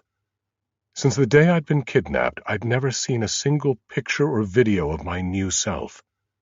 I'd learned to shave my face by touch. Of course, I knew how I looked in bits and pieces. I could see the changes when I checked out my arms, my chest, my legs, my abs. I knew that I was bigger and stronger than I ever imagined. I could recite my new measurements to the centimeter, but I didn't have the whole picture. I had no clue how I looked to anybody else. Only Meade did. So she decided that tonight was the big reveal. Tonight, I was being introduced to myself. She was holding a full-length mirror turned backward against her torso. I was standing in my gym shorts and bare feet. I was still pumped and sweating from my workout. For some reason, I guess, she thought this was my best look. On the count of 3. Said Meade. She wiggled the mirror in a little tease. 1, 2, 3. Then she flipped it. When I saw the man looking back at me, it was like looking at a stranger. Holy shit, I said softly. Mr. Universe competition, here we come, said Meade. This was crazy. Over the past couple of months, I'd felt my development accelerating. It wasn't just the extra training or the protein shakes or the mass gain powder or the endless brain exercises. Something had fundamentally shifted in me, physically and mentally. I felt myself progressing in leaps, not just steps. Look, said Meade, tipping the mirror. Even your hair is better. I leaned forward and ran my fingers over my scalp. She was right. I still had my widow's peak, but the hair on top was now thick and full. The little bald patch on the crown of my head had completely filled in. The last time I had hair like this, I was in high school. Go ahead, said Meade, twirling her index finger in the air. Take in the rear view. Now I was really self-conscious, but also kind of curious. I did a 3/4 turn and looked over my shoulder into the mirror. Jesus! My traps and lats were carved like marble. My waist was narrow and tight. My external obliques looked like thick straps. My glutes bulged like 2 solid rocks under my shorts. Work of art, right? Said Meade. She turned the mirror around and leaned it against the wall. Hold on. I have another treat for you. I never knew when to take her literally. She always kept me off balance. Usually when Meade said she had something special for me, it turned out to be pure misery. But sometimes she actually came through with something great, like Kobe steak for dinner instead of tofu, or letting me choose the playlist. She bent down and reached into a cooler. I stepped back. That better not be another pighead, I said. Give me some credit, Doctor. We're celebrating. Sure enough, when her hand came out of the cooler, she was holding 2 frosty bottles of Blue Moon Belgian white beer. I almost started panting. I hadn't tasted any liquid besides protein shakes and bottled water since last November. Just the thought of that cold beer hitting my throat made me tremble. She knocked off both caps on a corner of the weight machine. Little dribbles of foam spilled out of the necks. She handed me one of the bottles and tipped the other to her lips.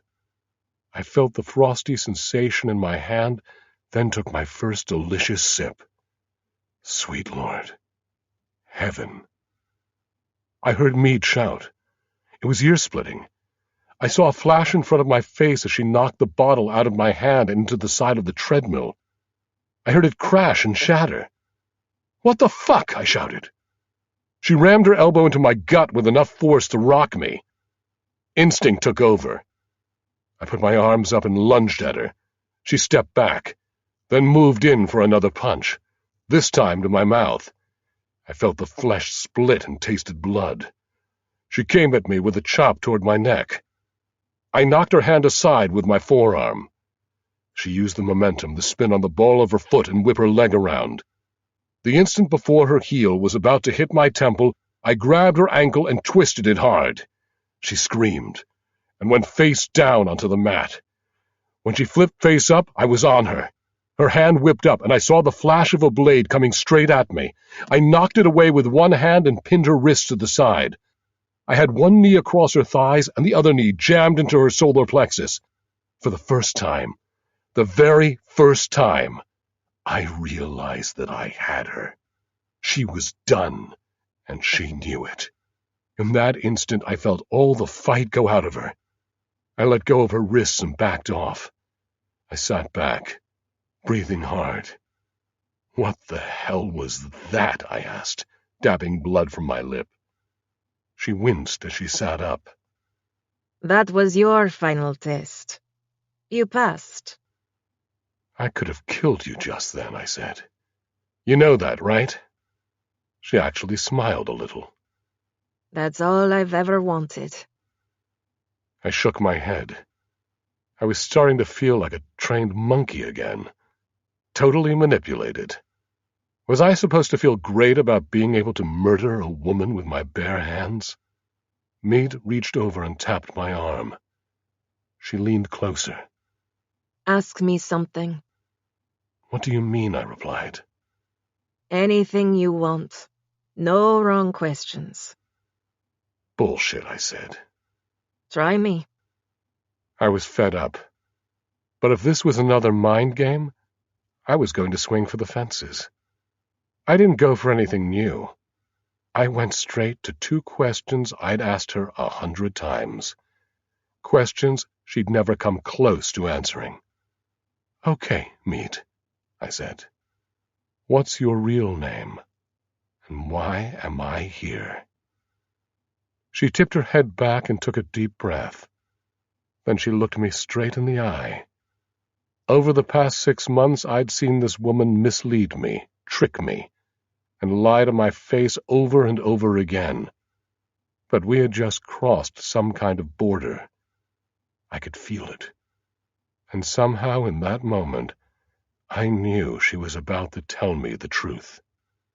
My name is Kira Sunlight, and I need you to save my life. Part 2. Chapter 54. Sunlight! My God! That was the last name I expected to hear or wanted to hear. But in that instant, at least I knew I wasn't some random kidnapping victim. And my kidnapper wasn't some local psycho. This woman and I were deeply connected. I suddenly realized that this whole setup had been decades in the making. Maybe a century. "Sunlight," I repeated. "You're related to—" I stopped and let her finish the sentence just to be sure I was right. John Sunlight. Yes, he was my great-grandfather. I'd known about John Sunlight my whole life, and not in a good way. He was a part of my family's past that I tucked away, further than the rest of it, thinking it would never surface again. But here it was, staring me in the face 3 generations later. I was amazed that this woman and I would ever be in the same room. Stunned, in fact. Because her ancestor and mine had been determined to kill each other. Now I had to wonder about her intentions all over again. The change in her name changed everything. She was a Sunlight. I was a Savage. It was a bad combination. You realize that if John Sunlight had his way, I said, I would never have been born. Think how I feel. It's kind of like being related to Hitler. From what I knew, it was a fair comparison. Because back in the 1930s, John Sunlight had also wanted to rule the world. And like Hitler, he almost succeeded. He built his own private army and tried to corner the market on the world's most devastating weapons. The only thing standing in his way was my great-grandfather, Doc Savage, which is why John Sunlight tried to wipe him off the face of the earth. But all that was in the distant past, done and buried long ago. Ancient history. I'd heard about the battle between Doc Savage and John Sunlight from my parents before they passed. But it wasn't something I ever thought about. As far as I was concerned, it had nothing to do with me. Your great-grandfather has been dead for decades, I said. So has mine. I need to save your life? Who the hell wants to kill you? She didn't seem scared, but she did seem nervous. I'd never seen that before. Let's just say my past is catching up with me. So is yours. Chapter 55. Gaborone, Botswana. 8,000 miles and 8 time zones away, in a small neighborhood bistro, sprinter Jamel Mena was on her first wine spritzer of the evening. The cool Chardonnay was easing her guilt, slightly. She was really enjoying the company of her fellow runners, but she had a definite twinge about leaving her infant daughter with a new sitter. Jamel was so in love with that baby. The baby the trainers had told her she should never have. She hated to be away from her, even for a minute. But this evening was special. Her friends were special. And her apartment was just down the street. She had earned this evening, she kept telling herself. After all, how often does a single mom from the African bush get to compete in the Olympics? Jamel, where is your mind? It was her teammate Luana, the tall runner. She reached across the table and snapped her fingers in Jamel's face. Sorry, said Jamel, coming back to the moment. I'm here. Half a block away, in Jamel's tidy apartment, Irina was busy wiping down everything she had touched since she arrived. Light switches, refrigerator, toilet handle. It was an unnecessary precaution, since her fingerprints were not on file anywhere in the world. But she had been trained to be thorough, and it was her nature.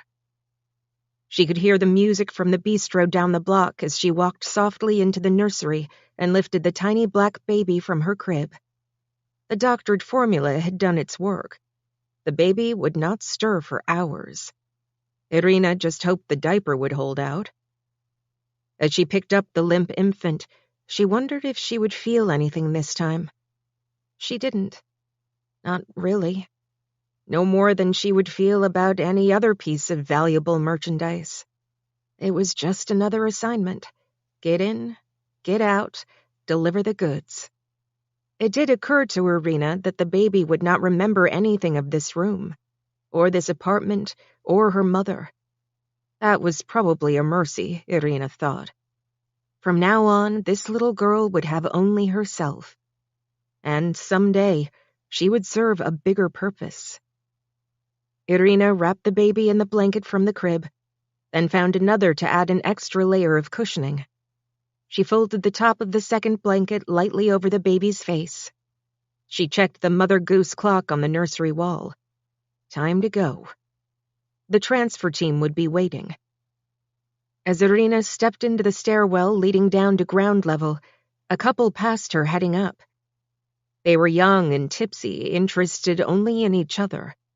When the police interviewed them the next morning, along with all the other residents of the small apartment complex, the couple would only remember seeing a young woman with a duffel bag, looking as if she were leaving for a weekend trip.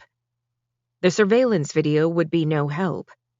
For a few critical intervals, it would show nothing but static. Chapter 56. Chicago. I was on my own again. After telling me the truth about who she was that afternoon, Kira had disappeared into her room. I just kept on with my training routine. What else could I do? Whatever had gone on in Kira's past, she wasn't ready to get into details. Not yet. So I just kept pumping iron and thinking about all the other questions I needed answers to. What was the threat? Who was coming for her? Would it ever be over? Was I ever going to get my life back again? I finished my last workout at about 8 p.m. and took a shower. I was getting ready to lock myself in for the night, following the rules. I put on some old sweats to sleep in and sat down on my bed. That's when I saw Kira standing outside my cell, holding a bottle. "Join me in the kitchen," she said. So I did. In 6 months, my kidnapper had never poured a glass of wine without quizzing me about tannin levels, complexity, and region of origin. She never let me drink, just taste and spit. But tonight was different. Maybe because she wasn't pouring wine. She was pouring mezcal. "Sip it, don't shoot it," she said. Good advice. The taste was smoky and fierce. I almost coughed it back up. My eyes were watering. How long has this stuff been aging? I asked. "About 100 years. She said. That's why it's so mellow." I picked up the bottle. The glass was thick and heavy, and the label was all in Spanish. The vintage year was handwritten. Sure enough, 1922. Did you steal this from a museum? I asked. She shook her head. "From a private collection." I took another sip. This one went down easier. I started to feel warm all over. Anybody looking at the two of us would have thought that we were just a regular couple enjoying a quiet evening together. Not quite. For one thing, I was still adjusting to my companion's name. Her real name. As I looked at her across the counter, I pictured a giant K on her forehead, so I wouldn't slip up and call her Mead. There were so many blanks I needed to fill in that I didn't know where to start. But she beat me to it. "How much do you know about Brandt Savage?" It was a loaded question. I'd basically spent my life trying to pretend the guy never existed. It was a pain in the ass to be descended from a legend as big as my great-grandfather. Genius, war hero, crime fighter, soldier of fortune. You name it, he did it. Hard to live up to. Even harder to live down. I know he was brilliant, I said, and a great inventor, but I think he depended on brawn over brains too much. From what I've heard, he was a pretty violent guy. After my folks died, I thought about changing my last name to get rid of the connection once and for all. Fresh start. "So why didn't you?" The reason was pretty embarrassing. Because Savage was already on all my diplomas, I said. Kira gave a quick laugh. "Right. I guess all that calligraphy would be a bitch to redo." I realized that I'd never heard her laugh before. Maybe it was just the mezcal, but it sounded terrific. Look, I said, I know there's probably a ton of exaggeration in the old Doc Savage stories. Pirates, ghosts, phantom cities, evil hunchbacks. That stuff can't be true. It sounds like pure fantasy. Kira took a slow sip and raised her eyebrows like she was holding back another secret. I leaned toward her over the counter. Wait, I said. How much do you know? Kira put her glass down on the counter. "Follow me." By this time, the rest of the loft was mostly dark, except for a dim glow from inside my cell, and a few under-counter lights in the kitchen. And with all that mezcal on board, my vision wasn't super sharp. Kira led the way through the kitchen and stopped at the metal door that said utility. I'd never paid much attention to it. Why would I? Nothing but circuit breakers and HVAC equipment inside, I figured. Besides, it had a pretty sophisticated electronic lock. Kira tapped the lock with her finger. Open it. Open it? I could barely see it. I have no idea how to do that, I said. Sure you do, said Kira. You learned it in your sleep 2 nights ago.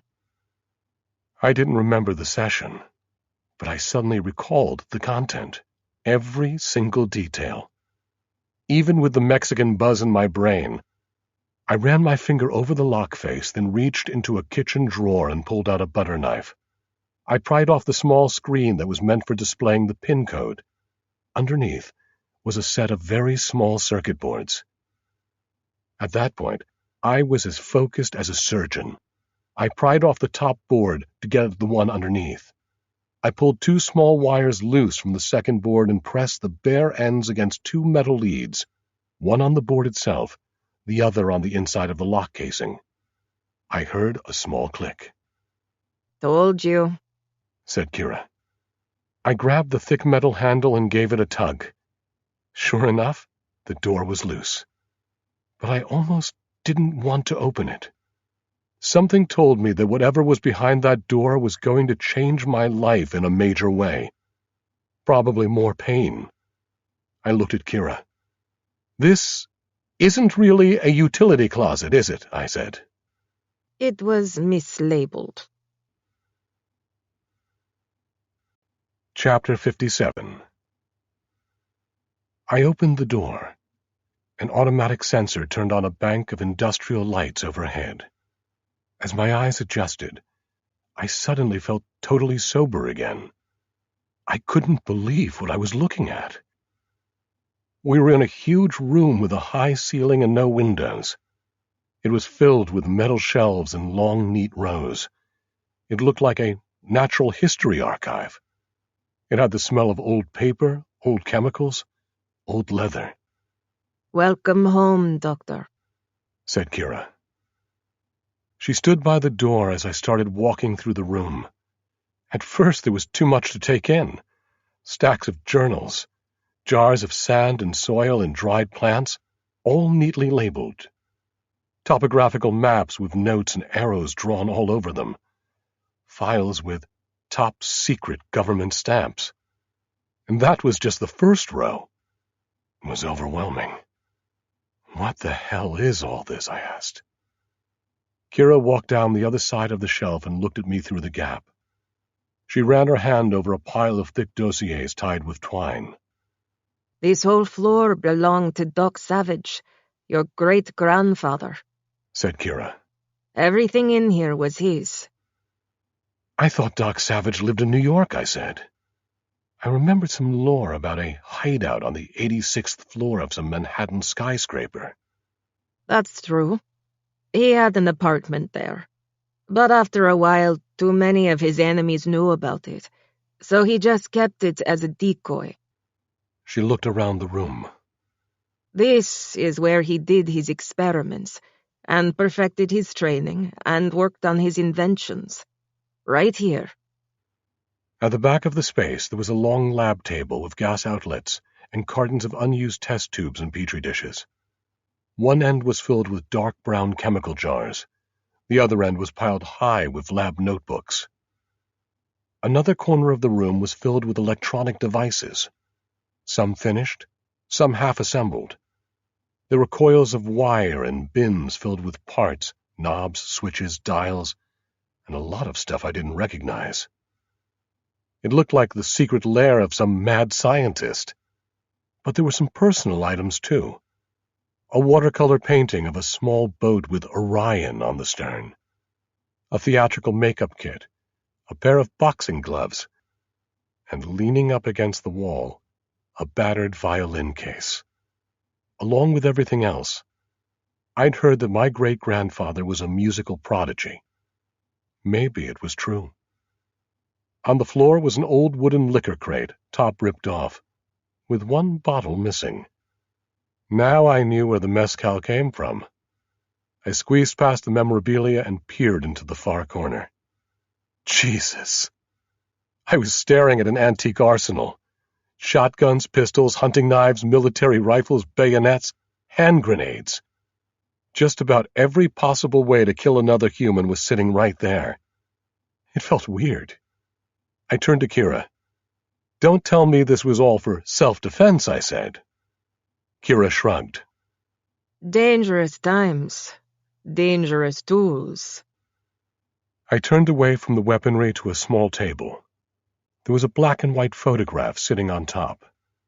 It was Doc Savage himself. No doubt about it. I'd seen the illustrations from the pulp stories, but this was the first actual photo of him that I'd ever laid eyes on. I spotted the family resemblance right away.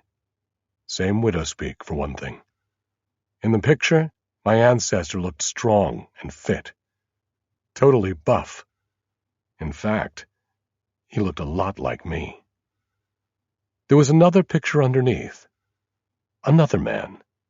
Same era. Same features. Except this guy was no great physical specimen. He was stooped and awkward-looking. Kind of like I looked before I was taken. "Who's this?" I asked. Kira walked over to meet me at the table. She ran her finger across the picture. She hesitated for a second before she answered, like she wasn't sure how to break the news. That's Doc Savage's brother, Cal, she said. I shook my head. Wrong. That made no sense. You don't know what you're talking about, I said. Doc Savage was an only child. No, said Kira, looking straight at me. Doc Savage was a twin. Chapter 58. I stared at the two pictures side by side. Out of nowhere, a new branch of my family tree had just been added. Suddenly, I had a great-uncle. Why didn't I know about this guy, I asked. Because your family was really messed up, said Kira. She took the pictures and put them down on the table. She pulled out a ledger and opened it to a middle page. It was filled with anatomical stats, heights, weights, muscle measurements, along with nutritional data and athletic performance records. Running, swimming, hiking, boxing, marksmanship, all noted in painstaking detail, like lab notes. Doc Savage was a human science project. He was part of a 20-year experiment conducted by his father. The goal was to create the perfect physical and mental specimen, a man who was the best at everything. The twin brother was the control. Their father turned one brother into a Superman and let the other brother fend for himself. That's why you've never heard the name Calvin Savage. Nobody has. She walked over to another row of shelves and came back with a thick leather binder. The title stenciled on the cover was Sunlight. She handed the binder to me. I opened it. Stuck between the cover and the first page was a photo of a man in a lab coat. Bursting out of it, actually, because his build was almost as big as Doc Savage's. John Sunlight, I said. Who else could it be? I looked for any similarity to Kira. Definitely not the hair. Her great-grandfather was totally bald. Let's sit, said Kira. She cleared off 2 leather armchairs against the wall. The chairs looked like they belonged in a men's club. They even smelled like cigars. I sat down. The leather was soft and worn. Pretty comfortable, actually. I felt like I should be wearing a smoking jacket. Kira tugged her chair around to face mine. Our knees were almost touching. Listen, my great-grandfather was a genius, close to Doc Savage's level. But he was twisted, delusional, probably a sociopath. He had all these insane theories about how to reorder the world. He even managed to steal some of Doc's technology and weapons. But he realized that to get all the secrets, he needed an inside man. So he reached out to Cal, who didn't have much going for him. He and Cal made a pact. That's how John Sunlight got his hands on the manual for Doc Savage's training. There was a manual? Absolutely. A full regimen, from 14 months of age to 21. It was all written down. Physical training, mental challenges, martial arts, languages, science, history, music. So after Sunlight stole the manual, I asked, what did he do with it? Use it to train his mercenaries? No, he used it to start a school, with himself and Cal in charge. A school, I asked. Like what? A college? A secret academy, based on the Doc Savage methods. Strict discipline from infancy on, every minute programmed, no outside influences. My great-grandfather took the Doc Savage training and corrupted it, turned it into something else. Turned it into what? I asked. Into something that would help him extend his influence and take over the world. Espionage, infiltration, psyops, murder. How do you know all this? I asked. How can you possibly? Her look stopped me in mid-sentence. Because I was raised there. I was trained there. In 80 years, I'm the only student to leave without authorization. I escaped when I was a teenager. I leaned back against the wall. Suddenly, a lot of things were adding up. But not everything. Wait, I said. So you mean you put up with that evil shit for all those years and then decided to run away? Why? What changed? Did you suddenly grow a conscience? Kira's eyes dropped. Her voice got soft and low. I can't talk about that, she said. Something in the way she said it told me to leave it alone. Okay, I said. But where did you go? You're not a teenager anymore. Where have you been all this time? What were you doing? Kidnapping innocent college professors? I promise, she said. You're my first. I've been all over the world, made plenty of money. I've been lots of different people, and I've covered my tracks pretty well. But the school is still operating, still pumping out graduates. They're getting better and smarter and more dangerous. You cannot believe the amount of evil they are responsible for. It's everywhere. And that's why you needed my help? I asked. She nodded. I knew you had the right genes, she said. But I had to bring out your full potential. I couldn't tell you the truth until you were ready, until I knew I could trust you. She leaned toward me in her chair. I'm sorry. That was the first time she'd ever uttered those two words. And somehow, in that moment, I felt sorry for her. I reached over and put my hand on top of hers. I expected her to pull away, but she didn't. The effects of the mezcal had mostly worn off, but now there was something else. I felt like I'd stepped into a different time and place, a world where only one other person knew what was going on. Over the past 6 months, I'd been afraid of her. I'd hated her. I'd admired her. And now I was having other feelings. Maybe stuff I'd been suppressing. I wondered if maybe she was feeling the same thing. Kira stood up. I think we need to release some tension, she said. Finally. It sounded like maybe we were on the same page.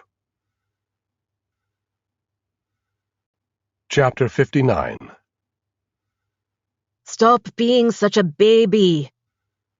I'd never been touched like this in my life. The pain was intense. but Kira said it was all for my own good. I was lying on a massage table behind a set of linen curtains in a corner of the loft. My face was poking through an oval in the table cushion, and all I could see through it were floorboards.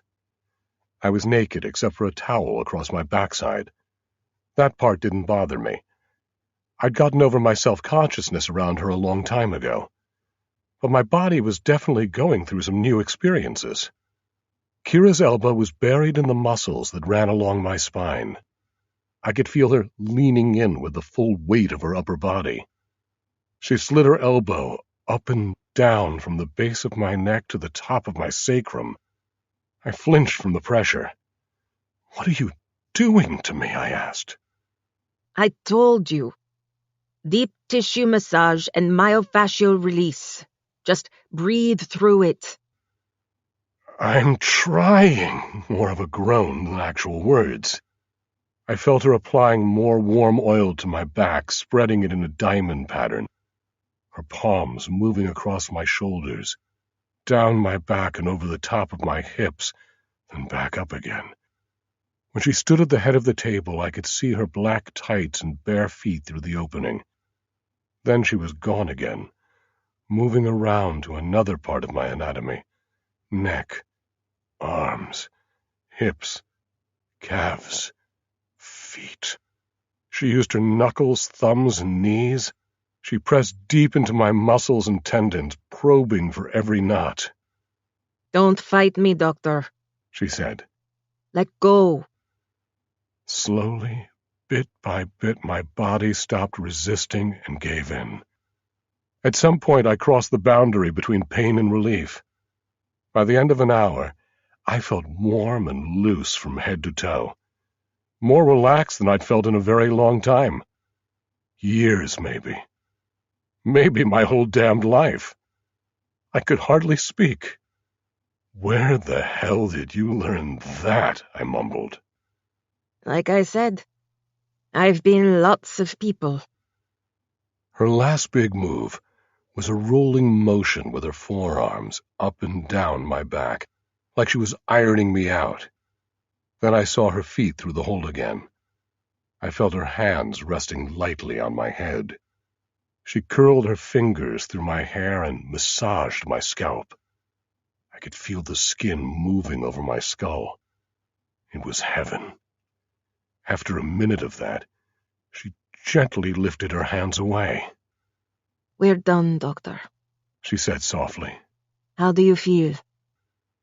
Amazing, I sighed. I gripped the towel around my waist and slowly turned face up on the table.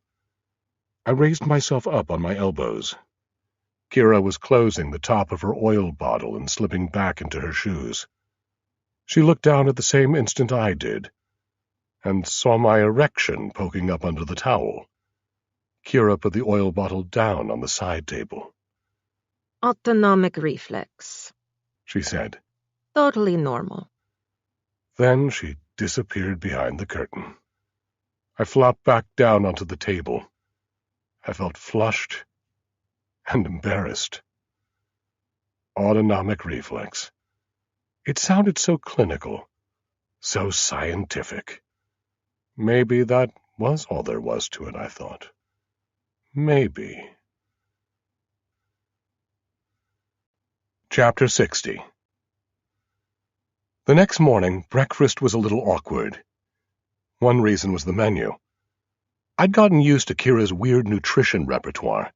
Goji berries, chia seeds, flax, maca, and the rest of it. Some of it I'd learned to like. Some of it I learned to tolerate. Some of it I still had to choke down. But now I was staring at a plate full of wet green weeds. "What in God's name is this?" I asked. "And don't say wrong question." It's kelp. You're low on antioxidants. Now that she said it, it looked exactly like stuff I'd seen in nature documentaries waving around underwater. It was seaweed, pure and simple. I pushed the plate away. "Thanks," I said, "but I draw the line at algae." I was a little surprised when she didn't push back or try to force-feed me. She downed the last of her smoothie and wiped her lips with a napkin. She looked serious. She put her elbows on the butcher block. Doctor, She said.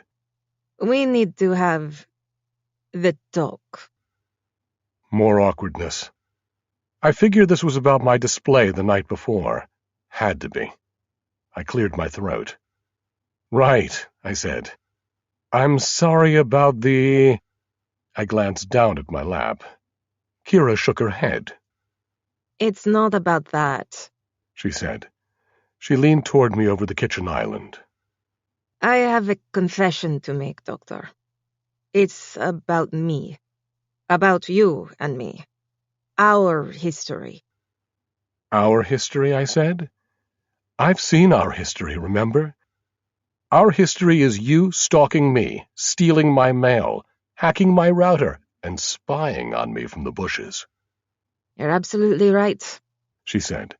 And that's what I can't really explain. I think I liked watching you from a distance. I could see how awkward you were. The way you kept to yourself, lost in your own little universe. No friends, no relationships, no adventure. She was right, of course. Her little film had proven the point in spades. I'm a loner, I said. Always have been. To be honest, I found the whole package kind of irresistible. I sat up in my chair. Was she playing another game? I'd never felt the least bit irresistible. To anybody.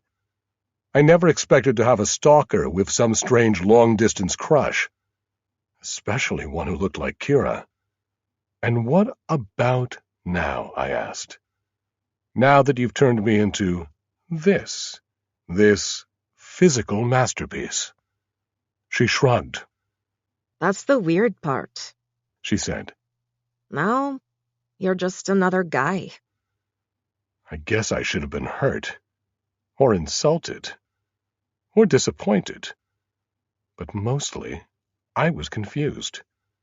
What Kira seemed to be saying was that back when I thought I would never have a chance with a woman like her, I actually did. And now that I looked like somebody who might actually have a chance with her, I didn't. It was a head spinner. Over the years, I'd been attracted to plenty of women who'd stuck me permanently in the friend zone. But this was a whole new zone, the Kira zone. And I was totally lost. Don't feel bad, Said Kira. I'm no prize, believe me. I have baggage. I'm not easy to be with. At that point, all I could do was laugh.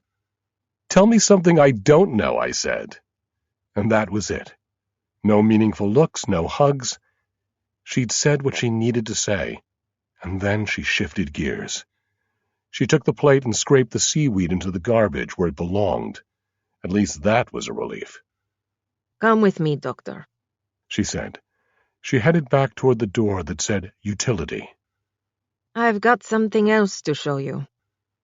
I got up from my chair as she pulled the door open. She had a strange smile on her face. You probably shouldn't have too much in your stomach for this anyway. Chapter 61. A few minutes later, we were standing on a narrow ledge that projected from the side of the building, and I was preparing to die. We were about 60 stories up, wearing silver overalls over our clothes and helmets on our heads. Kira said the overalls were fireproof, but fire was the least of my worries. I was way more afraid of ending up as a bloody speck on the sidewalk. Adjust your straps, Doctor. Said Kira. Like this. The straps were attached to big chrome canisters on our backs. They looked kind of like old vacuum cleaners. I looked over as Kira pulled the loose ends of her front straps down tight across her chest. I did the same. Then I tightened the belt around my waist. I felt the canister press even harder against my back. I looked over at Kira like she was nuts, because I truly thought she was. This whole project seemed suicidal, but she wouldn't back off. Don't worry, said Kira. I've bench-tested these things a dozen times. Doc Savage knew what he was doing. The thrust and aerodynamics all add up. I'd read about some of my great-grandfather's inventions. Fluoroscopes for night vision, the first high-def TV, ejection seats for airplanes. But I never knew how much of it was real. And I definitely never expected to be standing on a ledge wearing one of his 1930s vintage jetpacks. That part felt absolutely insane. Kira took a step forward. She was standing right next to me, just 1 foot from the edge. Trust me. Trust your great-grandfather. I didn't. Not for a second. Not when it came to a 600-foot drop. I felt like throwing up. Kira reached over and made a small adjustment to a dial on the side of my jet canister. "What are you doing?" I asked. Giving you a reacher mixture. More power. "Is this another one of your manhood tests?" I asked. "I thought I'd already passed." My voice was shaky. I sounded desperate, and I was. I no longer doubt your manhood. "I can't do this," I said. I backed up against the wall. "This is crazy." Kira pulled me forward again and stood right behind me. Her hands were on my shoulders. She spoke right into my ear. Her voice was calm and reassuring. I thought maybe I could still talk her out of it. "Wait, I just need a little more time." I could feel my palms sweating. Her voice was calm and reassuring. No rush, Doctor. I know you're nervous. Totally understandable. We'll go when you're ready. I took a deep breath. She shoved me off the ledge. Chapter 62. I might have screamed. I don't really remember. What I do remember is the feeling of my heart thudding and the air rushing up against my face. I was falling straight down, head first. I could see the street and all the traffic zooming closer in a blur. Then I heard a loud bang and a roar behind me. I felt a tremendous jolt, and suddenly I wasn't falling anymore. I was shooting up into the sky like a rocket. So fast it felt like my stomach was being pressed down toward my feet. I looked over. Kira was right alongside me. I saw a bright tear-shaped flame blasting out of the bottom of her jetpack. Her hair was whipping out from under her helmet in little copper-colored waves. She flexed her legs and leveled out until she was flying parallel to the ground. I copied her exactly. Got the same result. I was a bad judge of heights, but it looked like we were a couple thousand feet up. We were soaring over the center of Chicago, with skyscrapers stabbing up and all the other buildings laid out like a giant puzzle. The streets were a neat crosshatch pattern. The Chicago River was like a blue ribbon winding through the city. It probably took me a half-minute to adjust to the reality of what was happening, the fact that we were flying with machines built 60 years before I was born, and that they actually worked. There was no use trying to talk or even shout to each other. The wind was too loud, but I could read Kira's body language in the air. She was having a ball, and once I realized that I wasn't going to drop out of the sky like a stone, I started to have a ball too. At first, Kira took the lead, and I followed what she did. She was like a ballet dancer in the air, a total natural. I wasn't quite as smooth, but I was getting the hang of it. I realized that I could control my position in the air by dipping my head and adjusting my arms. When I tucked my arms tight against my side, I swooped down. When I lifted my arms out to the side, I rose back up. After I got a little confidence, I straightened out and shot out in front. The sensation was unbelievable. It was a mix of lightness and speed and amazing power. I had to hand it to my ancestor. I'd never felt anything like it. Lake Michigan was off to the east, looking like a big green carpet. I banked to the left and headed out over the water. Kira was right behind me. I tucked myself into a dive and plummeted down until I was about 30 feet above the surface. When I passed over a lake freighter, I was close enough to see the crew looking up and pointing. The lower I got, the faster it felt like I was going.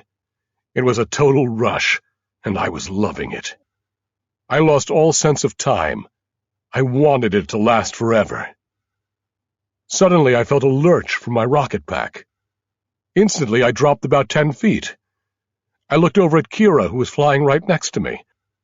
The flame from her rocket was coming out in short bursts with little belches of smoke in between. I felt another lurch, then a loud pop.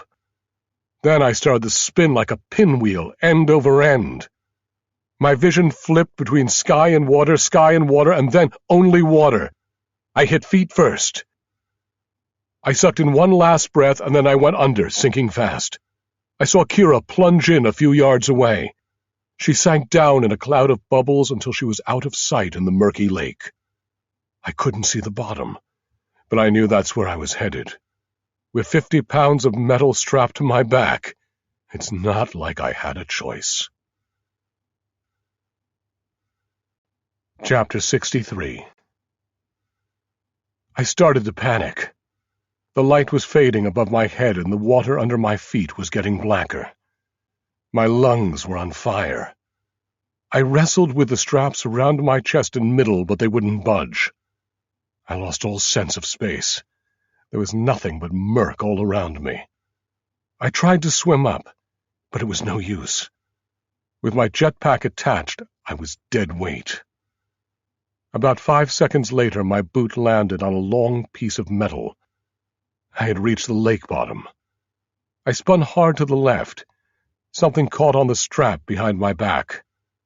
I felt around with my bare hands and realized that I'd fallen onto a pile of cement and rebar. Pure terror shot through me. After everything, that's where I was going to end up, wrapped around a pile of construction debris at the bottom of Lake Michigan. I saw a blast of white in the distance. Then I saw Kira swimming toward me out of the dark. Her jetpack was gone. So was her helmet. Bubbles were blowing out of a device attached to her face. When she got close, she went blurry.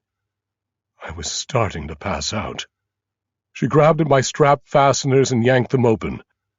I felt the weight of the jetpack drop away. I was loose, but still drowning. Then Kira was in my face, holding up a set of nose plugs attached to something that looked like a toothpaste tube. She yanked off my helmet. She jammed the plugs into my nostrils and twisted the top of the tube. I felt a rush of air into my lungs. I clamped my mouth shut and inhaled through my nostrils. My head instantly cleared. I was breathing again. Kira gave me a thumbs up. I think I nodded. I wasn't sure what was happening. I only knew that I was alive. Kira started kicking her way through the water. I followed right behind, trying to keep her in sight in the murk. After a few minutes, the water started turning green again. Suddenly, there was a ripple of light above. A few strokes later, my head broke water. I opened my mouth and took in the fresh air. Deep, long breaths of it. Pretty ingenious, right? Kira's voice yelling from a distance. I twisted around in the water. She was about 20 feet away, holding up her breathing apparatus. Thank your great-grandfather for these, she shouted. All I could do was shake my head and spit out some lake water. I was starting to wonder how many lives I had left. We were still about 50 yards from the shoreline. I could see a modern building with white pillars overlooking the lake. The oceanarium of the Shed Aquarium. We started swimming toward it. As we approached the shoreline, I could see crowds of families on the curved sidewalk in front of the building. There was some kind of water festival going on. I saw kids and balloons and costumed characters dancing around. The outdoor sound system was blaring Disney music. We climbed over the ribbed cement wall between the lake and the sidewalk. Water drained out of our fireproof suits. I still had my breathing tube dangling from my face. The whole crowd turned in our direction. A little girl, holding a toy lobster, started bouncing on her toes and laughing. She poked her younger brother and pointed at us. Then they both started clapping. Their parents joined in. So did the rest of the crowd. They thought we were part of the show. I looked at Kira and pulled the apparatus out of my nose. I was exhausted and mad. "You planned that whole disaster, didn't you?" I said. Kira wasn't looking at me. She was looking at the crowd. She had a big smile on her face. "Wave to the nice people," she said. Chapter 64. Gaborone, Botswana.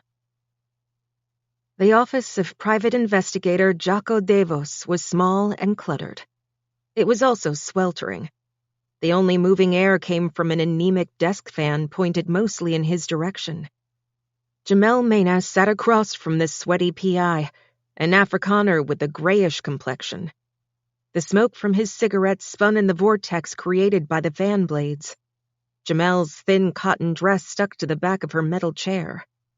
Devos flipped through the thin file in front of him on his desk, pretending to study it intently. "Can you help me?" Jamel asked, her voice soft and pleading. "I have the police report right here," said Devos, cigarette ashes dropping onto the papers. "Your babysitter's credentials were impressive forgeries. No surveillance footage, no forensics. Not a single hair. In terms of a conventional investigation, this woman does not exist." "She took my baby," said Jamel, tears brimming in her eyes. Devos closed the file and squinted at his prospective client. "There are no reliable witnesses other than yourself. Nothing else to go on." He paused and looked up, as if searching the heavens for a solution. "But—" Jamel leaned forward. "Yes? What?" "Remind me," said Devos. "who referred you?" "My friend, Luana Firi." Davos reflected for a second. "Yes, the other runner," he said. "I remember. Boyfriend issue. Nesty men." "Can you help me?" Jamel asked again, her hands stretched out toward him on the desk. "Miss Mena," said Devos. "let me be clear. The authorities have done all they can. They will keep a case open and say reassuring things. But frankly, after a month or two, they will lose interest and move on. I will not. I have connections in places they don't. The people I talk to are people who will not talk to the police. That is my value to you." "Yes," said Jamel. "Anything you think might work. Anything." Here, Devos took another pause. Another salesman's trick. He sighed. "I'll have expenses, of course," he said. His voice conveyed resignation, even regret. Jamel nodded quickly. "I understand. I do." Luana had told her to bring cash. She reached under her chair and pulled up a nylon gym bag. She unzipped it and dumped a pile of money on the desk. It was all the money she had in the world. She would pay anything, do anything, to get her baby back. Devos began stacking the bills and gave Jamel a tight smile through a haze of smoke. "Right," he said. "Good for a start." Chapter 65. Chicago. I was still pissed off at Kira for almost killing us. Putting me in mortal danger was getting to be a pattern with her. I didn't appreciate being treated like a guinea pig or like some kind of new and improved version of my ancestor. But our near miss didn't seem to bother Kira in the least. As soon as we got back to the loft and dried off, she took me back into the Brandt Savage archive for more research. I held my tongue. I was afraid of what I might say if I let loose. "All right," said Kira, clapping her hands together. "time to get serious." That did it. Was she kidding? I grabbed her by the shoulder and spun her around. I shook her. Serious, I said? A flame out over Lake Michigan wasn't serious enough, Kira? We almost died out there. Those were toys, She replied calmly. We need protection. I felt myself getting red in the face. I was getting tired of the runaround and the cryptic hints. I thought I was your protection, I said. For Christ's sake, you've turned me into Captain America. You've made me a mental marvel. Isn't that enough? Kira pulled away. No, Doctor. You're not enough. Neither am I. Not with what we're up against. We're not ready yet. We need to pick Doc Savage's brain a little more. And this is where we do it. She walked off and started rummaging through the shelves, sorting through parts and devices, pulling things aside and piling them on the lab table. I had no intention of helping. Not today. Pick away, I said. Be my guest. I was feeling surly, and this room was starting to give me the creeps. I wandered off into the corner and found myself staring at the Doc Savage arsenal. I ran my finger over the blade of a long cutlass. It still felt sharp enough to slice a man in half. I reached into a corner and picked up a rifle with a huge barrel. It was as heavy as a 10-pound weight. I realized that I'd never held a gun before in my life. I lifted the rifle up to my shoulder and pointed it at the brick wall across the room, aiming at a small stripe of mortar. Kira looked over. That's an elephant gun. 5.77. Too heavy to carry. Forget it. I wasn't planning to put it in my pocket, I said. I squinted down the barrel and tried to picture an actual human being in the sights. If it came right down to it, I wondered, would I actually be able to pull the trigger? Even if my life depended on it, or Kira's. I put the gun back in its place. Try a pistol. Said Kira, nodding at the handguns. Much more practical. There were about 20 of them, all shapes and sizes, hanging from wooden pegs. Some looked like they came straight from the OK Corral. Others looked like World War I vintage. I wondered if any of them still worked. I didn't really care. Just looking at them made me queasy. No thanks, I said. Kira was dumping items out of containers and sorting them out on a small table. I could see her flipping through journals and reference books, trying to put the pieces together. I wondered how many days she'd spent in this room by herself. How many nights? How many years? As I moved through the rows of firearms and ammunition, I picked up a sharp odor. I stopped and looked down. I realized that I was actually smelling the gunpowder from inside the cartridge casings. Was that even possible? My head started throbbing. I was sweating all over. The ceiling lights flared. I squeezed my eyes shut. That only made it worse. I suddenly felt weak and sick. I fell backward against a metal shelf. The next second, an image flashed into my head. I was standing next to my great-grandfather in a jungle. It felt as if I could reach out and touch him. I could feel the heat radiating off his body. He had a gun in each hand and a wild look in his eyes, like he was facing down some kind of danger. Suddenly he went into a crouch and started firing away through the thick foliage. I couldn't tell what he was shooting at. Animals? Humans? Ghosts? Flame shot out of the gun barrels. Shredded leaves and branches flew into the air like confetti. Each shot was like a hammer hitting my skull. The smell of gunpowder was overpowering. Smoke was everywhere. My knees buckled. Everything went dark. I felt my body hitting the ground. Was I shot? Was I dead?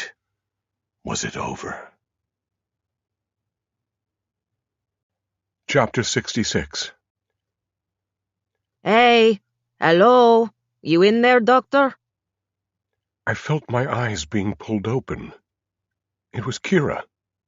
She was pressing my lids up and staring deep into my pupils. I was sitting on the floor with my back against the kitchen wall. It felt like my brain was coming out of a fog. I pushed her away. "What the hell was that?" I asked. "What happened?" Not sure. Migraine, maybe? "I've had migraines," I said. "That was no migraine. It was that goddamn room." You might be right. There's some strange energy in there. "No shit," I said. I wondered about a Doc Savage curse. It sounded like something out of the old stories. Too crazy to be true. But what I felt was definitely real. Don't move. I'll be right back. She stood up and walked into the kitchen. I squeezed my eyes shut and opened them wide to bring my vision back into focus. I heard the blender whirring, which was the last thing my throbbing head needed. When Kira came back, she was carrying a thick green smoothie. Let's get your blood sugar up, she said. You didn't eat enough today. She had a point. I was hungry. Starving, actually. But Kira's high-fiber slurry was not the answer. The sight of it turned my stomach. "Pass," I said. You need protein, she said. "I don't need it that bad," I replied. She put the glass down. I could see her turning things over in her mind. I knew she was reading my mood, trying to figure out a way to get me back into the game. I have an idea, she said. Naturally, I was suspicious. What kind of idea? What if we went out for dinner? I rubbed my temples and looked up. Was this some kind of trick? I sat forward. Out? Out? I asked. It sounded too good to be true. You mean to an actual restaurant with normal food? Why not? My treat. Tonight? I asked, still not believing it. We can go out tonight? If you're up for it, she said. Maybe she was feeling sorry for me. Maybe she was manipulating me. I didn't care. Suddenly my head was clearing. I could breathe again. The queasiness was gone. In fact, I was already thinking about a fat, juicy cheeseburger. I could almost taste it. "You're on," I replied. "It's a date." Kira gave me a slight smile and patted my arm. Let's not use that word, she said. Chapter 67. Lake Trasimeno, Italy. As predicted, clouds covered the moon by 10 p.m. The water in the cove was still and inky black, with no reflections. The two people in the small boat looked like a high school couple out for a romantic rendezvous.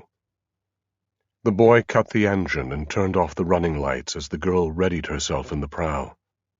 Silent and nearly invisible, the skiff drifted toward the dock below a small hillside villa. The home was modestly impressive and slightly run down.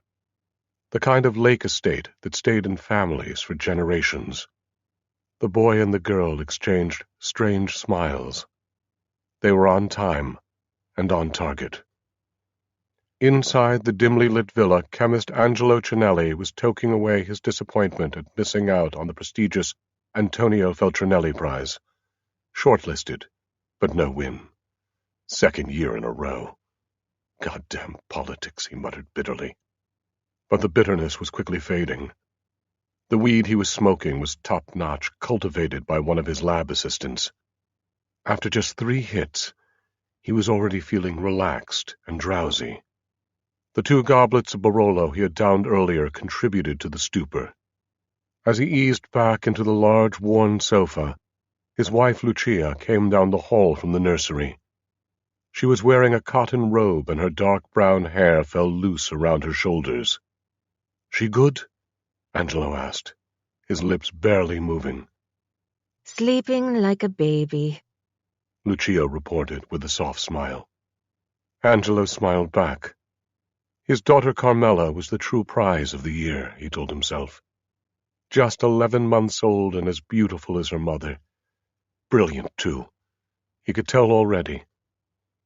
"I'm heading in the same direction," said Angelo, eyelids fluttering. Lucia flopped down next to him on the huge soft cushions and plucked the joint from his lips. She took a deep drag, held it, then exhaled a purple plume into the candlelight. She nuzzled up against him and gave him a warm smile. "Next year, the Nobel," she said, stroking his cheek.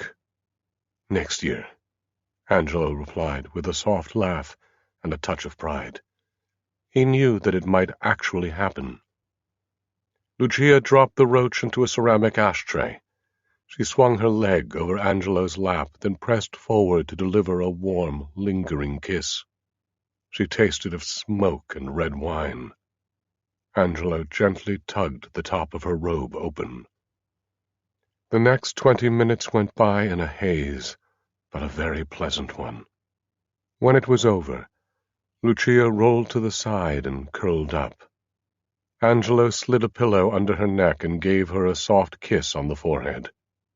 She was asleep already. Angelo looked at his watch, then slid off the sofa and walked back toward the nursery for one last check. In the semi-darkness, it looked like little Carmela had burrowed under her blanket again. But when Angelo stepped closer, his dulled senses suddenly blasted back to life. The blanket was there. The baby was not.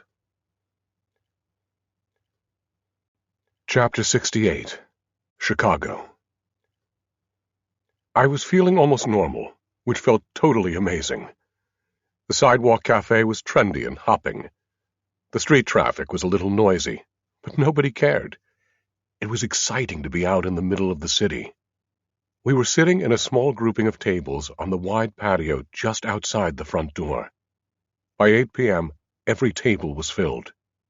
It seemed like the kind of place people went to kick off an evening.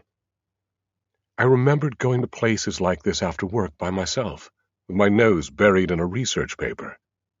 But tonight was different. Tonight, I actually had female company. It felt nice, even if the female was my kidnapper, even if she was totally not attracted to me. Kira was wearing skinny jeans and a flower print blouse. Her hair was tucked under a black cap. She looked like an art history grad student. She looked great. I saw a few guys checking her out as they passed, but they lowered their eyes as soon as they noticed me. I realized that I now looked like the kind of boyfriend who might punch their lights out just for looking. I was wearing the new white shirt and khaki pants Kira had ordered to fit my new physique. Larger neck size, smaller waist size. In addition to everything else, Kira was now my personal shopper. It had been a long time since I made any real decisions for myself. She picked up the little card that listed the evening's wine specials. "Are we drinking tonight?" I asked. "We certainly are. And I won't even drill you on the vintage." She ran her finger down the choices. I looked over the appetizer options. I realized that for the first time, I could read a menu without my glasses. New eyes, new body, new clothes, new everything. Mostly it felt good to just pretend that I had an actual life again, even if it was only for a few hours. I tried to put Brandt Savage and his blazing guns out of my mind. Kira was still reviewing the wines when a blonde waitress walked over and set a red votive candle down in the center of the table. The flame wobbled slightly and then settled. Kira looked up to order the wine, but the waitress was already gone. Kira shrugged. "I guess she's just the official candle placer." I went back to the appetizer list, but only for a second. Something was off. A smell, like bleach from a table cleaner. No, stronger. Sodium hypochlorite. I jumped out of my seat. "Bomb!" I shouted. I grabbed the votive off the table. I glanced toward the street and saw a stake bed truck passing by. I hurled the votive into the back of the truck, then dove across the table and threw Kira to the ground. I heard a huge blast and felt the shock wave pass through me, shaking my insides. The cafe windows shattered, tables flipped, and people were blown out of their seats onto the patio. I turned my head back toward the street. It was filled with smoke and ash. The truck bed had absorbed most of the blast. The wooden frame had exploded into 1,000 chunks and splinters. The driver staggered out of his cab, blood pouring from his nose. All over the patio, people were crawling and reaching for one another, covered in blood and debris. My ears were numb. All I could hear was a high-pitched hum. I grabbed Kira under one arm and pulled her to her feet. There was a rip in the back of her blouse, and she had a scrape on one cheek. But other than that, she seemed okay. As I tried to recover my balance, she patted me down for damage. All I was missing were a few shirt buttons. Kira turned toward the restaurant and looked down the alley that ran beside it. The hum in my ears was still too loud to hear what she was saying, but I could read her lips. The waitress. Chapter 69. We headed down the alley at a dead run, dodging dumpsters and wooden pallets. Halfway down, I saw a blonde wig sticking out of an open trash can. The noise in my ears had dissolved into a mild buzz. I could hear shouts and screams and sirens behind us. A block ahead, I saw a female figure running away. She was slender and agile. When we reached the end of the alley, she was gone. Kira looked left and right down the busy street. Then she looked back and saw a fire escape ladder hanging off the side of the building we had just passed. She grabbed onto the rungs with both hands and started climbing. Up here. She said. How do you know? I asked. I know, she said, scrambling higher. As soon as she cleared the first floor level, I followed. In about 20 seconds, we were both crawling over a low wall onto the roof. The sunset was casting long shadows over the whole city. We were in a strange landscape of massive AC units and satellite dishes. We ran across the rooftop to the other side of the building. I caught a flash of movement from the roof on the other side of the street. There, I shouted.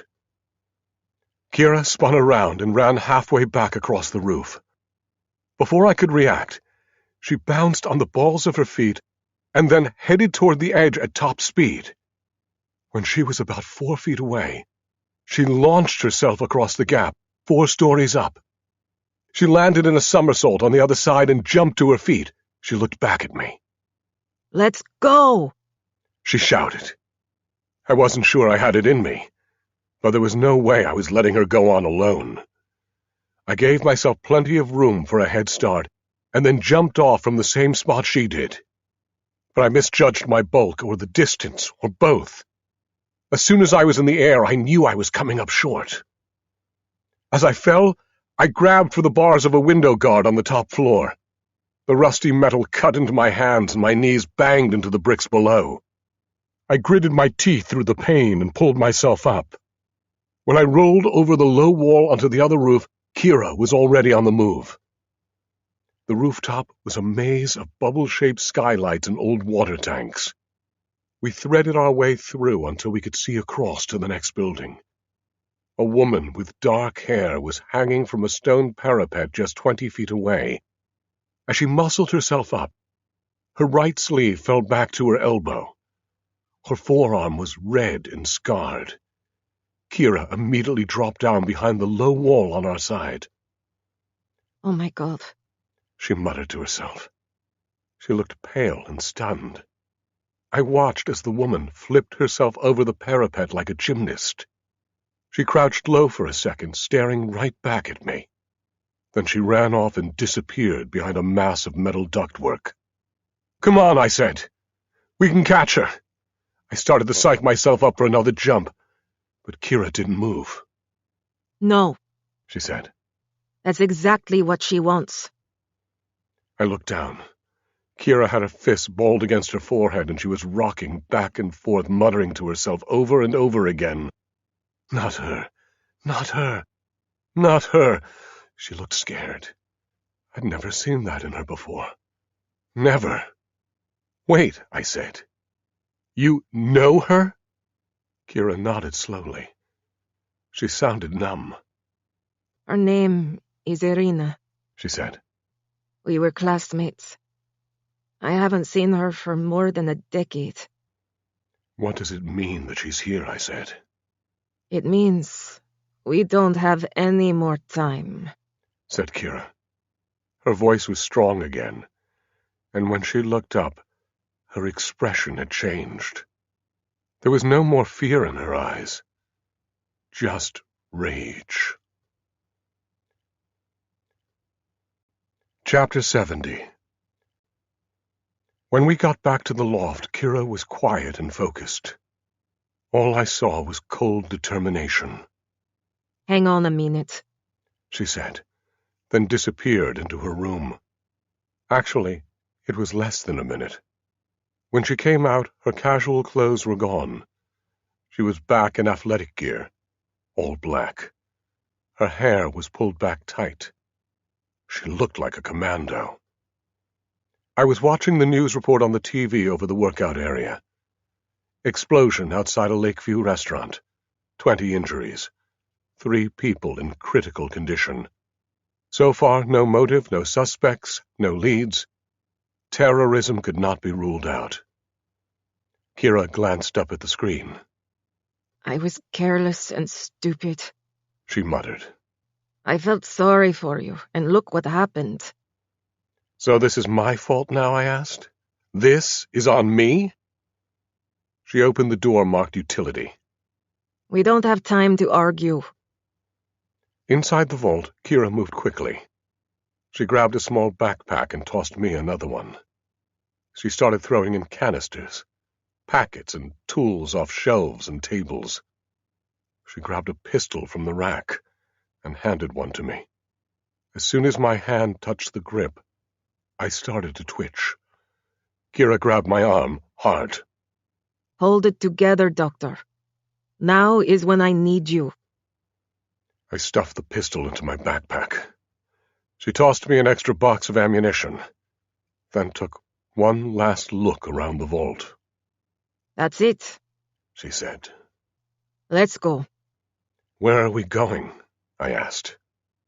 Kira slung her backpack over her shoulder and walked straight out toward the elevator. She glanced at me over her shoulder.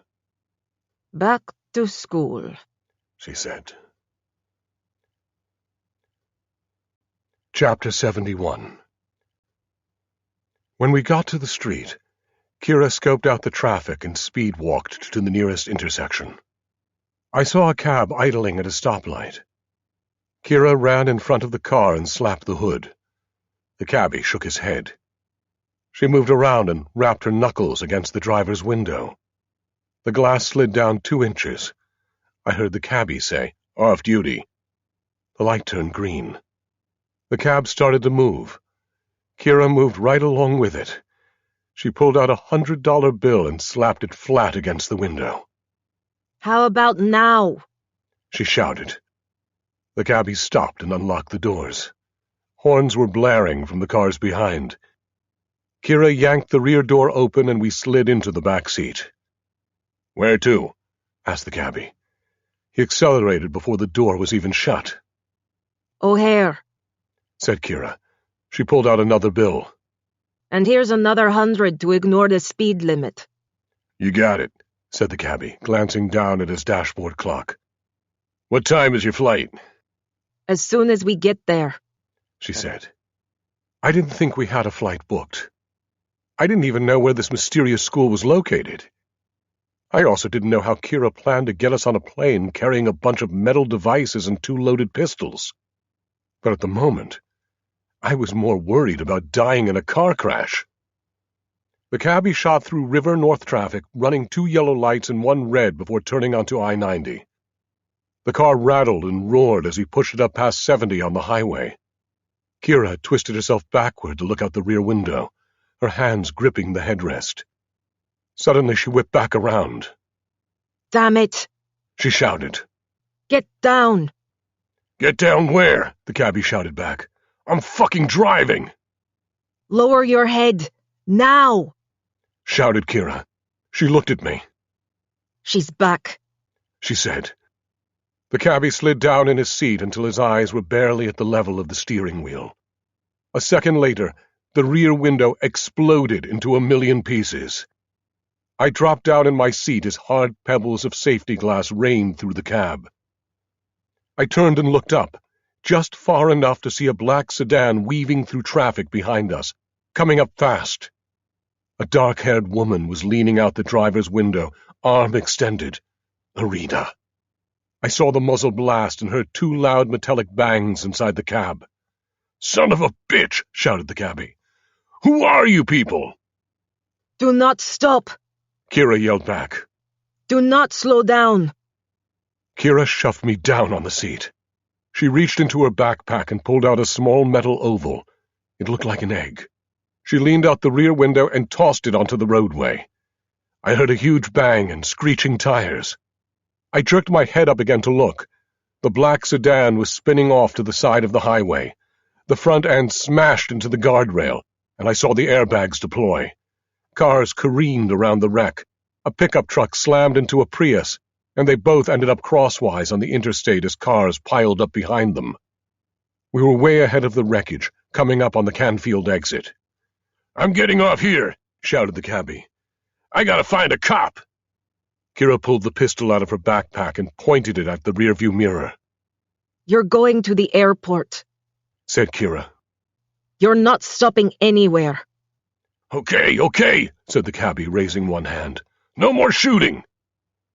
He crouched as low as he could behind the wheel and sped up again. I looked out the window and saw signs for the departure terminal. Kira stuffed the gun in her backpack and braced herself on the edge of the seat, ready to move. The driver sped up the ramp, cutting in line. He swerved toward the curb and jammed on the brakes. "Out!" he screamed. "Get out now!" I shoved the door open and scrambled to the curb, brushing bits of glass off my clothes. Kira followed right behind.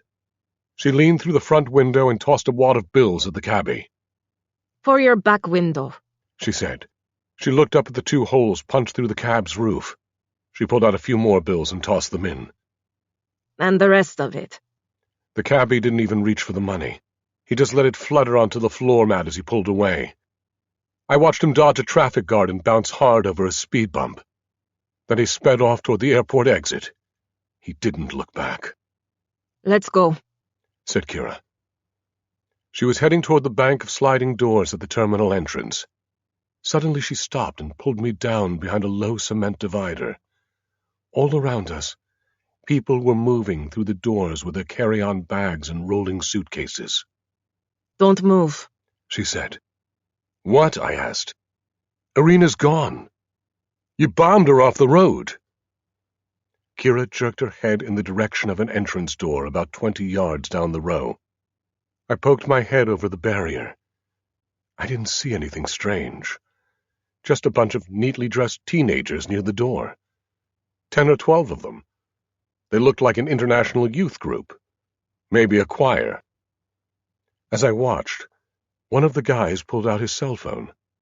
He glanced at the screen, then gave a hand signal.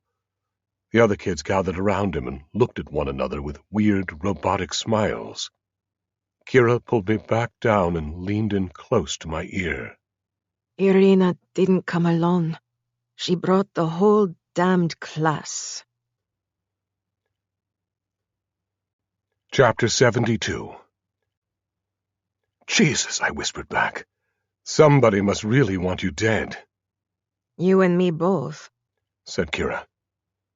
She pointed toward the entrance door closest to us. Then she glanced toward the curb and gestured for me to wait. An Uber had just pulled up and a whole family was spilling out. Mom, Dad, and 4 young kids, all chatty and excited, hauling color-coordinated luggage.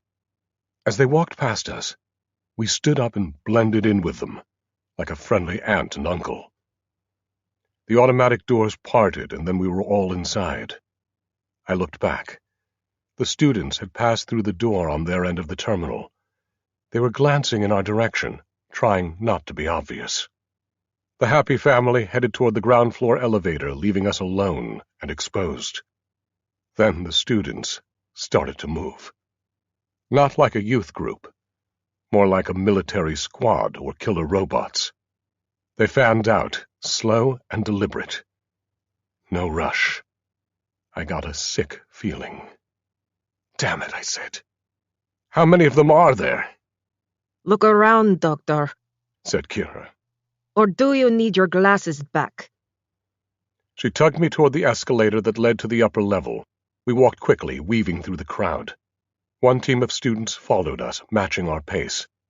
Another group suddenly emerged near the escalator at the other end of the terminal. Kira was right. They were everywhere. We stepped onto the metal stairs and jostled past the other passengers as we headed up. When I looked back, I could see the pursuit team right behind us. We stepped off onto the second level and started speed walking, trying to open the gap. The team was about 10 yards back, 3 male, 2 female. They looked 18, maybe 20. They moved as a unit, slipping between other travelers, excusing themselves with strained smiles. I started looking for places to duck into, but this part of the terminal was wide open, like a target range. They won't shoot in here, said Kira. They don't want the attention. Are they planning to smile us to death, I asked. They'll try to separate us, said Kira. Then get close enough for a needle stick. Make it look like a heart attack. I nodded toward her backpack. Don't you have any escape tricks in there? Nothing that's any good in the open. We don't want any attention either. She glanced back. We need to get out of here. Now. Keep moving. The second team of students stepped off the other escalator, moving along the right side of the corridor in a neat line, just waiting to pick us off. Kira headed toward a young attendant in a United Airlines uniform. Hang back, said Kira. When this guy starts talking to me, bump my elbow. Make sure I feel it. Kira sped up. I slowed down. She stepped up square in front of the airline attendant and waved her hand in his face. Sorry, she said. I'm all turned around. Which way is Terminal C? The attendant gestured toward the TSA checkpoints to his left. That way, he said. There's a moving sidewalk once you get through security. That's when I bumped Kira, knocking her forward into the attendant. She whipped around and glared at me. Watch where you're going, idiot, she said. Sorry, I said, looking back. The attendant recovered quickly. He was already turning to answer another traveler's question. Kira caught up to me. What was that for, I asked. For this, said Kira. She opened her hand. I looked down. The attendant's plastic key card was in her palm. I looked back. The class was closing in. Kira headed toward a nondescript metal door in the right-hand wall. It had a square plexiglass panel at eye level and a metal alarm bar across the middle. The students to our right were moving past the TSA podiums. If we didn't speed up, they'd get to the door first. Go, said Kira. We started running. So did the students. They got tangled up with a tour group and started pushing their way through. That bought us a few seconds. When we got to the door, Kira waved the key card over a plastic panel on the wall. She pushed the alarm bar. The door opened with a loud beep. I heard a rush of footsteps behind us. We slipped through the door. I rammed it shut with my shoulder, just as a bunch of faces mashed up against it from the other side. They looked agitated and fierce. Kira looked back at them and lifted her middle finger. Hey, kids. Who's smiling now? Chapter 73. We ducked out of sight behind the door and moved down a short hallway. Kira keyed us through another exit door, and we stepped outside into the night air. It smelled like jet fuel. There was another long terminal building glowing brightly a few hundred yards to the right. I looked back over my shoulder. Did we lose them, I asked. No. We just pissed them off. They'll find a way out. Should we get help, I asked. Help? Kira just stared at me. You still don't get it, do you? There's only one person in the world that I can trust right now, and that's you. She led the way across a grass border onto a large section of asphalt. I looked past the end of the other terminal and saw the outlines of 3 sleek executive jets. "Don't tell me you have a plane," I said. She stared straight ahead. Not yet. It was another few hundred yards from the corner of the far terminal to the edge of the runway. We hung tight against the terminal building as airport workers buzzed back and forth on their little carts with their warning lights blinking. The jet closest to us had its boarding stairs down and the interior lights were on. The pilot was walking underneath, doing his pre-flight check. As he moved toward the tail section, a white stretch limo approached from the rear. The pilot straightened his jacket and walked toward the car. "Now," whispered Kira. It was a 30-yard dash. We ducked underneath the fuselage and hung there in the shadows for a few seconds. 20 yards behind the tail, the limo doors were opening. The pilot shook hands with a man in an expensive suit. 2 stylish young women slid out of the back seat. Kira yanked the chocks away from the jet's front wheel. We came out on the other side of the fuselage and raced up the 6 steps to the main door. We stepped inside and looked left and right. Empty. The cabin looked like a luxury lounge. There were 6 huge passenger seats and a sofa in the passenger section. Lots of leather and expensive wood trim. No economy class here. Kira ducked into the cockpit and slipped into the left-hand seat. Took me a second to realize what was happening. "We're stealing a jet?" I asked. "Fastest way out of town." Kira replied. She was already flipping switches. I heard a loud hum and saw the stairway being pulled up into the fuselage. "Lock it," Kira called out. I cranked the locking lever hard in the direction of the big red arrow. There was a satisfying thunk. 2 seconds later, we started rolling forward. I peeked out one of the cabin windows to where the pilot and limo passengers were sorting baggage on the tarmac. They looked up. The pilot blinked in disbelief and then started chasing after us, waving his arms like crazy. Kira made a hard turn to the left. I fell against one of the leather seats. "Get up here and strap in," she shouted. I scrambled forward and dropped into the co-pilot seat. I pulled the harness over my shoulders and fastened it. Kira was already turning onto the runway. I could see the long stretch of asphalt reaching into the distance. Back near the terminal, red lights started flashing. Workers in coveralls were climbing into emergency trucks. Guys in white shirts ran out of the terminal with walkie-talkies. I saw a couple of security guards with their guns out. "No way we're getting away with this," I muttered. Kira looked over at me. "Hold my beer," she said. She had her hands on 2 large white handles on the divider between us. She pushed the handles forward. There was a strong vibration and a roar from the back of the jet. We started rolling down the runway. In a few seconds, we were at highway speed. The ground started to blur. Let's go, Kira muttered, low and intense as we ate up the runway. At that moment, the nose lifted, and suddenly the windshield filled with sky. I looked back to my right and saw a cluster of red lights circling the end of the runway like angry fireflies. I let out a huge breath and looked for something to hold on to. This was nuts. "Aren't we supposed to talk to the tower or something?" I asked. "Don't be such a goody-goody," said Kira. She put the jet into a steep climb. I felt myself being pressed back against the seat. I looked down at Cook County disappearing below. My heart rate started to settle, but my brain was still buzzing.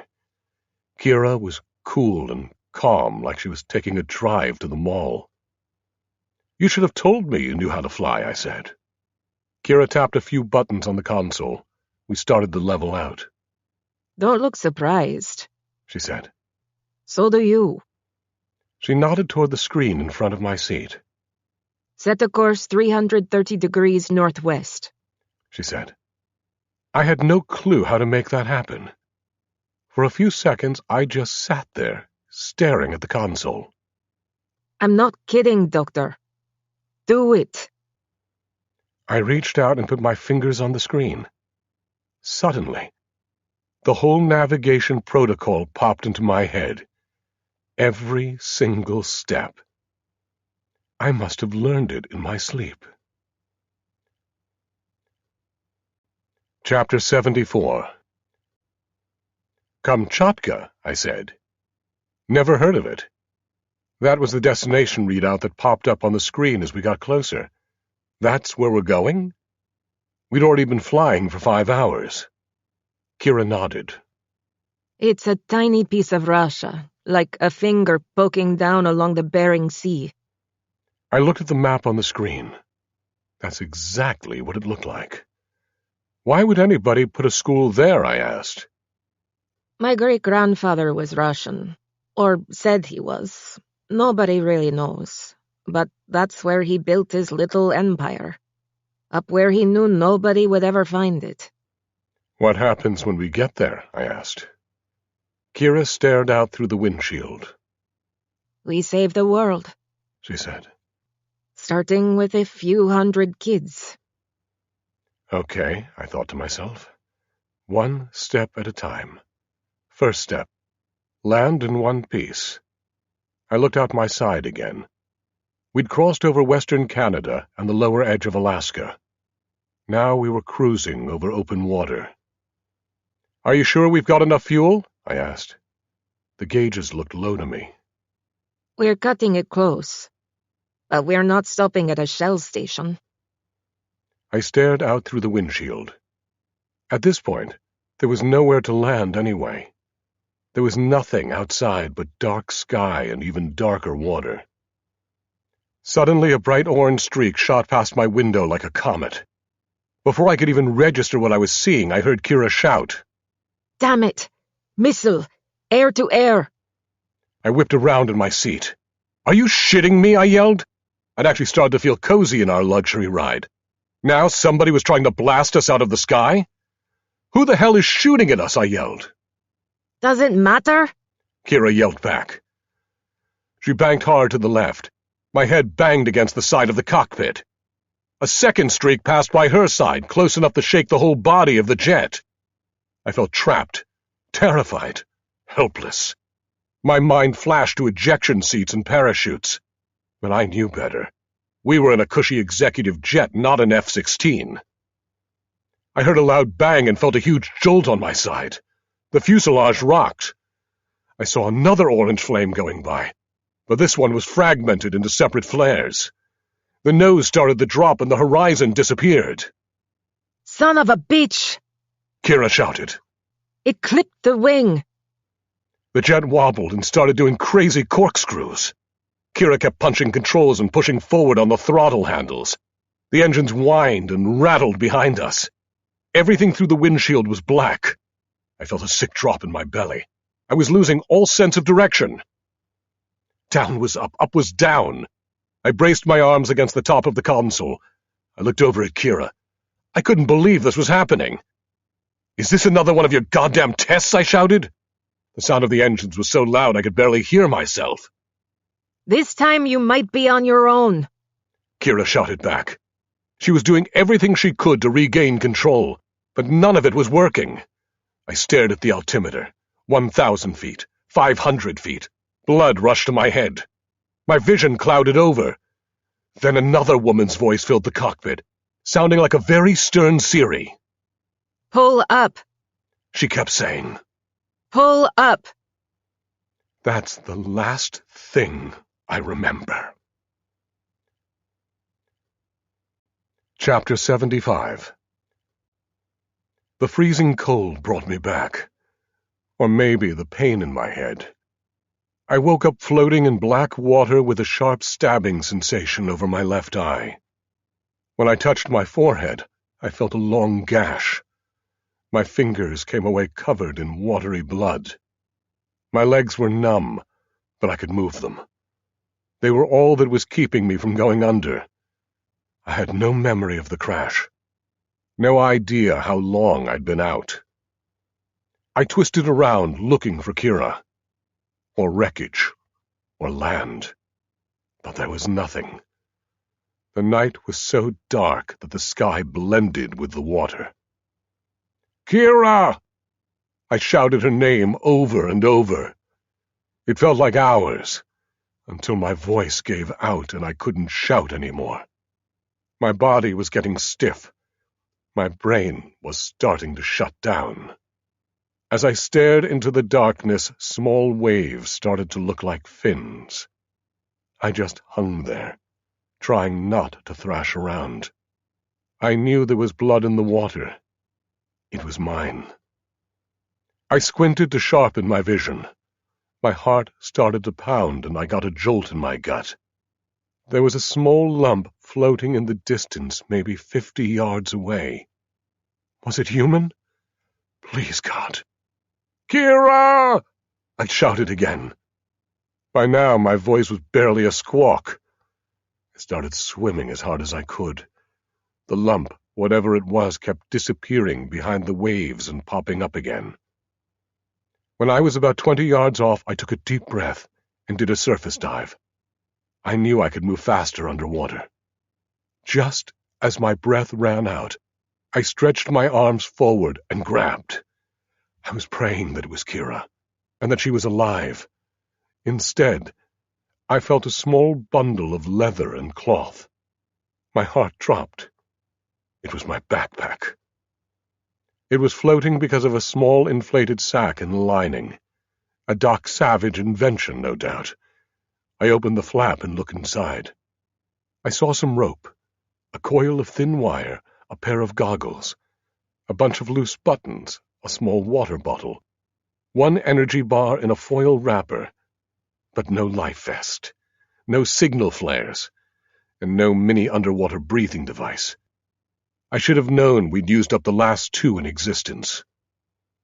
I reached into the bottom of the bag and felt hard metal. The pistol. I pulled the gun out and pointed it into the sky. 3 shots meant SOS. Kira didn't teach me that. I learned it in the Boy Scouts. I squeezed the trigger. There was nothing but a loud click. The shell casings were soaked and useless. At that point, the gun was just dead weight, and it felt like the worst kind of bad luck. I dropped it into the water and watched it sink. I was shivering all over. My lips were trembling. I tried to blink the salt out of my eyes. Then I saw something new in the distance. At first I thought it was just another line of whitecaps. But it wasn't moving. It just sat there. I couldn't tell how far away it was. I had no reference point. A mile, maybe. I wasn't sure I could make it that far. Then I thought about the ice bath, the swimming pool, the plunge into Lake Michigan.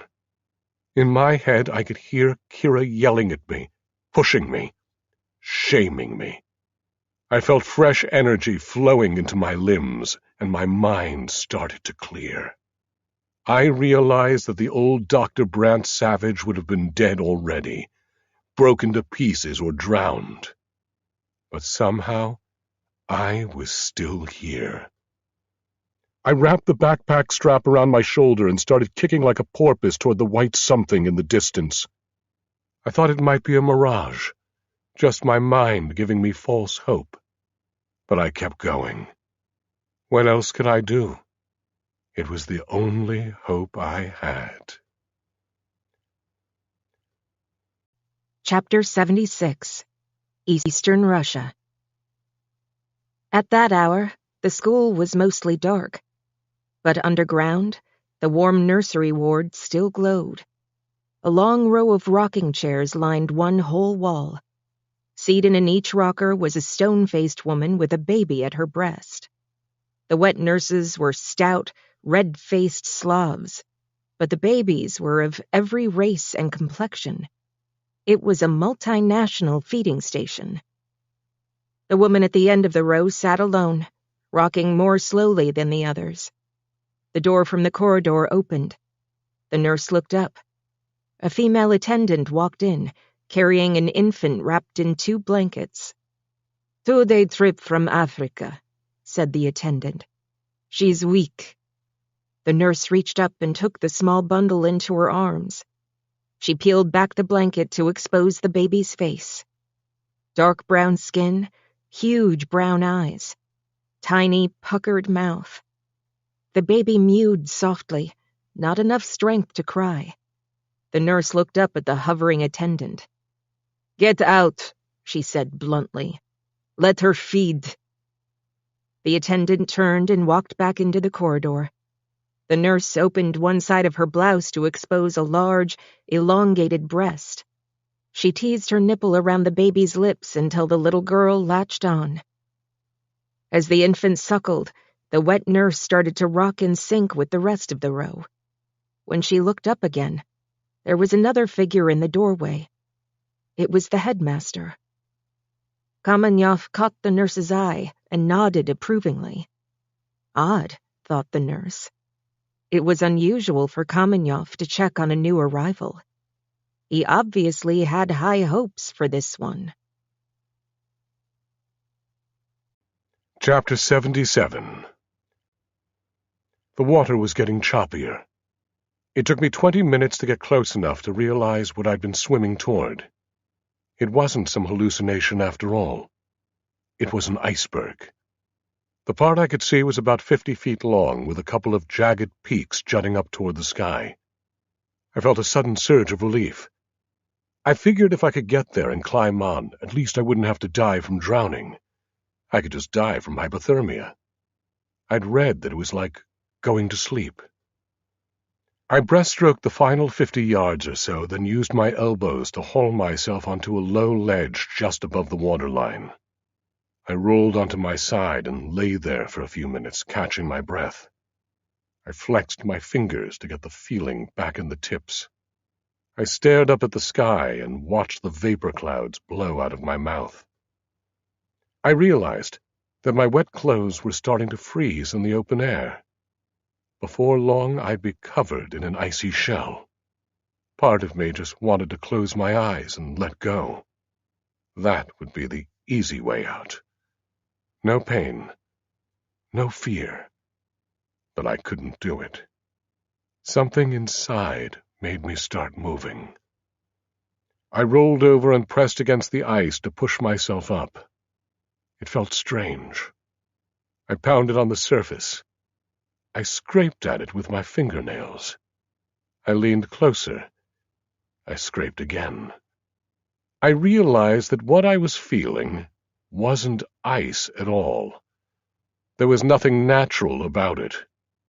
It was some kind of manufactured material made to look like ice from a distance, like a gigantic Hollywood prop. What the hell was going on? I looked up and saw a series of indentations in the white surface, leading up the side of one of the peaks. From out in the water, they'd looked like natural formations. From where I stood now, they looked like steps. I started to make my way up. Even though the ice was artificial, it was covered with a layer of actual frost, slick and dangerous. One wrong move and I'd be back in the water. I felt for handholds as I moved up the steps. Just ahead was a large overhang dripping with icicles. I reached up and touched one. A convincing fake. I peeked under the overhang and saw a hard vertical edge, some kind of hatch. It looked rusted shut. I scraped through the thin coating of frost until I found an indented metal handle. It wasn't much of a grip. I hooked my fingers in and pulled. The hatch groaned slightly and the gap widened a few millimeters. I tried again. My fingers slipped off. They were stinging from the cold and scraped raw from the rough metal. I was getting nowhere. I pulled the backpack off my shoulder. I unfastened one of the straps and slid the metal buckle into the small gap between the hatch door and the frame. Then I pulled the strap up until the buckle caught underneath. I gripped the strap with both hands and tugged. The hatch groaned some more. The gap got wider. Now I had enough space to jam my hands underneath. I strained and pulled until the hatch door gave way. I leaned over and peeked inside. I saw the top edge of a rusted ladder. There was light coming from below. I flipped onto my belly and put my foot on the top rung, then slowly backed through the opening. I pulled the hatch close behind me. I was inside a translucent tube. The ladder stretched down about 20 feet. My feet were still so numb I could barely feel the rungs. When I got to the bottom, I was below sea level in a room about half the size of a football field. I couldn't believe what I was seeing. Of all the stories I'd heard about my ancestor, this was the one I thought had zero chance of being true. Even the name I'd heard for this place seemed overblown, but it was obviously real. I was standing in the Fortress of Solitude. Chapter 78. I looked around for a minute, barely moving. It took that long to absorb the scale of the place. The whole interior was supported by a framework of wooden beams running up, down, and crossways. The ceiling was nearly as high as the peaks outside, maybe 30 feet up. The floor was made of thick planks like a boardwalk or dock. When I started walking around, the planks creaked and groaned. There were cracks in the walls where seawater had leaked in, and I saw big puddles and salt stains on the floor. If this place had actually been around since the 1930s, it was amazing that it hadn't sunk. Even more impressive, some of the lights still worked.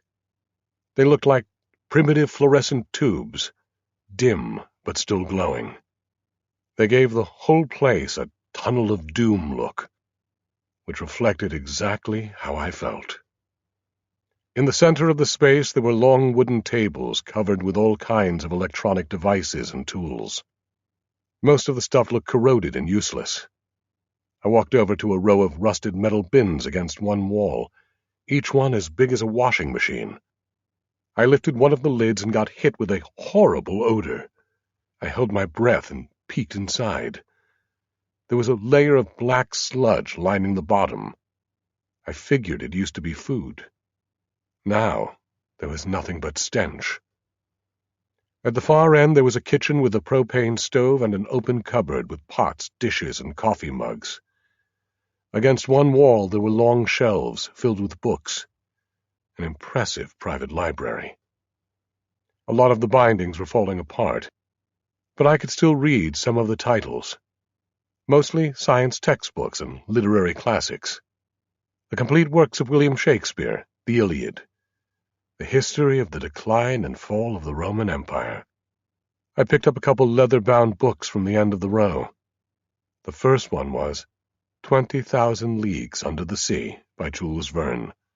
The second one was by Robert Louis Stevenson, Kidnapped. I winced and thought about Kira. Chapter 79. I slid the two books back onto the shelf. My head felt light. I was achy and exhausted. I leaned against the wall and tried to organize my thoughts. They were scattered and pretty dark.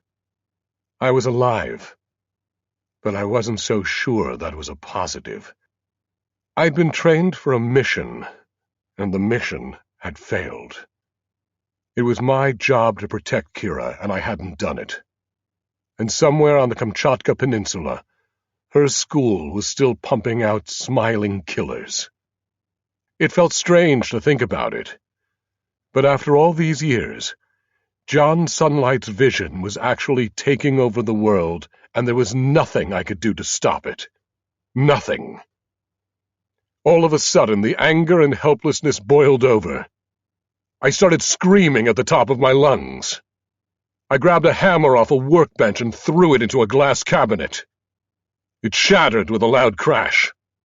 I ran my arm along a crowded bench top and knocked everything onto the floor, machine parts, chemical bottles, piles of loose papers. A book tipped off the edge of the bench and landed with a heavy thud. I don't know why, but something made me reach down and pick it up. It was as thick as a Bible with brown leather binding. I brushed off the dust and saw a name embossed on the cover. It took me a second to understand what I was looking at. Dr. Clark Savage, Jr., the lettering read. Doc Savage's full name. My hands actually started trembling. I set the book on the workbench and started leafing through the pages. The paper was yellowed, but the contents were totally readable. I realized that I was looking at my great-grandfather's journal. The famous Doc Savage genius was right there in front of my eyes. There were plans for X-ray cameras, fluoroscopes, and desalinization units. There were sketches for gyroscopes and flying wings and crazy pneumatic tube systems. It was like paging through one of Da Vinci's notebooks. One page near the end stood out from all the scientific scrawls. It was some kind of personal manifesto, handwritten in bold lettering. I ripped the page out and put it on the bench. Then I flipped to the last page of the journal. Glued to the inside back cover was a small sepia photograph. It showed two infant boys, no more than a couple months old. They were lying side by side on a thick blanket. At the bottom of the picture were two names written in bold script: Clark and Cal. I stared at the picture. Kira had been right. The twin story was true. I carefully pulled the photo loose and put it on top of the ripped-out page. In that instant, I felt a weird sensation come over me. My whole body started shuddering. It was as if everything I'd gone through was catching up with me at once. My legs buckled and my head started spinning. I staggered down the length of the workbench, holding onto the thick wooden top for dear life. I managed to reach a wooden bulwark a few feet from the end. I looked around the corner and saw a row of military cots, each one with a small pillow and a folded blanket. As I eased myself around a support post, I caught a glimpse of myself in a shaving mirror. It was not pretty. I had a day's growth of beard. My eyes looked hollow and my skin was pale. The gash on my head was red and angry-looking. I'd have a scar there for sure. Not that anybody would ever see it. Nobody was going to find me. Not here. Not ever. I stripped off my clothes and lay down on the nearest cot. I pulled the wool blanket over me. I realized that I'd never felt so alone. I thought back over the last 6 months about how Kira had changed my body and my brain and my life. For what? Maybe I should have hated her for leaving me in this position, but I didn't. Somehow, I felt that I'd let her down, and I couldn't believe I'd never see her again. It wasn't possible. It wasn't fair. After all we'd been through together, how could she go and die without me? Wrong question, I could hear her saying. And then, you have only yourself. I turned my face into the pillow and started sobbing like a baby. Chapter 80. Eastern Russia. The main grounds of the school compound were dark except for the glow of security lights from the main building. After his stop in the nursery to admire the new enrollee, Kamenev walked across the yard toward the far edge of the property, beyond the firing range and the oval dirt track. There, at the end of an asphalt strip nearly half a mile long, he waited. Before long, he heard a low whistle in the sky and saw a set of navigation lights beaming through the cloud cover in the distance. Kamenev reached into a metal junction box and flipped a switch. Rows of bright blue lights came to life on both sides of the asphalt, forming bright stripes. The compact fighter jet touched down at the far end of the runway at 150 miles per hour. By the time it reached the apron where Kamenev was standing, it was rolling to a gentle stop. The engine shut down. The cockpit hood folded back. Irina unfastened her harness and pushed herself out of the pilot's seat. Her face was bruised, and she favored her left leg as she walked across the tarmac. Kamenev stepped forward, expecting his usual thorough debrief. But Irina brushed past him without even looking up. "Target destroyed," she said numbly. "No survivors." Chapter 81. Gaborone, Botswana. It was just past noon when Jamel Mena finally opened her eyes. She rolled to the side and tossed back her top sheet. Her body was covered in sweat. Since her baby had been taken, she'd had an impossible time getting to sleep. But last night's pills and wine had finally knocked her out. Now the midday heat was bringing her around. She swung her long, muscular legs out of bed and walked over to the boxy air conditioner in the window of her tiny bedroom. The machine was rumbling, but the fan wasn't blowing. With her bare feet, Jamel could feel a small puddle of warm water on the floor underneath. She banged the unit with her fist, but that just made the rumbling louder. She walked to the bathroom, turned on the sink tap, and wiped her forehead and neck with a wet towel. She stared into the mirror. Her face was drawn, and her eyes were red. She felt like she looked a decade older than her 23 years. Another week had passed without word from the police, and without contact of any kind from the private investigator. In the beginning, Davos had returned her calls and texts, but now all she got was his voicemail greeting. Jamel flopped back onto the bed and turned toward the wall, staring at a photo she kept taped at eye level, so close she could touch it. Her little girl. Jamel ran her finger over the picture and imagined the feel of her baby's skin, the smell of her hair, the sound of her laugh. As tears dripped down her cheeks, Jamel called her daughter's name softly, over and over again, like a prayer. Chapter 82. Eastern Russia. On the remote peninsula 2 continents west, dawn was still several hours away.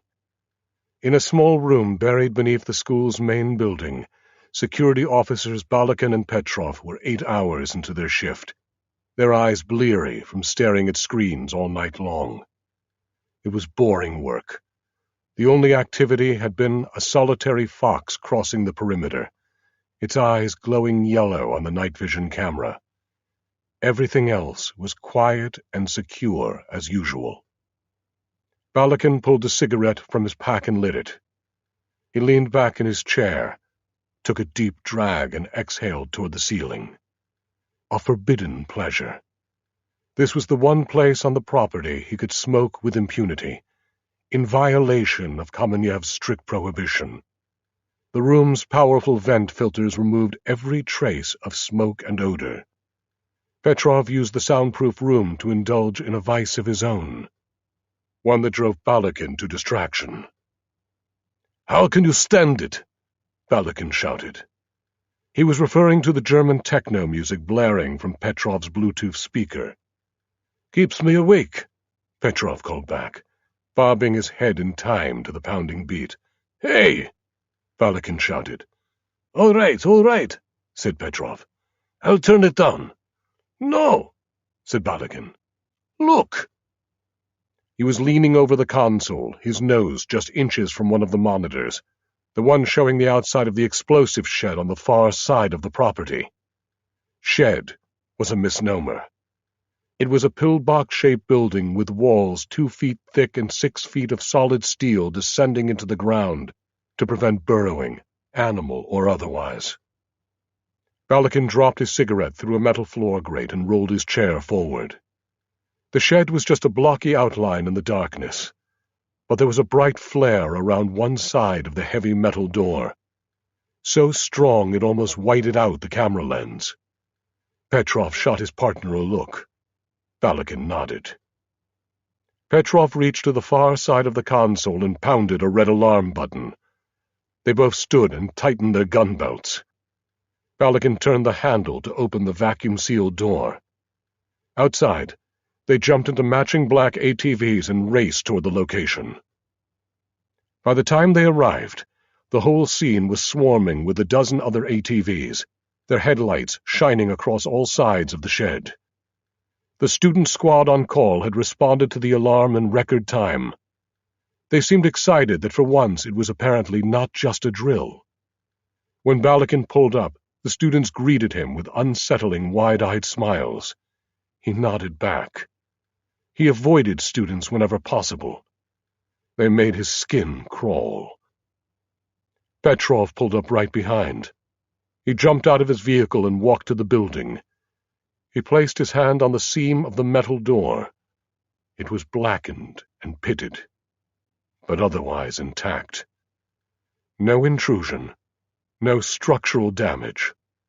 All around the building, ATV engines revved and roared, blocking out any other sounds. Balakin rolled his ATV forward and swiveled the powerful spotlight beam across the thick woods in the distance. He saw nothing but trees. Chapter 83. The Bering Sea. I thought the banging noises were part of a dream, but when I woke up they were still there. I didn't know how long I'd slept. Maybe hours, maybe days. The only light came from the fluorescent tubes overhead. No clue about the world outside. My whole body felt bruised and sore. My skin was still crusty from the salt water, and my throat felt like sandpaper. I reached into my backpack and pulled out my lone bottle of water. As I guzzled it down, I heard the sounds again. They were coming from the other side of the fortress. I rolled my aching body off the cot and walked around to the other side of the partition into the main space. I started following the sounds. They had more definition now. Rhythmic, hollow, metallic. I looked up and down for something that might have come loose, maybe something knocking into a beam. Nothing. I looked for pumps or heating units. Again, nothing. Except for the sleeping area, the fortress was wide open. The sounds reverberated through the space. I froze in place and tried to triangulate the source. Then I took a few steps forward. The sounds were louder now. Closer. I was almost at the other end of the vast room when I felt a vibration under my feet. The planks I was standing on trembled in sync with the noise. A few steps farther, I saw a metal hatch set flush with the floor. There was a handle near the top. I pulled on it, but the hatch door was rusted to the frame. I braced my legs and pulled again. The handle ripped off in my hand. I leaned down. No question now. The banging was coming from underneath the hatch, like somebody or something was trying to get in. I was out of patience. I grabbed a crowbar and jammed the edge under the floorboards on one side of the hatch. I worked the bar back and forth, splintering the wood until I'd exposed the edge of the metal. I took a deep breath, hooked my hands underneath, and ripped out the entire hatch, frame and all. It fell back onto the planks with a huge bang, leaving a gaping hole in the floor. I looked down through the opening. I was staring at a black metal object floating in a large chamber of seawater right below the level of the floor. It was about twice the size of an oil drum. One side was banging against an underwater support post. That was the noise. I dropped to my knees for a closer look. It wasn't a drum. More like a stubby tube with tapered ends and a round lid in the center. A submarine. Chapter 84. Eastern Russia. "I should have been called sooner," said Irina, her voice steely. She stared straight ahead as Petrov and Balakin led her to the front of the explosives shed. Irina was running on 2 hours of sleep, and she was in a dark mood. As she approached the building, students were still circling it in their ATVs. When they recognized Irina, they cut their engines and stiffened in their seats. Dawn was just rising over the mountains, and the west-facing half of the structure was still in shadow. Irina stared at the damaged door. She leaned in and stroked her index finger over the sooty residue on the metal. She sniffed it. "Old-school thermite," she said. "Very old." Thermite was no match for titanium. Even the weakest students would know that. The intrusion attempt had been amateurish, almost like somebody was playing games or trying to attract attention. She turned to Petrov. "You have video?" she asked. He nodded. Back in the basement security center, Balakin watched nervously as Petrov queued up the segment from the early hours. Irina had her chair rolled up tight against the console. The image was dark, the outlines of the shed barely visible. Suddenly, the explosive flare illuminated one side of the building, blowing out the picture for a few seconds before fading back into darkness. "Stop it there," said Irina. Petrov hit the pause button. Irina leaned in. "Toggle the last 2 frames." Petrov switched back and forth. Irina's jaw clenched. At the far left edge of the second frame, a figure was partially silhouetted by the dying flare. It was a woman's figure. The head was surrounded by a halo of copper-colored curls. Irina's fists clenched the console in disbelief. Her jaw tightened. She wasn't just angry. She was humiliated, and that was worse. She realized that for the first time in her entire life, she had failed to complete an assignment. As Irina shoved her chair back, the wheels hit the metal grate in the floor. She glanced down and spotted a flake of ash hanging on the edge. She looked over at Petrov, then at Balakin. "Somebody's been smoking in here," she said evenly. Both guards blanched, but Irina noticed that Balakin's eyes blinked faster. She stood up and walked to his chair. She crouched behind him, hands on his shoulders. She could feel him trembling. She leaned in close to his ear and whispered. "Smoking will kill you," she said. Balakin released a nervous laugh. "Don't worry," said Irina. "I won't say a word."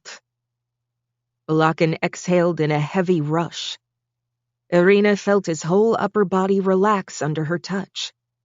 She cupped her forearm around his chin and yanked violently, breaking his neck in an instant.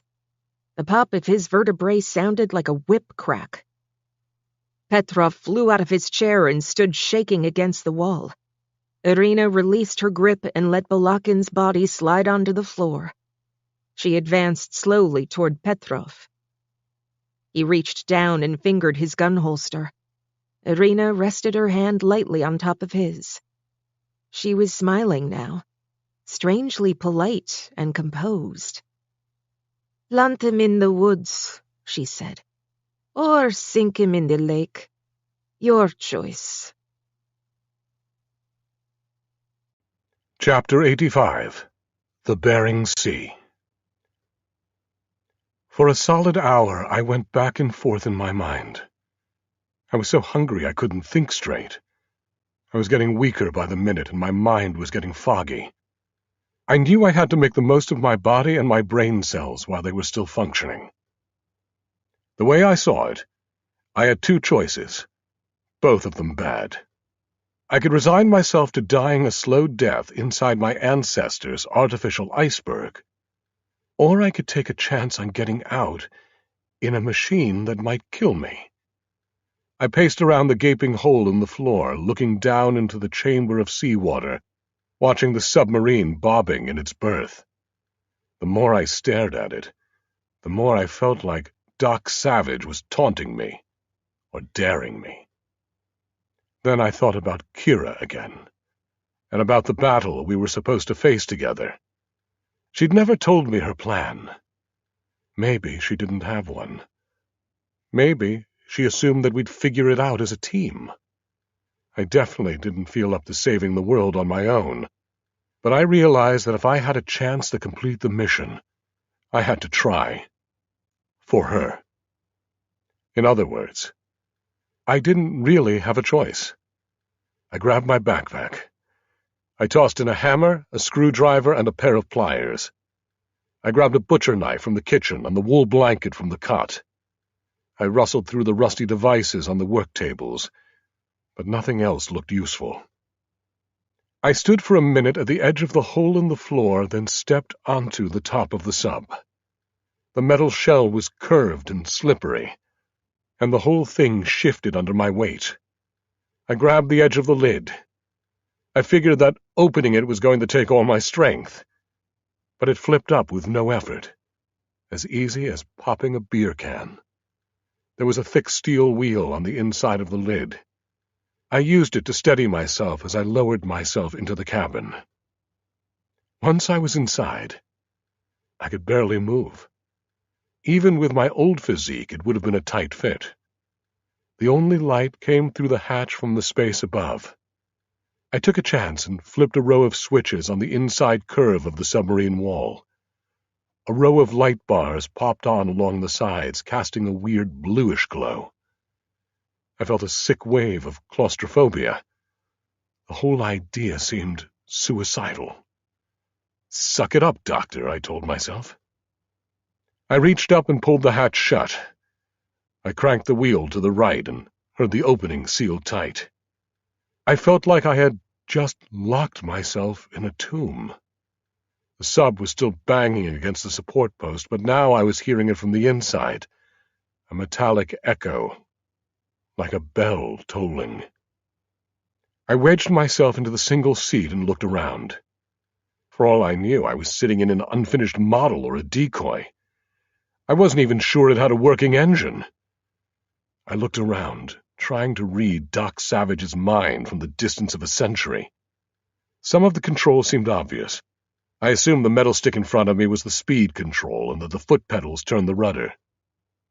I ran my fingers over the maze of buttons and switches on the small console in front of me. A few of them actually had labels. One said PWR. I hovered my finger over it, then pressed. I heard a low whine behind me, then loud thumping.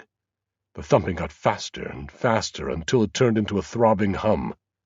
The whole sub vibrated, and I could see white bubbles blasting up from underneath. I took a guess that RLS meant release. I pressed the button. I heard metal parts grinding and felt something give way. Suddenly the sub dropped a few feet lower in the water and rolled to the left. I pushed forward on the stick between my knees. The engine hum turned into a growl. The sub righted itself and began to glide forward out of the chamber. All I could see through the small porthole in front was greenish-blue water filled with whitish fragments, like dandruff falling from the underside of the fortress. In a few seconds I could see that I was emerging from under the far edge of the structure into the open sea.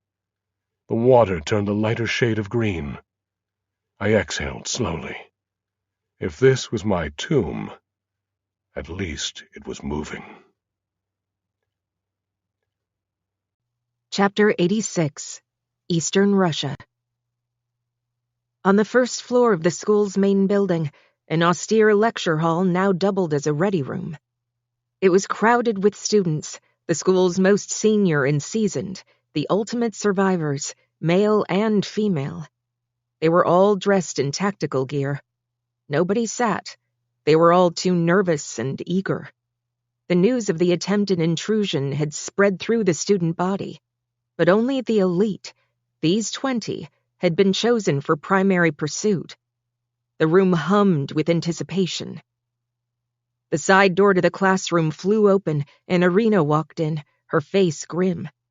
The room instantly fell silent. Irina walked to the front and looked over the class. She had trained most of these students herself, and she knew they were ready. She clicked a controller and brought up an image on the monitor at the front of the room. It showed a close-up of the blackened metal door. "You all know we had an attempted breach early this morning," she said. "Unusual and unacceptable. But we also happen to know who's responsible." She paused. "It was somebody who lived here and trained here." The students eyed one another nervously. Was this a setup? A test? Was there a traitor in the room? Irina clicked to the next image, the grainy frame of the woman's silhouette. The students leaned forward, trying to digest every pixel of information. Irina let them stew for a few seconds, then clicked again. The next image was sharp and clear. It was an enhancement of a surveillance photo taken in Chicago. It showed Kira alone on a city street. Her copper curls glowed in the light. "Her name is Mid," said Irina. "She's brilliant and she's dangerous. She is a danger to the school's existence and to our power throughout the world. She is a threat to me and to Headmaster Kamenyov and to each and every one of you." She zoomed in on the image until Kira's face filled the screen. "This is your target," said Irina firmly. "This is your final test." Chapter 87. The Bering Sea. According to the dials on the console, I was moving at about 10 knots. I'd found the switch for the forward-facing spotlight, and the beam cut through the water for a distance of about 20 feet. Beyond that, it was all haze. My depth was 12 meters, and if I could believe the compass, I was headed due west, directly toward the Kamchatka Peninsula 10 kilometers away. The hull was making terrifying noises, creaks and thuds that were even louder than the hum of the engine. Heat blasted through the cabin. I could smell motor oil and fuel and my own sweat. Every muscle in my body was tense. I was taking quick, shallow breaths and keeping my movements to a minimum. I felt like I was in a very fragile egg, and I prayed that it would go the distance. Suddenly, a loud squawk filled the cabin. My adrenaline shot through the roof. A red light on the panel was blinking. A second later, I knew why.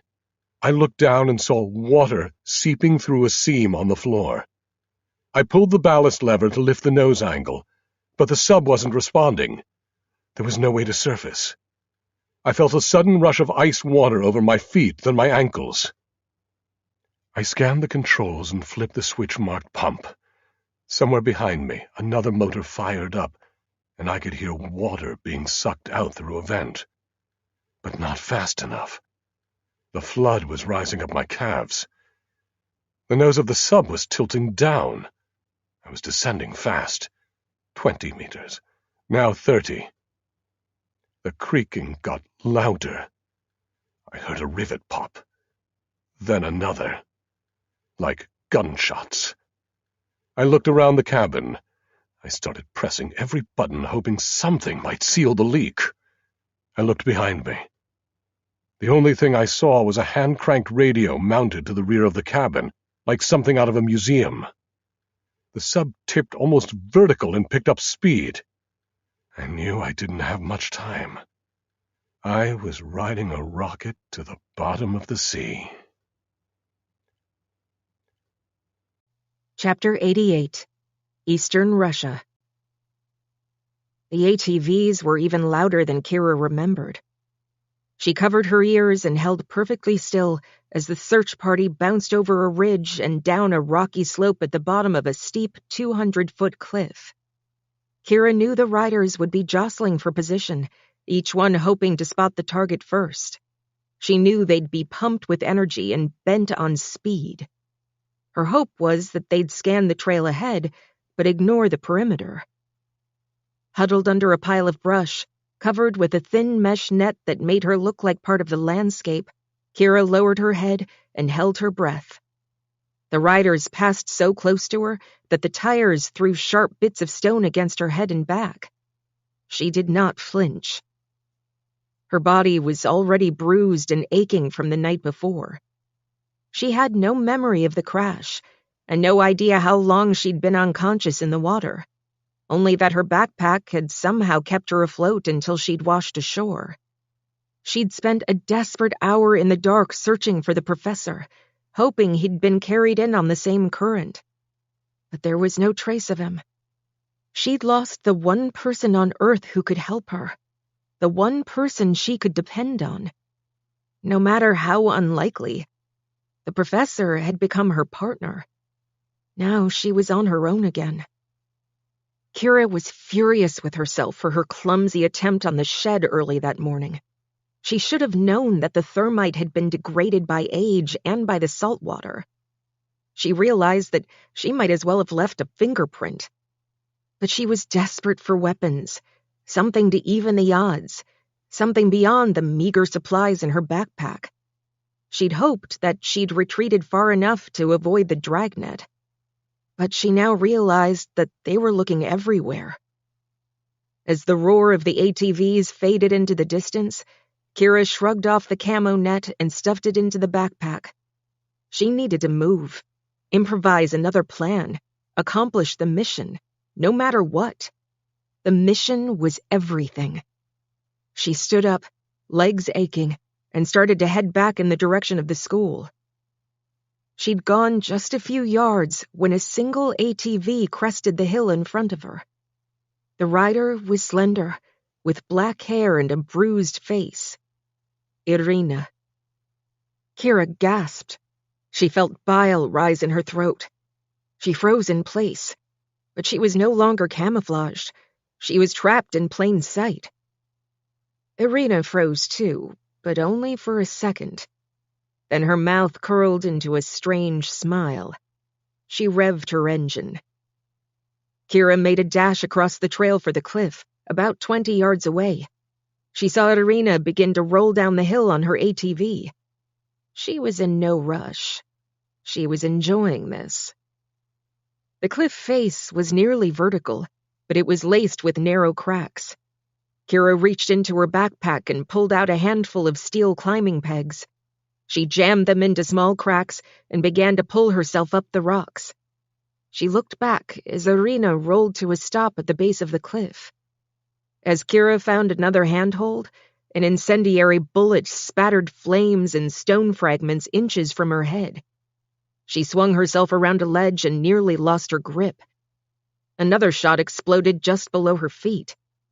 Kira knew that Irina was an expert sniper. She wasn't going for a kill shot. She was just playing with her. For now. 30 feet up, Kira plunged her hand into her backpack again and pulled out a large button. She slammed it against the rock face. In a second, she was enveloped in a thick gray cloud. For the moment, she was invisible again. She ducked behind a protruding section of rock and hung there motionless. When the cloud cleared, she looked down. Her heart was pounding. Irina was nowhere in sight. Chapter 89. The Bering Sea. The sub was resting on a ledge 40 meters down. I heard the engine sputter and die. The water in the cabin was up to my chest. The pump was no match for the surge. The electronics under the console crackled and sparked like underwater fireworks. I was about to be drowned or electrocuted. Maybe both. My heart was thumping and my mind was racing. I flailed around and grabbed the wheel on the inside of the hatch lid. I turned it to the left as hard as I could. I managed to loosen it, but I couldn't push the hatch open. The water pressure from above was too much. I heard more rivets popping. It was like the entire Bering Sea was out to crush me. My lungs burned. I was floating inside the cabin now, kicking off the back of the seat to keep my head above water. The water bubbled up to fill the last air pocket. This was it. I tilted my chin back and took one final gulp of air. As my head went under, I heard a series of muffled beeps, about 1 second apart, like a countdown. My only thought was that the sub had been programmed to self-destruct, which meant I was about to be blown to pieces. I closed my eyes tight and waited for the blast. I wondered if I'd feel it or if it would just be over. In that moment, I wasn't afraid anymore, just frustrated and mad. I let out one last scream as I went under. Suddenly, the hatch blew off. The impact rocked me back against the inside of the hull. In less than a second, the pressure equalized. There was a hole above me, and open water. I grabbed my backpack, pushed myself through the hatch, and started kicking toward daylight. Chapter 90. Eastern Russia. Exhausted, Kira pulled herself over the top of the cliff. She lay flat on the rock ledge, breathing hard. When she turned her head, she was staring across a narrow plateau covered with dirt and grassy stubble. The tree line was about 20 yards away. That was the cover she needed. She got to her knees and steadied herself.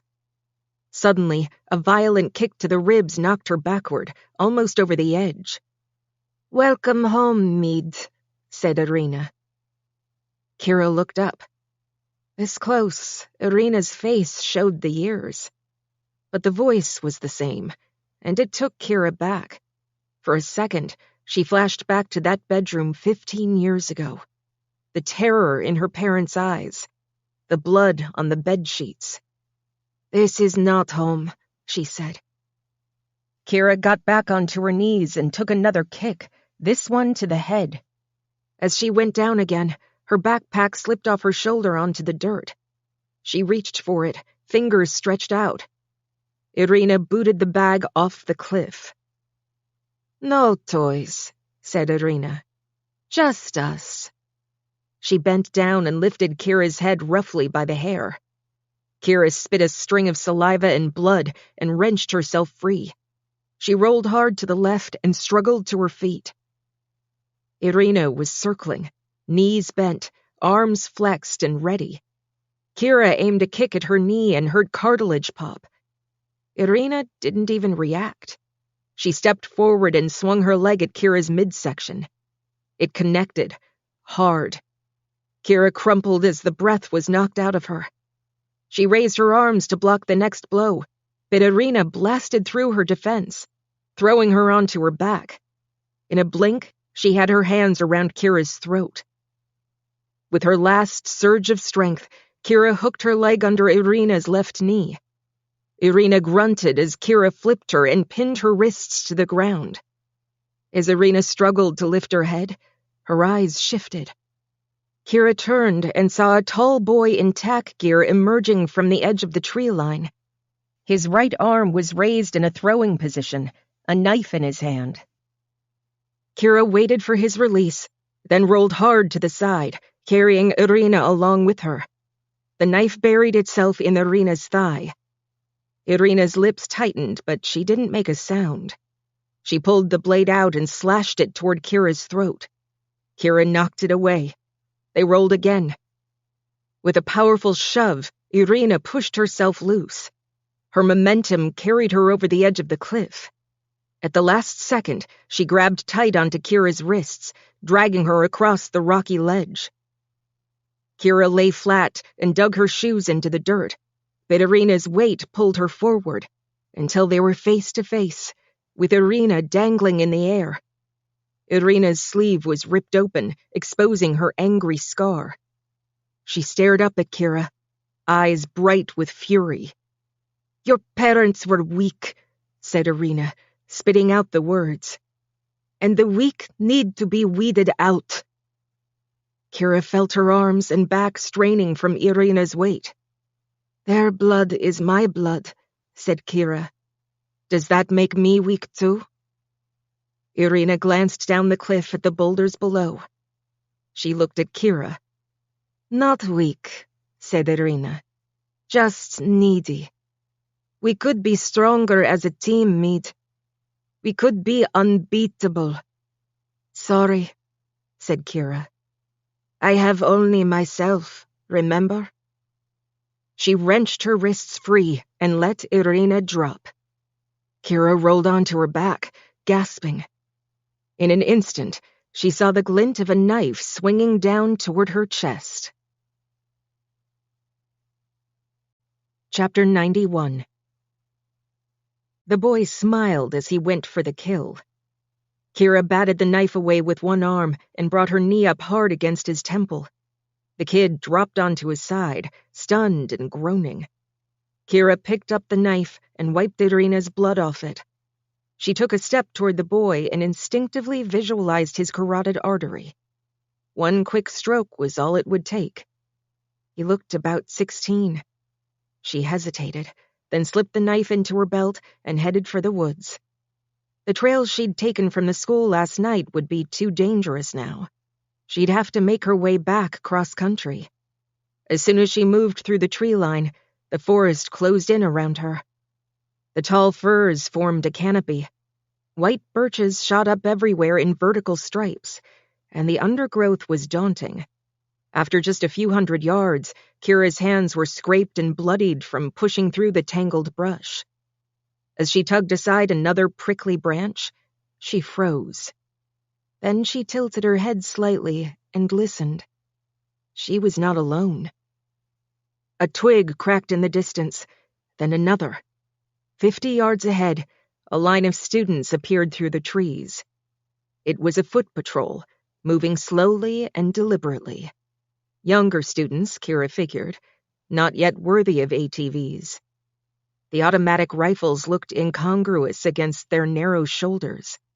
But she had no doubt that they were deadly shooters. That skill was taught early. Kira was in a thicket of birches. She realized that her black outfit was a poor disguise against the white trunks. She kicked herself mentally for not putting her camo net in her pocket instead of in her backpack, which was lying somewhere at the bottom of the cliff. She ducked down as the patrol moved toward her. Suddenly, she heard footsteps coming from the opposite direction. Then, a shout. "She's here! I saw her!" It was a boy's voice, calling out from a few yards behind her. Kira pressed her face into the brush, thorns stabbing her cheek. "Evanyov!" A voice called back from the approaching patrol. "Where the hell have you been?" Kira heard steps behind her, coming closer. Her hand tightened around the handle of the knife. The boy passed within 10 feet of her as he hurried to reunite with his squad. It was the boy from the cliff. Kira gritted her teeth. This is what I get for showing mercy, she thought. Kira held still as the boy joined the other students. She could hear their voices, but the sentences weren't clear. The boy pointed in the direction he came from, then turned to lead the way back. The entire squad moved with fresh intensity, spreading out in formation, with students a few yards apart. Kira rolled slowly to the side, trying to stay low. Her hip bumped the trunk of a thick birch. She crouched behind it, searching for a path out. In every direction, she saw ground cover that would rustle and crack if she made a run for it. The patrol was getting closer. She reached slowly into a pile of deadfall and picked up a thick branch about 2 feet long. She pressed herself against the backside of the birch, then swung her arm in a high arc and let the branch fly. It sailed end over end and landed in the brush with a loud crunch about 20 yards away. "Target left!" A voice called out sharply. She heard steps moving quickly in that direction. Kira grabbed the birch trunk with both hands, braced her feet against it, and climbed. 15 feet up, she reached a section where the white bark was mottled with gray. It was the best she could do. She rested one toe on a knotty stub, hugged the trunk, and held on tight. A half-minute later, the near wing of the squad swept by underneath her. Kira's foot was starting to slip off the tiny protrusion. The coarse bark was scraping the inside of her wrists. She adjusted her grip and tried to ignore the fire in her biceps and thighs. Through the light scrim of birch leaves, Kira watched the patrol moving off in the direction of the cliff. When the last figure disappeared, She began to ease herself down the birch, a few inches at a time. Suddenly, she felt herself slipping down the slick bark. She scraped her left shoe wildly against the trunk, looking for a new foothold. Her toe hit a slick patch of moss. Her weight shifted, too far to recover. She clawed at the tree with both hands, but too late. She landed hard. Her right shoulder separated with a loud pop, and she felt a blinding stab of agony, even more painful than she remembered. She jammed her mouth into the crook of her elbow and bit down on the fabric of her sleeve. She did not scream. After the initial shock passed through her, the pain came in nauseating waves. Kira folded her bad arm across her chest and rose to her knees. Then she stood up. Each shift brought a fresh blast of agony. She staggered over to a twin birch with two trunks that slid about 4 feet off the ground. She slid her wrist into the V and made a fist to wedge it tight. She rotated her torso to face the tree. She took a deep breath and jerked her body backward with all her strength. She heard the snap of the ball popping back into the socket. She saw bright sparks. She fell to her knees again and pulled her hand out of the wedge. Tears of pain streamed down her cheeks. Her body was telling her to stay still and conserve her energy, but she wouldn't listen. As soon as the flashes in her eyes eased, Kira backed away from the thicket, found a small gap in the underbrush, and headed west. Chapter 92. The Bering Sea. I swam for an hour through cold, choppy water. Even while I was doing it, I couldn't believe my own strength. It was more than adrenaline, more than Kira's training. I felt like I had left my old body behind, almost like I had turned into a different species. When my feet finally touched bottom, I was still about 20 yards off the peninsula. I could see waves curling around huge rocks at the shoreline. A steep hill rose just beyond, covered in brownish grass and stubby bushes. I sank calf-deep into cold muck as I half walked, half swam toward the beach. For the last few yards, I was tripping over jagged rocks. I fell on my face in the water and crawled the rest of the way. When I finally got to shore, I crawled behind a craggy boulder and pulled my backpack under my shoulder for a cushion against the hard rocks. The beach was just a narrow strip. It was littered with boulders blasted from some ancient volcano. Back in the years when I was doing my doctoral research, I would have been scouring the site for signs of life, traces of lost civilizations. Now I was looking for a school of killers, and my only advantage was that they probably thought I was dead. I heard a roar in the distance coming from the south end of the peninsula. At first I thought it was a chainsaw, but it kept getting louder. Then I spotted movement. It was a pack of ATVs moving single file in the narrow space between the hillside and the beach. 4 of them. For a second I thought about backing out into the water and waiting until they passed by. But I was tired of running. In the past 2 days I'd been firebombed, shot at, and blasted out of the sky. I'd almost drowned. Twice. But Kira had taught me to survive, no matter what. She'd given me the power to fight. I decided it was time to start using it. I reached into my soggy backpack and pulled out a roll of wire. I unspooled a few feet of it between my hands and tugged on it. It felt as strong as piano wire, but as flexible as fishing line. The ATVs were still just specks in the distance, bouncing over rises, kicking up dust. The sound of the engines rolled up the steep hill and echoed back down. I darted from boulder to boulder until I was at the edge of the trail. I wrapped one end of the wire around a rock the size of a dumpster. Then I made a quick dash across the trail and wrapped the other end around a thick tree stump. I lay down on my belly in the low grass and waited. The sound of the machines got louder and louder. They were moving fast, and I could hear the riders yelling back and forth above the engine noise. I ducked low as the first ATV flew by. As it passed the stump, the wire caught the front of the chassis and the whole thing flipped end over end. The rider flew out and landed hard about 15 yards away. The other 3 riders jammed on their brakes, but they couldn't stop in time. One after the other, they spun out and piled up. I heard yelps of pain and crunching metal. I knew I had to move fast. While the riders were still in shock, I got up and made a dash for the last ATV in the pile. It was the only one still running. The kid behind the wheel had a bloody lip, and his eyes were glassy. He looked startled and confused as I grabbed him. "Who the fuck are you?" he mumbled. "Nobody you know," I said. I yanked him out of the driver's seat and hopped in. By now, the kid from the flipped ATV up front was struggling to his feet, and the other 2 drivers were sliding out of their seats. They both looked banged up and dazed. I put the ATV in reverse and cranked the throttle. The tires spun in the rocky sand, then bit. I shifted into low gear and did a full 360. The water was at my back.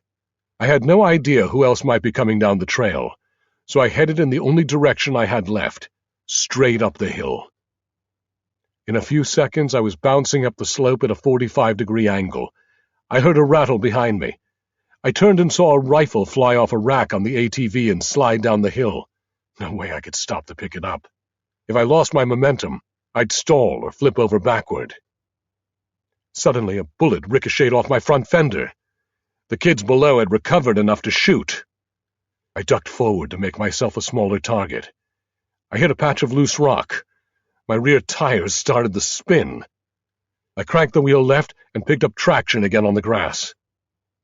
Another shot blasted into the metal frame. I felt hot fragments dig into my leg. The engine was whining and smoke was pouring out from underneath. The summit was just a few yards farther. But now the slope was even steeper. I gave the machine more gas. Another shot grazed my roll bar just as I flew over the top of the hill. I landed hard on the other side and started swerving down the slope, weaving through bushes and boulders. I'd never driven an ATV before in my life. Turns out, I was damned good at it. Chapter 93. Kira dipped her face into the clear mountain stream and wiped the sweat from her face and neck. She held her bad arm across her torso. The pain radiated from her shoulder to her collarbone and across her ribs. The fingers on her right hand were tingling, mostly numb. She lifted her head, took a few deep breaths, and then bent down again to take a few short sips of the cold water. She sat back on the bank and looked around. The setting felt strangely familiar. The bend of the stream, the angle of the hill. Then it came to her. She realized that she'd crossed this stream before, close to the same spot, 15 years ago, heading in the other direction. She closed her eyes and thought back to that desperate morning. Her plan had been simple. Find the shore, then find a port, then find a ship. The destination didn't matter. All she wanted was to forget everything she'd seen and everything she'd learned, everything she'd turned into. It took her more than a decade to realize that she couldn't forget, couldn't leave the past alone. She had to go back. The evil had to be stopped at its source, even if she had to do it by herself. Now that she'd figured out exactly where she was, the rest of the route unfolded at her head, as clear as a line on a GPS screen. She wiped the water off her face and waded through the stream to the other side. An hour later, she huddled at the edge of the tree line and looked across the grass at the main wall of the school compound. She'd scaled that same wall the night before to reach the explosives shed. But now it was broad daylight, and she had only 3 working limbs. She ran to the outside of the wall and crouched against it, then started moving around the perimeter, hugging the stone as she went. She still needed weapons, and she knew one more place to find them. Moving a few feet at a time, it took her another 10 long minutes to reach the firing range. It was located at the bottom of a wide depression, about 20 feet below the level of the school buildings. The range was empty and quiet. Nobody there. Probably because by now the whole school was out looking for her. Kira slid down the slope on her back, cradling her bad arm. She crept toward the long metal weapons bin near the firing stations. The lock was new, electronic. Kira plucked a spent cartridge clip from the ground and pulled the spring out. She used the sharp end of the thick wire to pry off the small LED screen. She cracked the lock in seconds and flipped the metal clasp. Then she used her left arm to raise the heavy metal lid. She looked inside. The box was empty. Then she heard the sound of metal clicking above her. Rifle bolts. Chapter 94. Kira looked up. The rim of the hill was lined with students in tack gear, all with high-powered weapons, all aiming directly at her. Another squad was rounding a wall on her right flank. Kira dropped the lid on the weapons box. She turned and sprinted toward the closest mound on the target range. Shots rang out as she dove behind the huge earthen barrier. Dirt splattered up beside her. Kira could hear the squad advancing toward her from two directions. She knew the students were angling for position, looking for the honor of blowing her head off. She wondered if being hit by a bullet could be any worse than the pain in her shoulder. Suddenly, there was a crackle from the PA speakers mounted on poles overhead. A voice boomed out. All students, weapons down. I repeat, weapons down. Kira hadn't heard that voice in a very long time. Her whole body tightened at the sound. Kamenyov. She squeezed her eyes shut and clenched her fists. Her mind flashed again to the bodies of her parents in their bloody bed, and pure fury swelled inside her. The target is isolated. The headmaster called out, his voice echoing across the range. Your new assignment is to take her alive. Kira took a quick look around the side of the dirt mound. The students had lowered their rifles and pulled out their truncheons. They were advancing like machines, smiling as they came.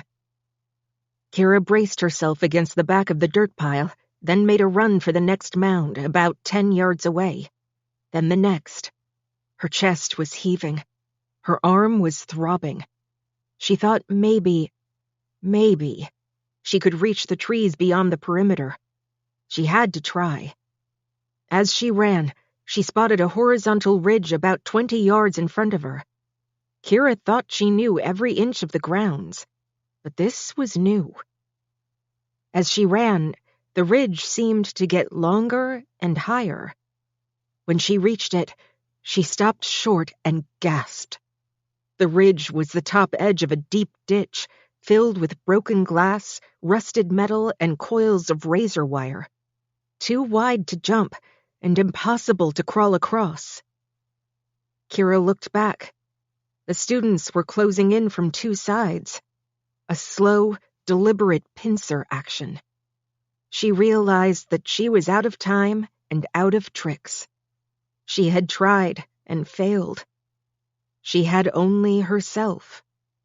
And that was not enough. Chapter 95. The students moved slowly toward her, scores of them now. Kira looked down into the ditch and thought about diving in. With luck, a sharp scrap of metal would slice an artery and she'd bleed out before they could get to her. At least she'd be spared whatever Kamenyov had in mind. He'd have to make an example of her, the school's one and only dropout.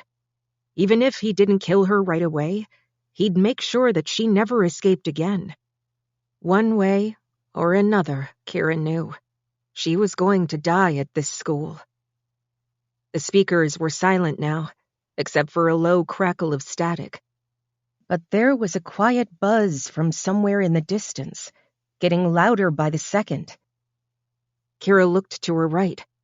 Her line of sight was blocked by a huge target mound, tall enough to absorb a grenade blast. Suddenly, an ATV vaulted over the mound, 20 feet in the air. It looked like a giant insect. The roar was deafening now. The machine landed hard on the packed dirt. The driver bounced in the seat, then stood up as he cranked the wheel, kicking up a cloud of dust, riding the machine like a bronco. Impossible. Kira couldn't believe what she was seeing, who she was seeing. The professor's shirt was ripped open to his waist and his pants were torn. He vaulted out of the ATV and pushed Kira behind him, placing his body between her and the menacing crowd. For a second, she couldn't move, couldn't speak. Then she threw her good arm around his chest and leaned into his ear. "You're alive?" she said. "I thought—" I know, the professor replied. me too. All around them, the students were massing for the final push, pounding their truncheons against their palms in unison. And smiling. Always smiling. Why aren't they shooting? Asked the professor. "They want me alive." No problem. So do I. In another second, the first wave of students was on them. Dr. Savage took them as they came, tossing them aside in bunches, blocking punches and the blows from the long black clubs. Kira stood back to back with the professor. She still had 2 good legs. Her roundhouse kicks connected time after time, slamming students to the ground. But they kept coming. They just wouldn't stop. A truncheon came down hard on Kira's bad shoulder. She grimaced in pain as she kicked the attacker away. They were surrounded now, about to be overrun and pounded into the ground. Dr. Savage grabbed the ATV by the upper frame and lifted it into the air.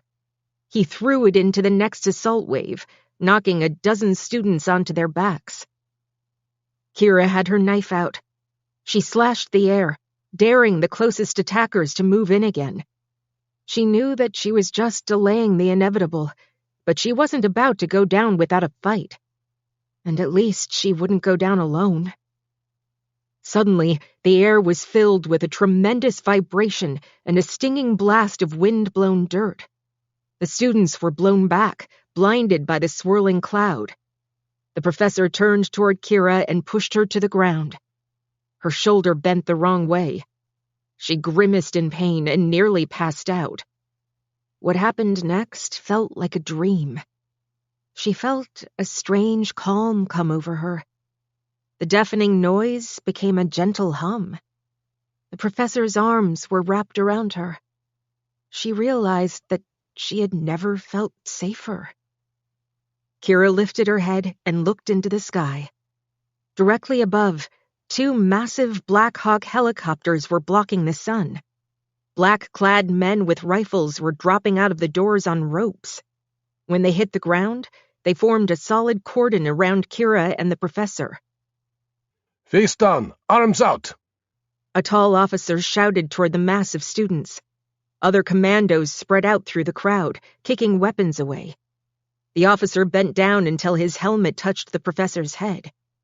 Kira could read the insignia on the officer's chest. Interpol. "Sir," he shouted. "are you the one who called?" Kira looked at the professor, stunned. "Called?" she said. "Called from where?" Doc Savage looked stunned, too. The submarine radio hadn't been useless after all. Holy shit, he said. Somebody actually heard me. Chapter 96. The headmaster's demeanor was calm, but his mood was dark. He was angry and disappointed. He had thought that this day would never come. In fact, he had taken extensive steps to prevent it. He believed he had placed people and money where it mattered, but somewhere there was a gap in his coverage, or a failure of loyalty. The defect needed to be corrected. But now he had more urgent things to take care of, starting with his own survival. From the window in his office, he could see the helicopters hovering over the firing range. Black-clad commandos were already moving across the main compound. Kamenev walked to his massive safe and dialed the combination.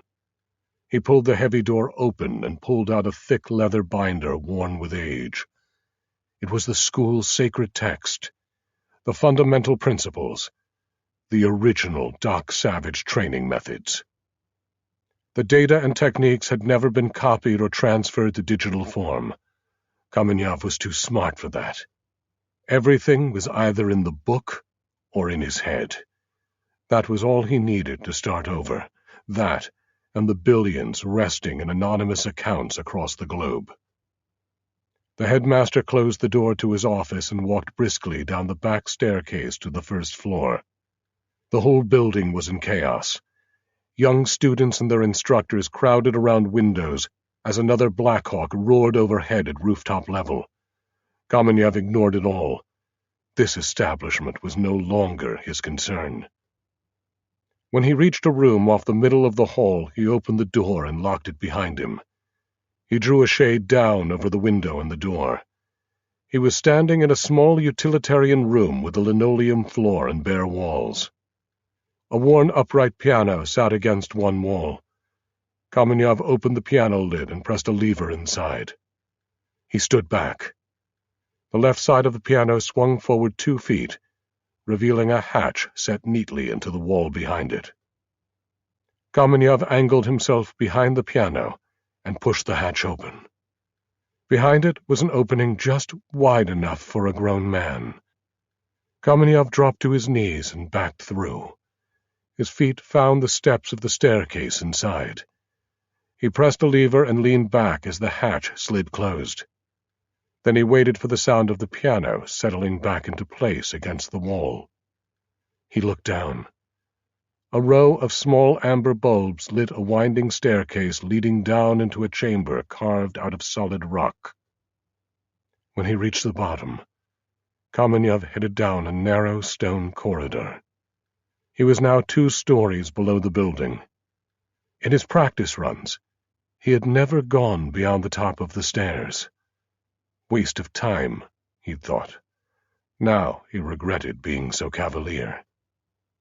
He remembered from the plans that the main corridor branched off into a maze of passageways, leading to various storerooms and exits. But he couldn't recall which was which. He moved quickly down the main route until he reached an intersection, with tunnels leading off in 3 directions. Kamenev hesitated. He turned left, then right. Then he froze. There was somebody behind him. Looking for a way out, Headmaster? Chapter 97. Kira stepped out of the shadows and into the dim glow of an overhead light. She could tell that Kamenev was rattled, but he was doing his best to maintain his command presence.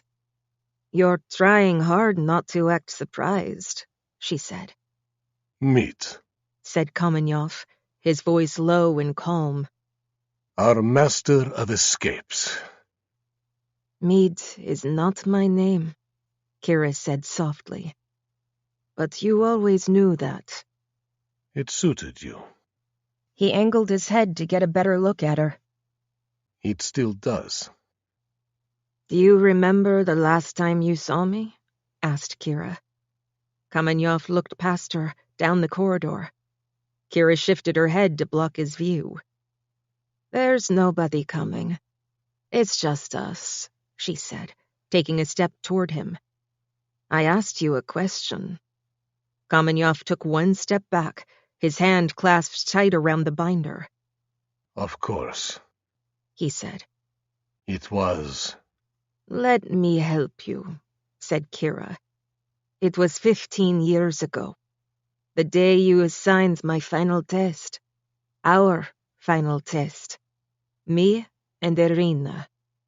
Kamenev stiffened his spine and looked Kira straight in the eye. It was a necessary mission, he said. Kira's throat tightened. Her fists clenched at her sides. She wanted nothing more than to choke the life out of this man. But first she needed some answers. Why? She asked. Why them? Kamenyov took another step back. The stone wall stopped him. Kira saw his expression curl into a bitter sneer. His old arrogance resurfaced. Because my brother was weak, he said. Your brother? Asked Kira. What does your brother? My brother, said Kamenyov firmly. Your father. Kira felt the breath go out of her. She struggled to maintain her composure, but she couldn't hide her shock from Kamenyov. He knew her too well. All your research didn't turn up that fact, did it? Said Kamenyov.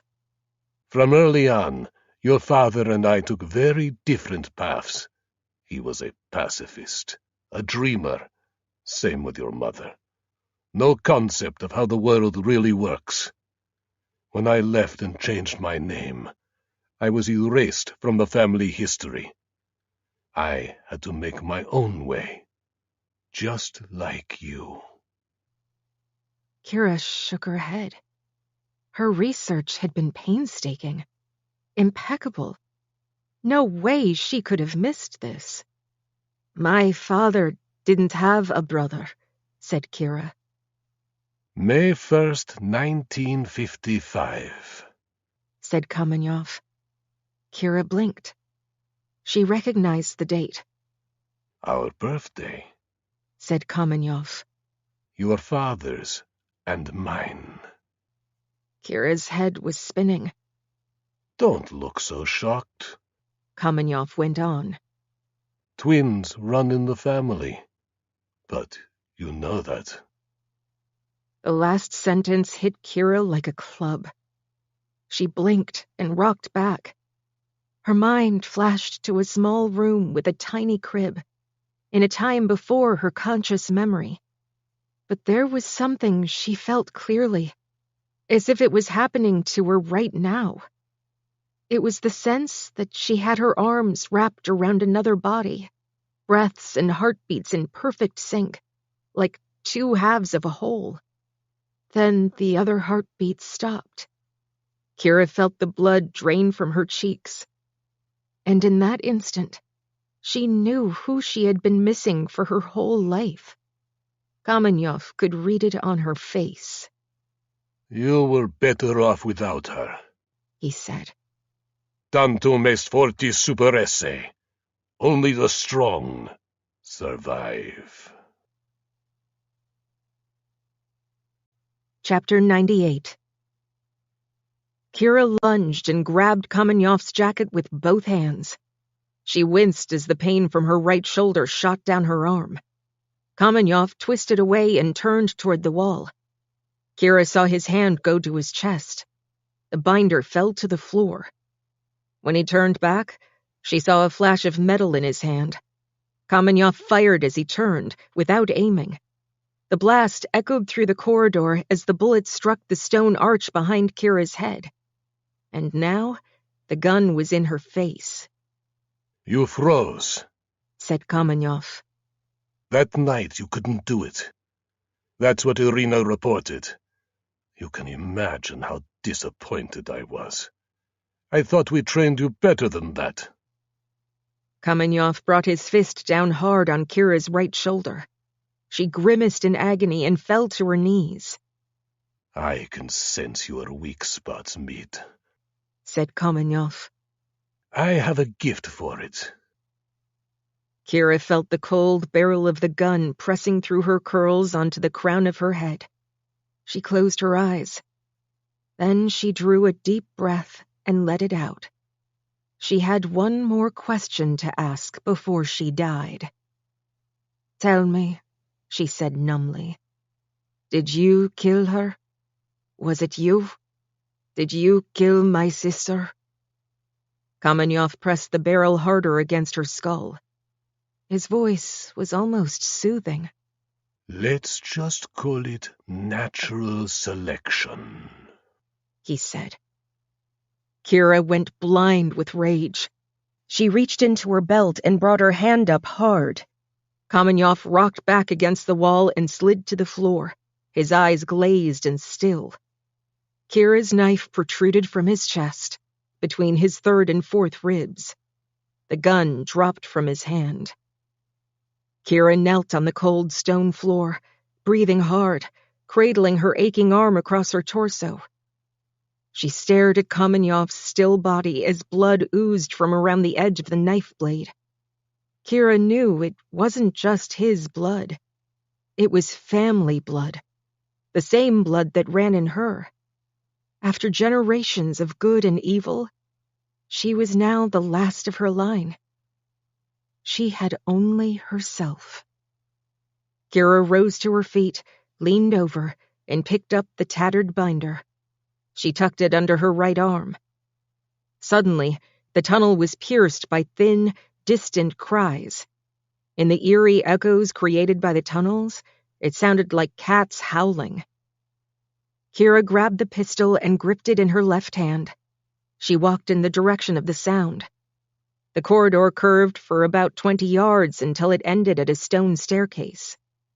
The sound was coming from behind a door at the top of the stairs. Kira raised the pistol. She inched her way up the steps and eyed the door. Above the handle was a clasp sealed with a simple padlock. Kira blasted it apart with one shot. She pressed herself against the frame and pushed the door open. She stepped into the room and swept the pistol from side to side. There were no threats. The room was huge, maybe 50 yards long. Both sides were lined with bassinets, filled with crying babies. Chapter 99. The headmaster's body was lying on a plastic sheet at the edge of the schoolyard. Kira and I watched as a couple of soldiers loaded him into a body bag. She had told me about the fight in the tunnel, but I knew she wasn't telling me everything. She was quiet and numb, off in her own world. Another Red Cross helicopter set down in the center of the compound. The first had arrived 20 minutes earlier. Medics and volunteers were already setting up white tents and tables. Nurses in blue scrubs were wheeling bassinets from the underground nursery and carrying wailing infants toward the tents. In the past half hour, the place had turned into a refugee camp. Kira had finally gotten some medical attention, too. Her right arm was in a sling, but she'd turned down the pain meds. I'd started to ask one of the medics to check the gash in my forehead, but then I realized that it had totally healed. That brought up a question I was dying to get answered. It had been stuck in my head for a long time. Maybe it was a way to get Kira talking. I looked over at her. "Can I ask you something?" She nodded. "What can I do?" She stayed quiet for a moment, then looked at me with an annoyed expression. "What can you do? There's plenty to do," she said, looking at the chaos across the compound. "For one thing, we need to figure out where all these babies belong." She wasn't understanding my question. "No," I said. "I mean, what can I do? What are my powers?" "Your powers?" "I mean, obviously I can survive plane crashes. I can learn languages overnight, swim for miles in freezing water, repair my body, lift an ATV with my bare hands. What else?" This is really what's on your mind right now? Just curious. Kira got quiet again and looked away. She was giving me nothing. I'd obviously picked the wrong time and the wrong topic. "Never mind," I said. "Forget it." She let out a slow breath and turned back toward me. Okay. If you really need to know, start with this.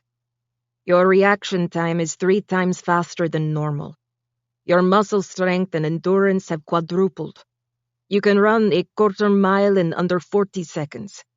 Your vision is 20/10 in both eyes. Your skin is thicker, more resilient. Like Superman? She grabbed my arm. Look at me. You're not Superman. You're just the best version of yourself. New and improved. We've maxed out your natural potential. That's what the original Brandt Savage experiment was all about. Seeing how far native ability could be pushed. Not by coming from another planet. Just by starting with what you already have. And how did you know what I already had, I asked. I studied your ancestors, she said. I knew the techniques. I lived the techniques. I gambled that you were a diamond in the rough. And I was right. She went back to staring into the distance. I couldn't leave it alone.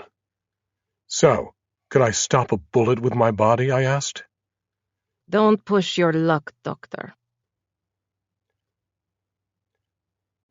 Chapter 100.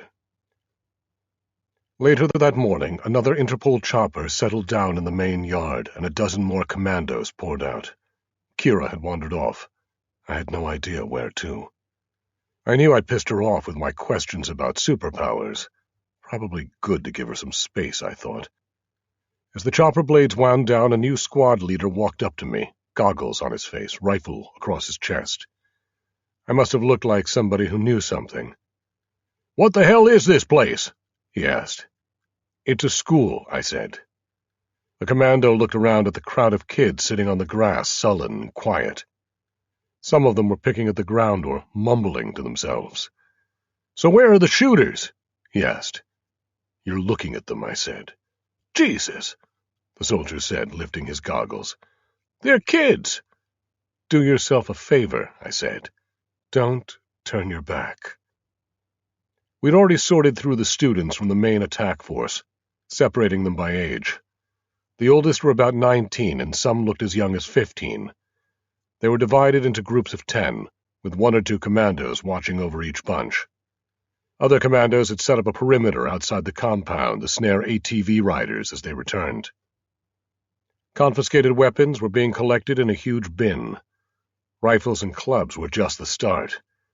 A lot of the kids had pistols strapped to their ankles or tucked into their waistbands. Some of the older kids had grenades and stun guns clipped to their belts. They all had knives up their sleeves. As I walked across the yard looking for Kira, I spotted a slight girl with braids inching backward on the grass at the edge of her group. The next second she jumped up and started sprinting toward the outside wall. One of the soldiers who'd been minding the group turned and started after her. "Stay there," I shouted. "I got her." The girl was fast. She was almost at the wall when I caught up. When she realized she had no way out, she whipped around to face me. There was a razor blade in her hand.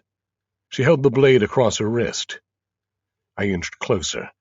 Her lips curled into an eerie smile. She slid the blade across her skin, drawing blood. Stay back, she said. "You must have skipped a class," I said, tracing a line up my forearm. "Vertical cuts work much better." She blinked. That's all the time I needed. I snapped my arm forward, grabbed her hand and squeezed it until the blade dropped into the dirt. Then I scooped her up sideways with my hand wrapped tight around her waist. She started kicking and clawing like a wildcat in a trap. Then she started screaming at the top of her lungs. "Run, you assholes!" she shouted at her schoolmates. "Fight back! They're going to kill us all!" I'd had enough. I flipped her right side up and sat her down hard on the dirt. "Knock it off," I yelled, right into her face. She was so stunned that she quieted down. I did too. "Nobody's killing anybody," I said softly. "Not anymore. That's done. You're all going home." She stared back at me, eyes blazing. "Fuck you, Paul Bunyan," she said. "This is home." 2 soldiers ran over with a set of zip cuffs and hauled her away. "Careful," I said. "She's stronger than she looks. And get a medic to check her wrist." I realized I didn't have any answers for the girl. For any of them. They'd never known any life but this. These kids had been raised here since they were babies, the same as Kira. No wonder they were out of their minds. In the last hour, their whole world had exploded. I saw a group of soldiers heading into the main building and jogged over to join them. The first team through the door stopped to check for booby traps. When they gave us the all-clear, we moved in. As we swept through the first floor, we found young kids hiding in closets and under desks. One by one, the commandos dragged them out. Some of the instructors and security guards tried to make a run for it, but we rounded them up pretty easily. They were all worn down and scared. From the looks on their faces, I think they all expected to be executed, too. While the soldiers marched the students and teachers outside, I walked up a curved staircase to the second floor by myself. One of the commandos was on his way down, guiding a line of toddlers, Sesame Street age. Some of the kids looked terrified. Others just looked stunned. When I got upstairs, everything was quiet. I walked down the long, empty corridor. It was littered with clothes and other belongings. Some of the rooms had been barricaded with chairs and desks. When I got to the end of the hall, I stopped and looked into the last room. And there she was. She didn't even look up when I walked in. The room was filled with metal cots arranged in neat rows. There was a sink against one wall.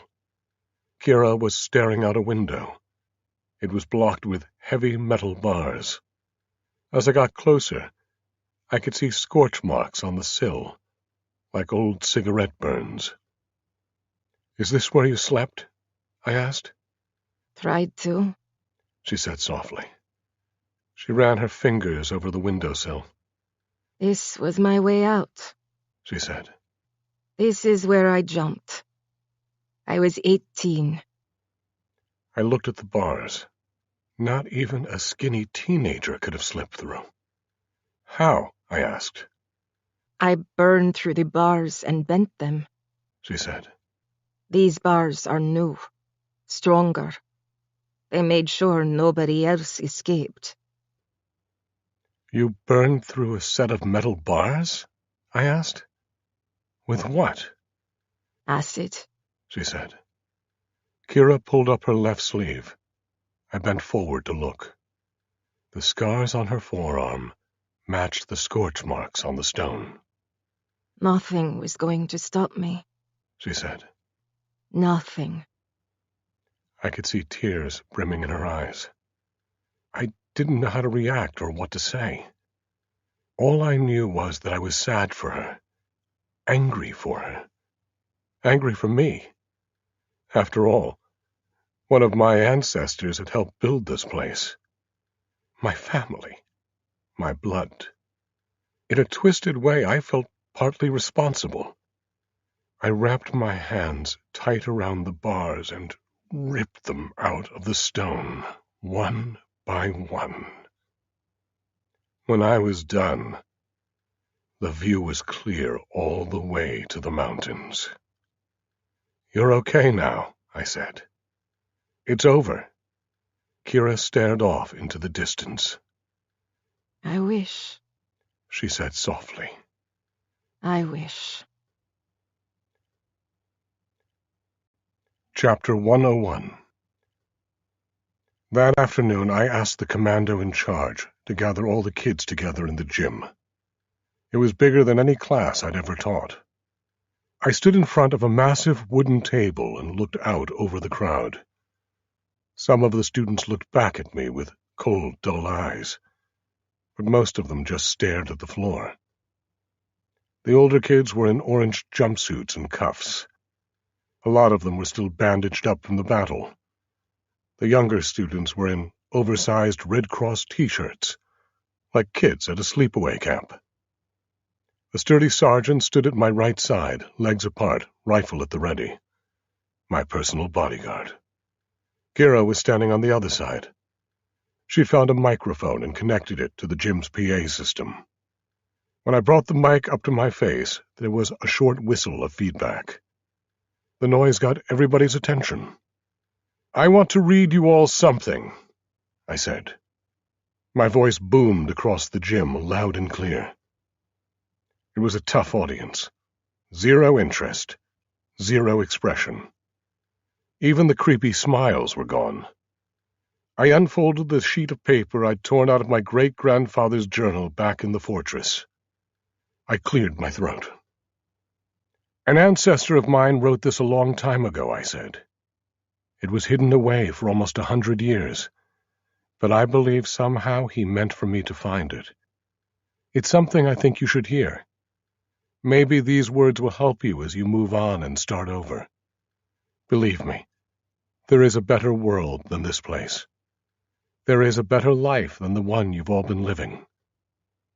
I realized that my hands were shaking a bit. I looked over at Kira. She gave me a little nod. I started reading what my great-grandfather had written to inspire himself. Doc Savage's personal code.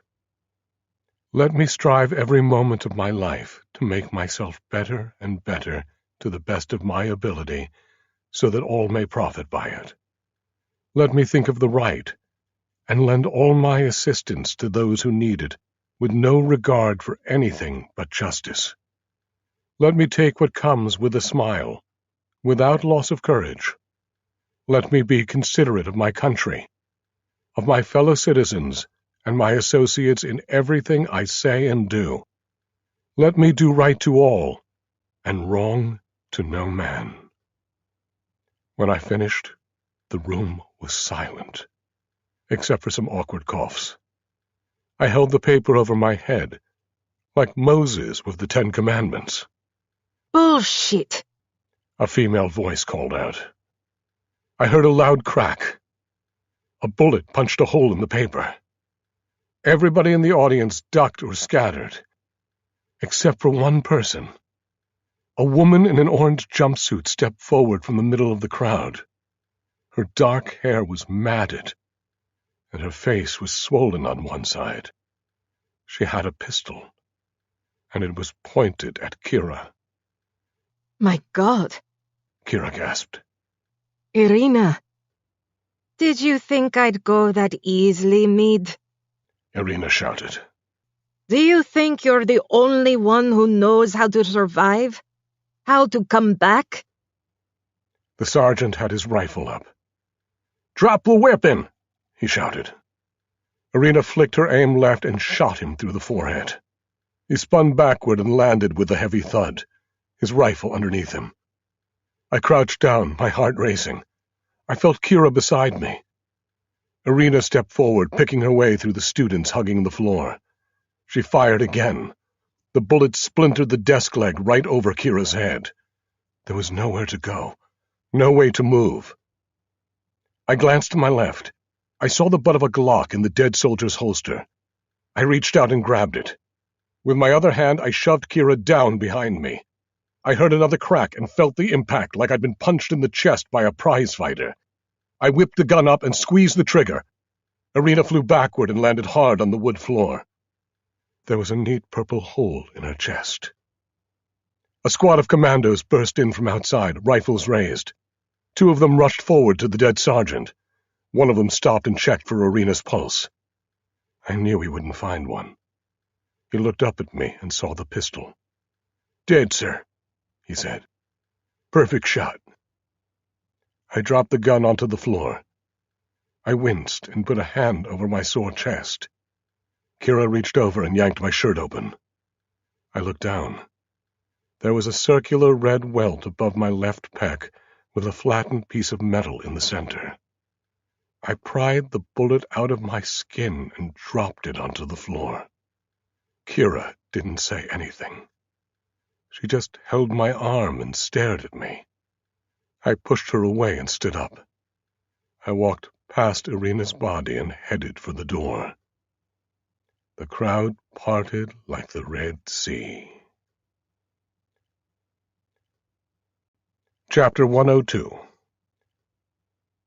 I shoved the door open and walked outside, past the huge Blackhawks and all the men with guns. I felt sick. I felt angry. I felt relieved. I felt guilty. What the hell are you supposed to feel when you end somebody's life, even if it's somebody who is trying to end yours?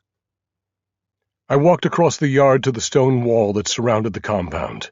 I stretched out and leaned both arms against it. I felt burning in my chest.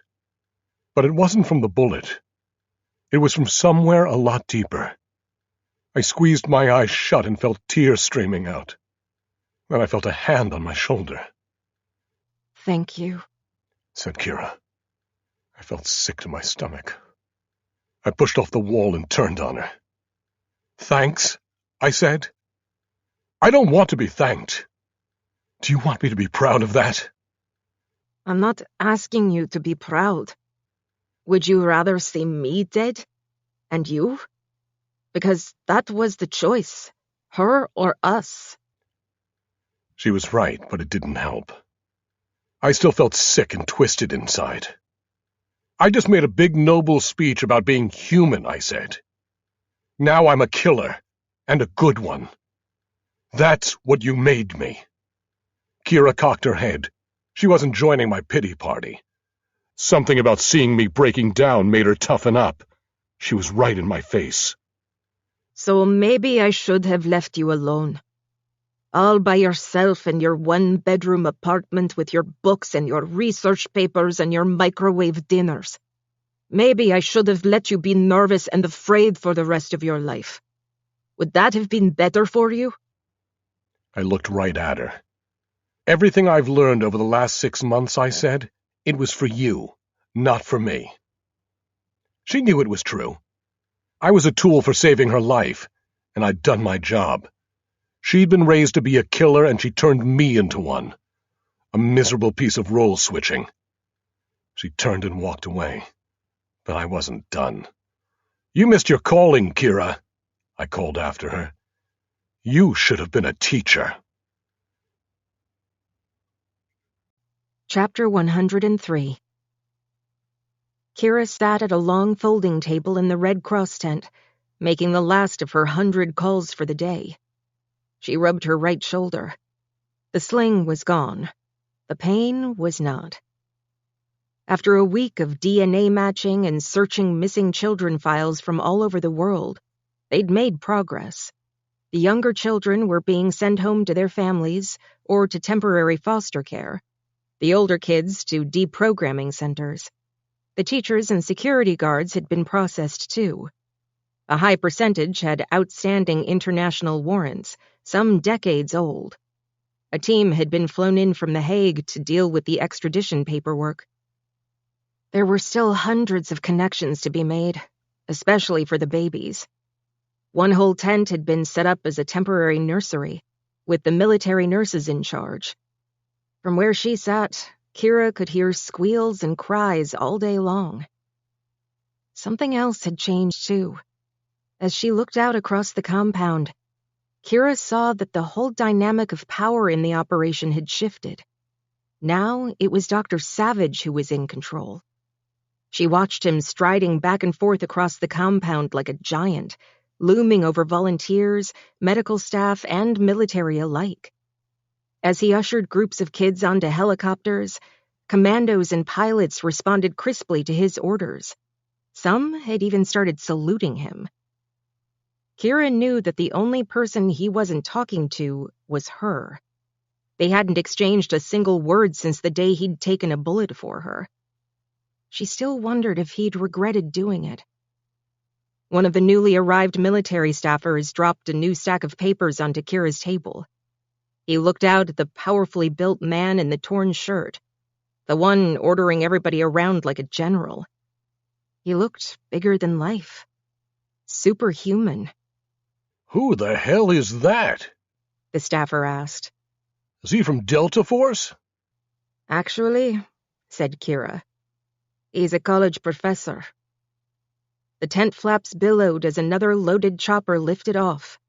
A minute later, a new Black Hawk settled down in its place. The side door slid open. Kira saw the professor duck under the spinning blades and yell something up to the pilot. He put one foot on the skid. It looked like his ride had arrived. He paused for a second and looked toward the open tent. It wasn't exactly an invitation, but Kira figured it was the closest she was going to get. Her last chance to say goodbye. She stood up and walked outside. The chopper was idling now, the propeller in slow rotation, beating a rhythmic pulse. It was still enough to blow back her copper curls as she walked up. Dr. Savage had one hand on the grip inside the chopper door. "No luggage?" asked Kira. The professor looked up into the hold of the helicopter, then back at her. All I brought was a backpack, He said. You keep it. Kira nodded toward the chopper. "This is it?" she said. "You're leaving?" You've got all the help you need here. He said. I'm going home. I'm done. I've got classes to teach. Kira fought the urge to step closer. Let it go, she thought. Let him go. "Okay then," she said. "So long, Doctor." The professor hesitated, then took his foot off the skid. He took a few steps toward her. You're allowed to call me Brandt, you know. That's my name. Kira shook her head. "Nope, sorry. You never seemed like a Brandt to me." A commando hustled over and slapped the professor on the shoulder. The chopper engine kicked into gear. Let's go, Doc, he said. Kira smiled. Doc. That sounded about right. Chapter 104. Gaborone, Botswana. Jamel Mena was on her 41st circuit around the quarter-mile track. Her only competition was a pair of middle-aged joggers. She had lapped them several times. Jamel knew that if she ran long enough and hard enough, she could sometimes press the image of her missing daughter to the back of her mind. Otherwise, that was pretty much all she thought about. She slowed for a cool-down lap, as if it was possible to cool down in 91-degree heat. Jamel felt the vibration of the phone ringing in her arm strap. She mopped her forehead and put the phone to her ear. The voice on the other end was thin and scratchy. A bad connection. Jamel could only pick up scraps of what was being said. "Report. Match. International." Her pulse rate was at 150 BPM from the workout. Now it shot up even higher. "What? Hello!" Jamel screamed into the phone. She spun around on the track, straining for better reception. "What did you say?" It wasn't the PI calling. She hadn't heard from him in months. Besides, this was a woman's voice. She jogged to the edge of the track and jumped onto a bench, as if the 2 feet of elevation would help. Amazingly, it did. The caller's voice was still distant, but a bit clearer. "Is this Jamel Mena?" the woman asked. "Yes!" Jamel shouted into the phone. "Who are you? What do you want?"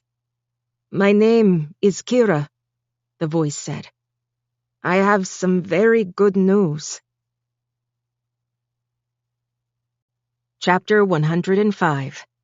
Eastern Russia. The open area of the compound was empty now. The relief organizations had finished their work.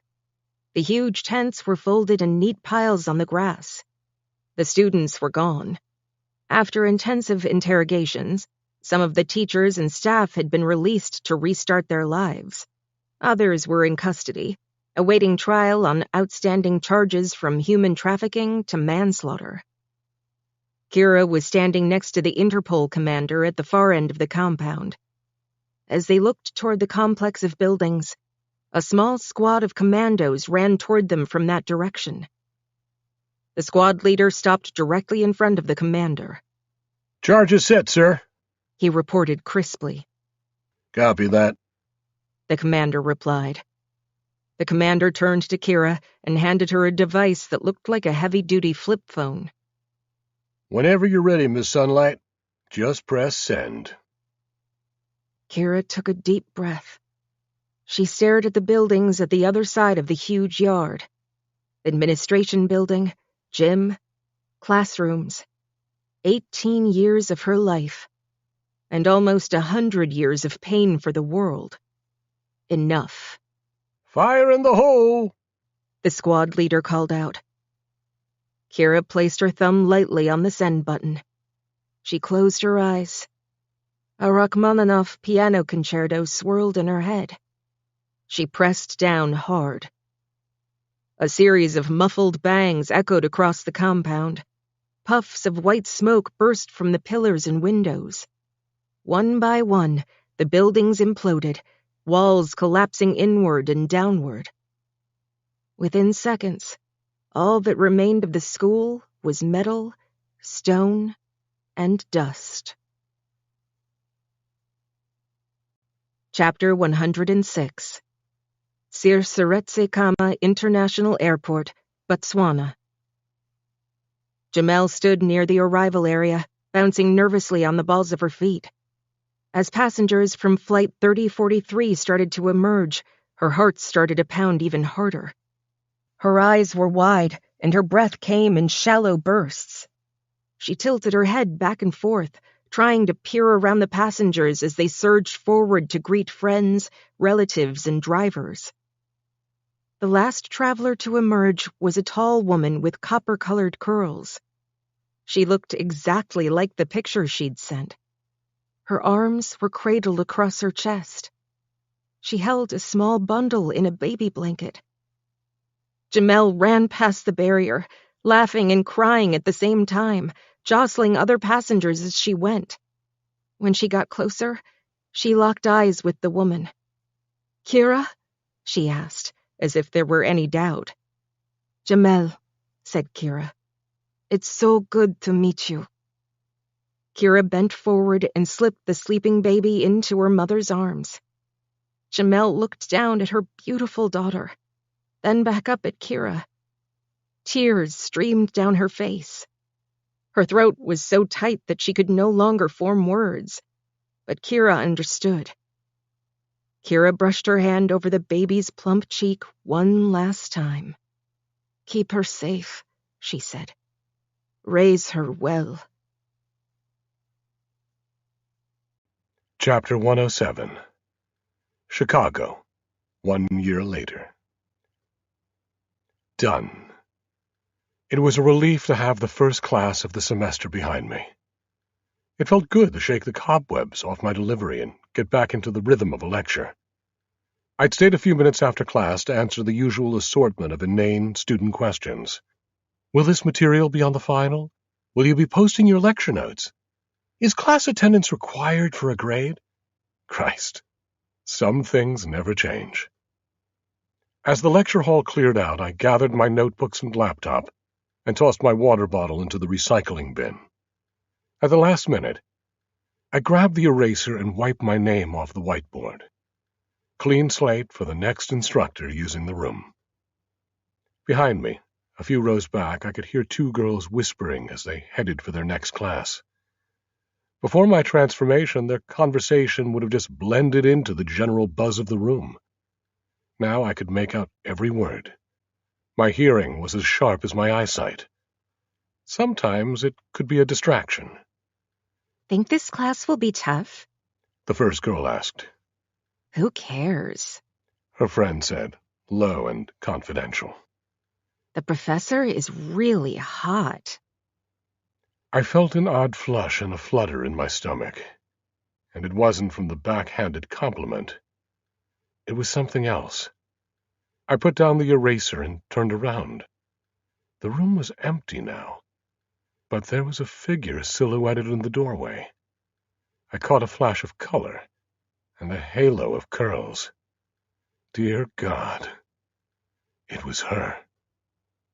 I felt the breath go out of me. I did my best to stay aloof and professorial, even though my heart was just about thumping through my chest. I hadn't seen or heard from Kira since the day I climbed aboard that helicopter in Russia. I didn't think I'd ever see her again. I walked over. "Am I too late to audit this class?" She asked. Still a wise ass. I tried not to react, Tried not to reveal all the conflicting feelings running through my head. Tried to play it cool and match her flip attitude. "Are you enrolled as an undergraduate?" I asked. Not really. I'm a high school dropout. "In that case, you're trespassing." I'd forgotten what it was like to spar with her. I'd forgotten a lot of things. She moved into the room and leaned against the wall. "Why are you here?" I asked. I'm looking to improve myself. How about you? Anything new in your life? Anybody special? "You mean you're not surveilling me?" I lost my camera. "Well," I said, to quote somebody I used to know, "I have only myself." She smiled. Just a little. Coffee? She asked. There was no way I could say no, and she knew it. "Okay," I said. "Let's go off campus." Agreed. To be honest, school gives me the creeps. Chapter 108. The chilly air hit us as we exited Cobb Hall. It was only September, but the Chicago wind was already kicking up. We headed up East 59th. The coffee shop was a few blocks away. The sidewalk was crowded with college folk hurrying to and from campus. We weren't talking, just walking. I didn't quite know what to say, and I don't think she did either. But it felt good just to be near her again. In the middle of the next block, I slowed down, then stopped. Kira went on for a few steps, then turned around. I just stood there. I wondered if she'd remember. Why are we stopping? Don't tell me you're out of breath already. "This is it," I said. "This is the exact spot." What exact spot? "The exact spot where you kidnapped me." Kira looked around. Damn. You're right. I staked out this street for a solid week. Suddenly, all the feelings from that day came rushing back. Confusion, terror, panic. Along with my first impressions of Kira, her face, her hair, her voice, her power. That day was the first of many times I thought she was about to kill me. We stood there for a long, awkward moment as pedestrians moved past us. Are you sorry it happened? She said finally. She was dead serious now. Are you sorry I took you? I glanced over at the curb where her van had been parked. I'd asked myself the same questions for a year, every time I'd walked up this block. I'd thought about everything I'd been through and tried like hell to get past it. But being with her again, just seeing her again, made it all crystal clear. Even after having my whole world ripped apart, I realized that I would do it all again. All of it. I'd do it for her. And I couldn't hide it. "No," I said. "I'm not sorry." Good. She replied. Me neither. Then she grabbed my arm, pulled me close, and kissed me on the mouth. It was like an electric shock shooting through me. For a second, I was so stunned I couldn't move. Then I wrapped my arms around her and kissed her right back. I couldn't believe it was happening. It was a serious kiss. When it was over, she leaned her head against my chest and just held it there, syncing her breathing with mine. We stayed like that for a long time, just breathing. Then she spoke up again. They're still out there, you know. Thousands of them. Everywhere. I knew who she meant, and I knew what it meant. I hugged her tighter, and I realized that I didn't want to lose her again. Ever. "Exactly how many times do I need to save your life?" I asked. Kira took a small step back and pushed her curls away from her face. Probably not as many times as I'll need to save yours, she said. Suddenly something shifted. Her eyes widened. Her whole body tensed. She was staring past me over my shoulder. Starting right now, she said. I turned around and saw the pack heading toward us, mid-20s, athletic, clean-cut, with strange, unnatural smiles. I turned back toward Kira. I gave her a little smile of my own.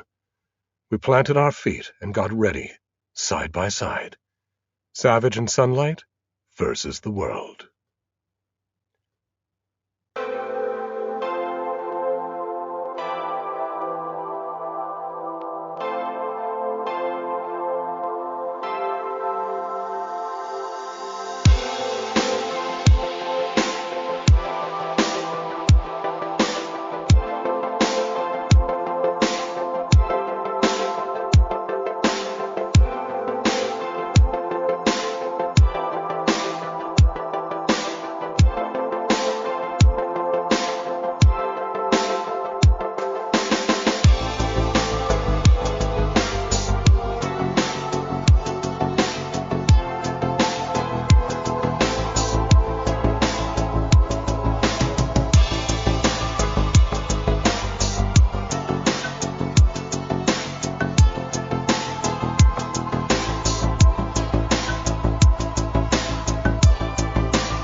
Every story leaves a trace, some in history, others in the shadows.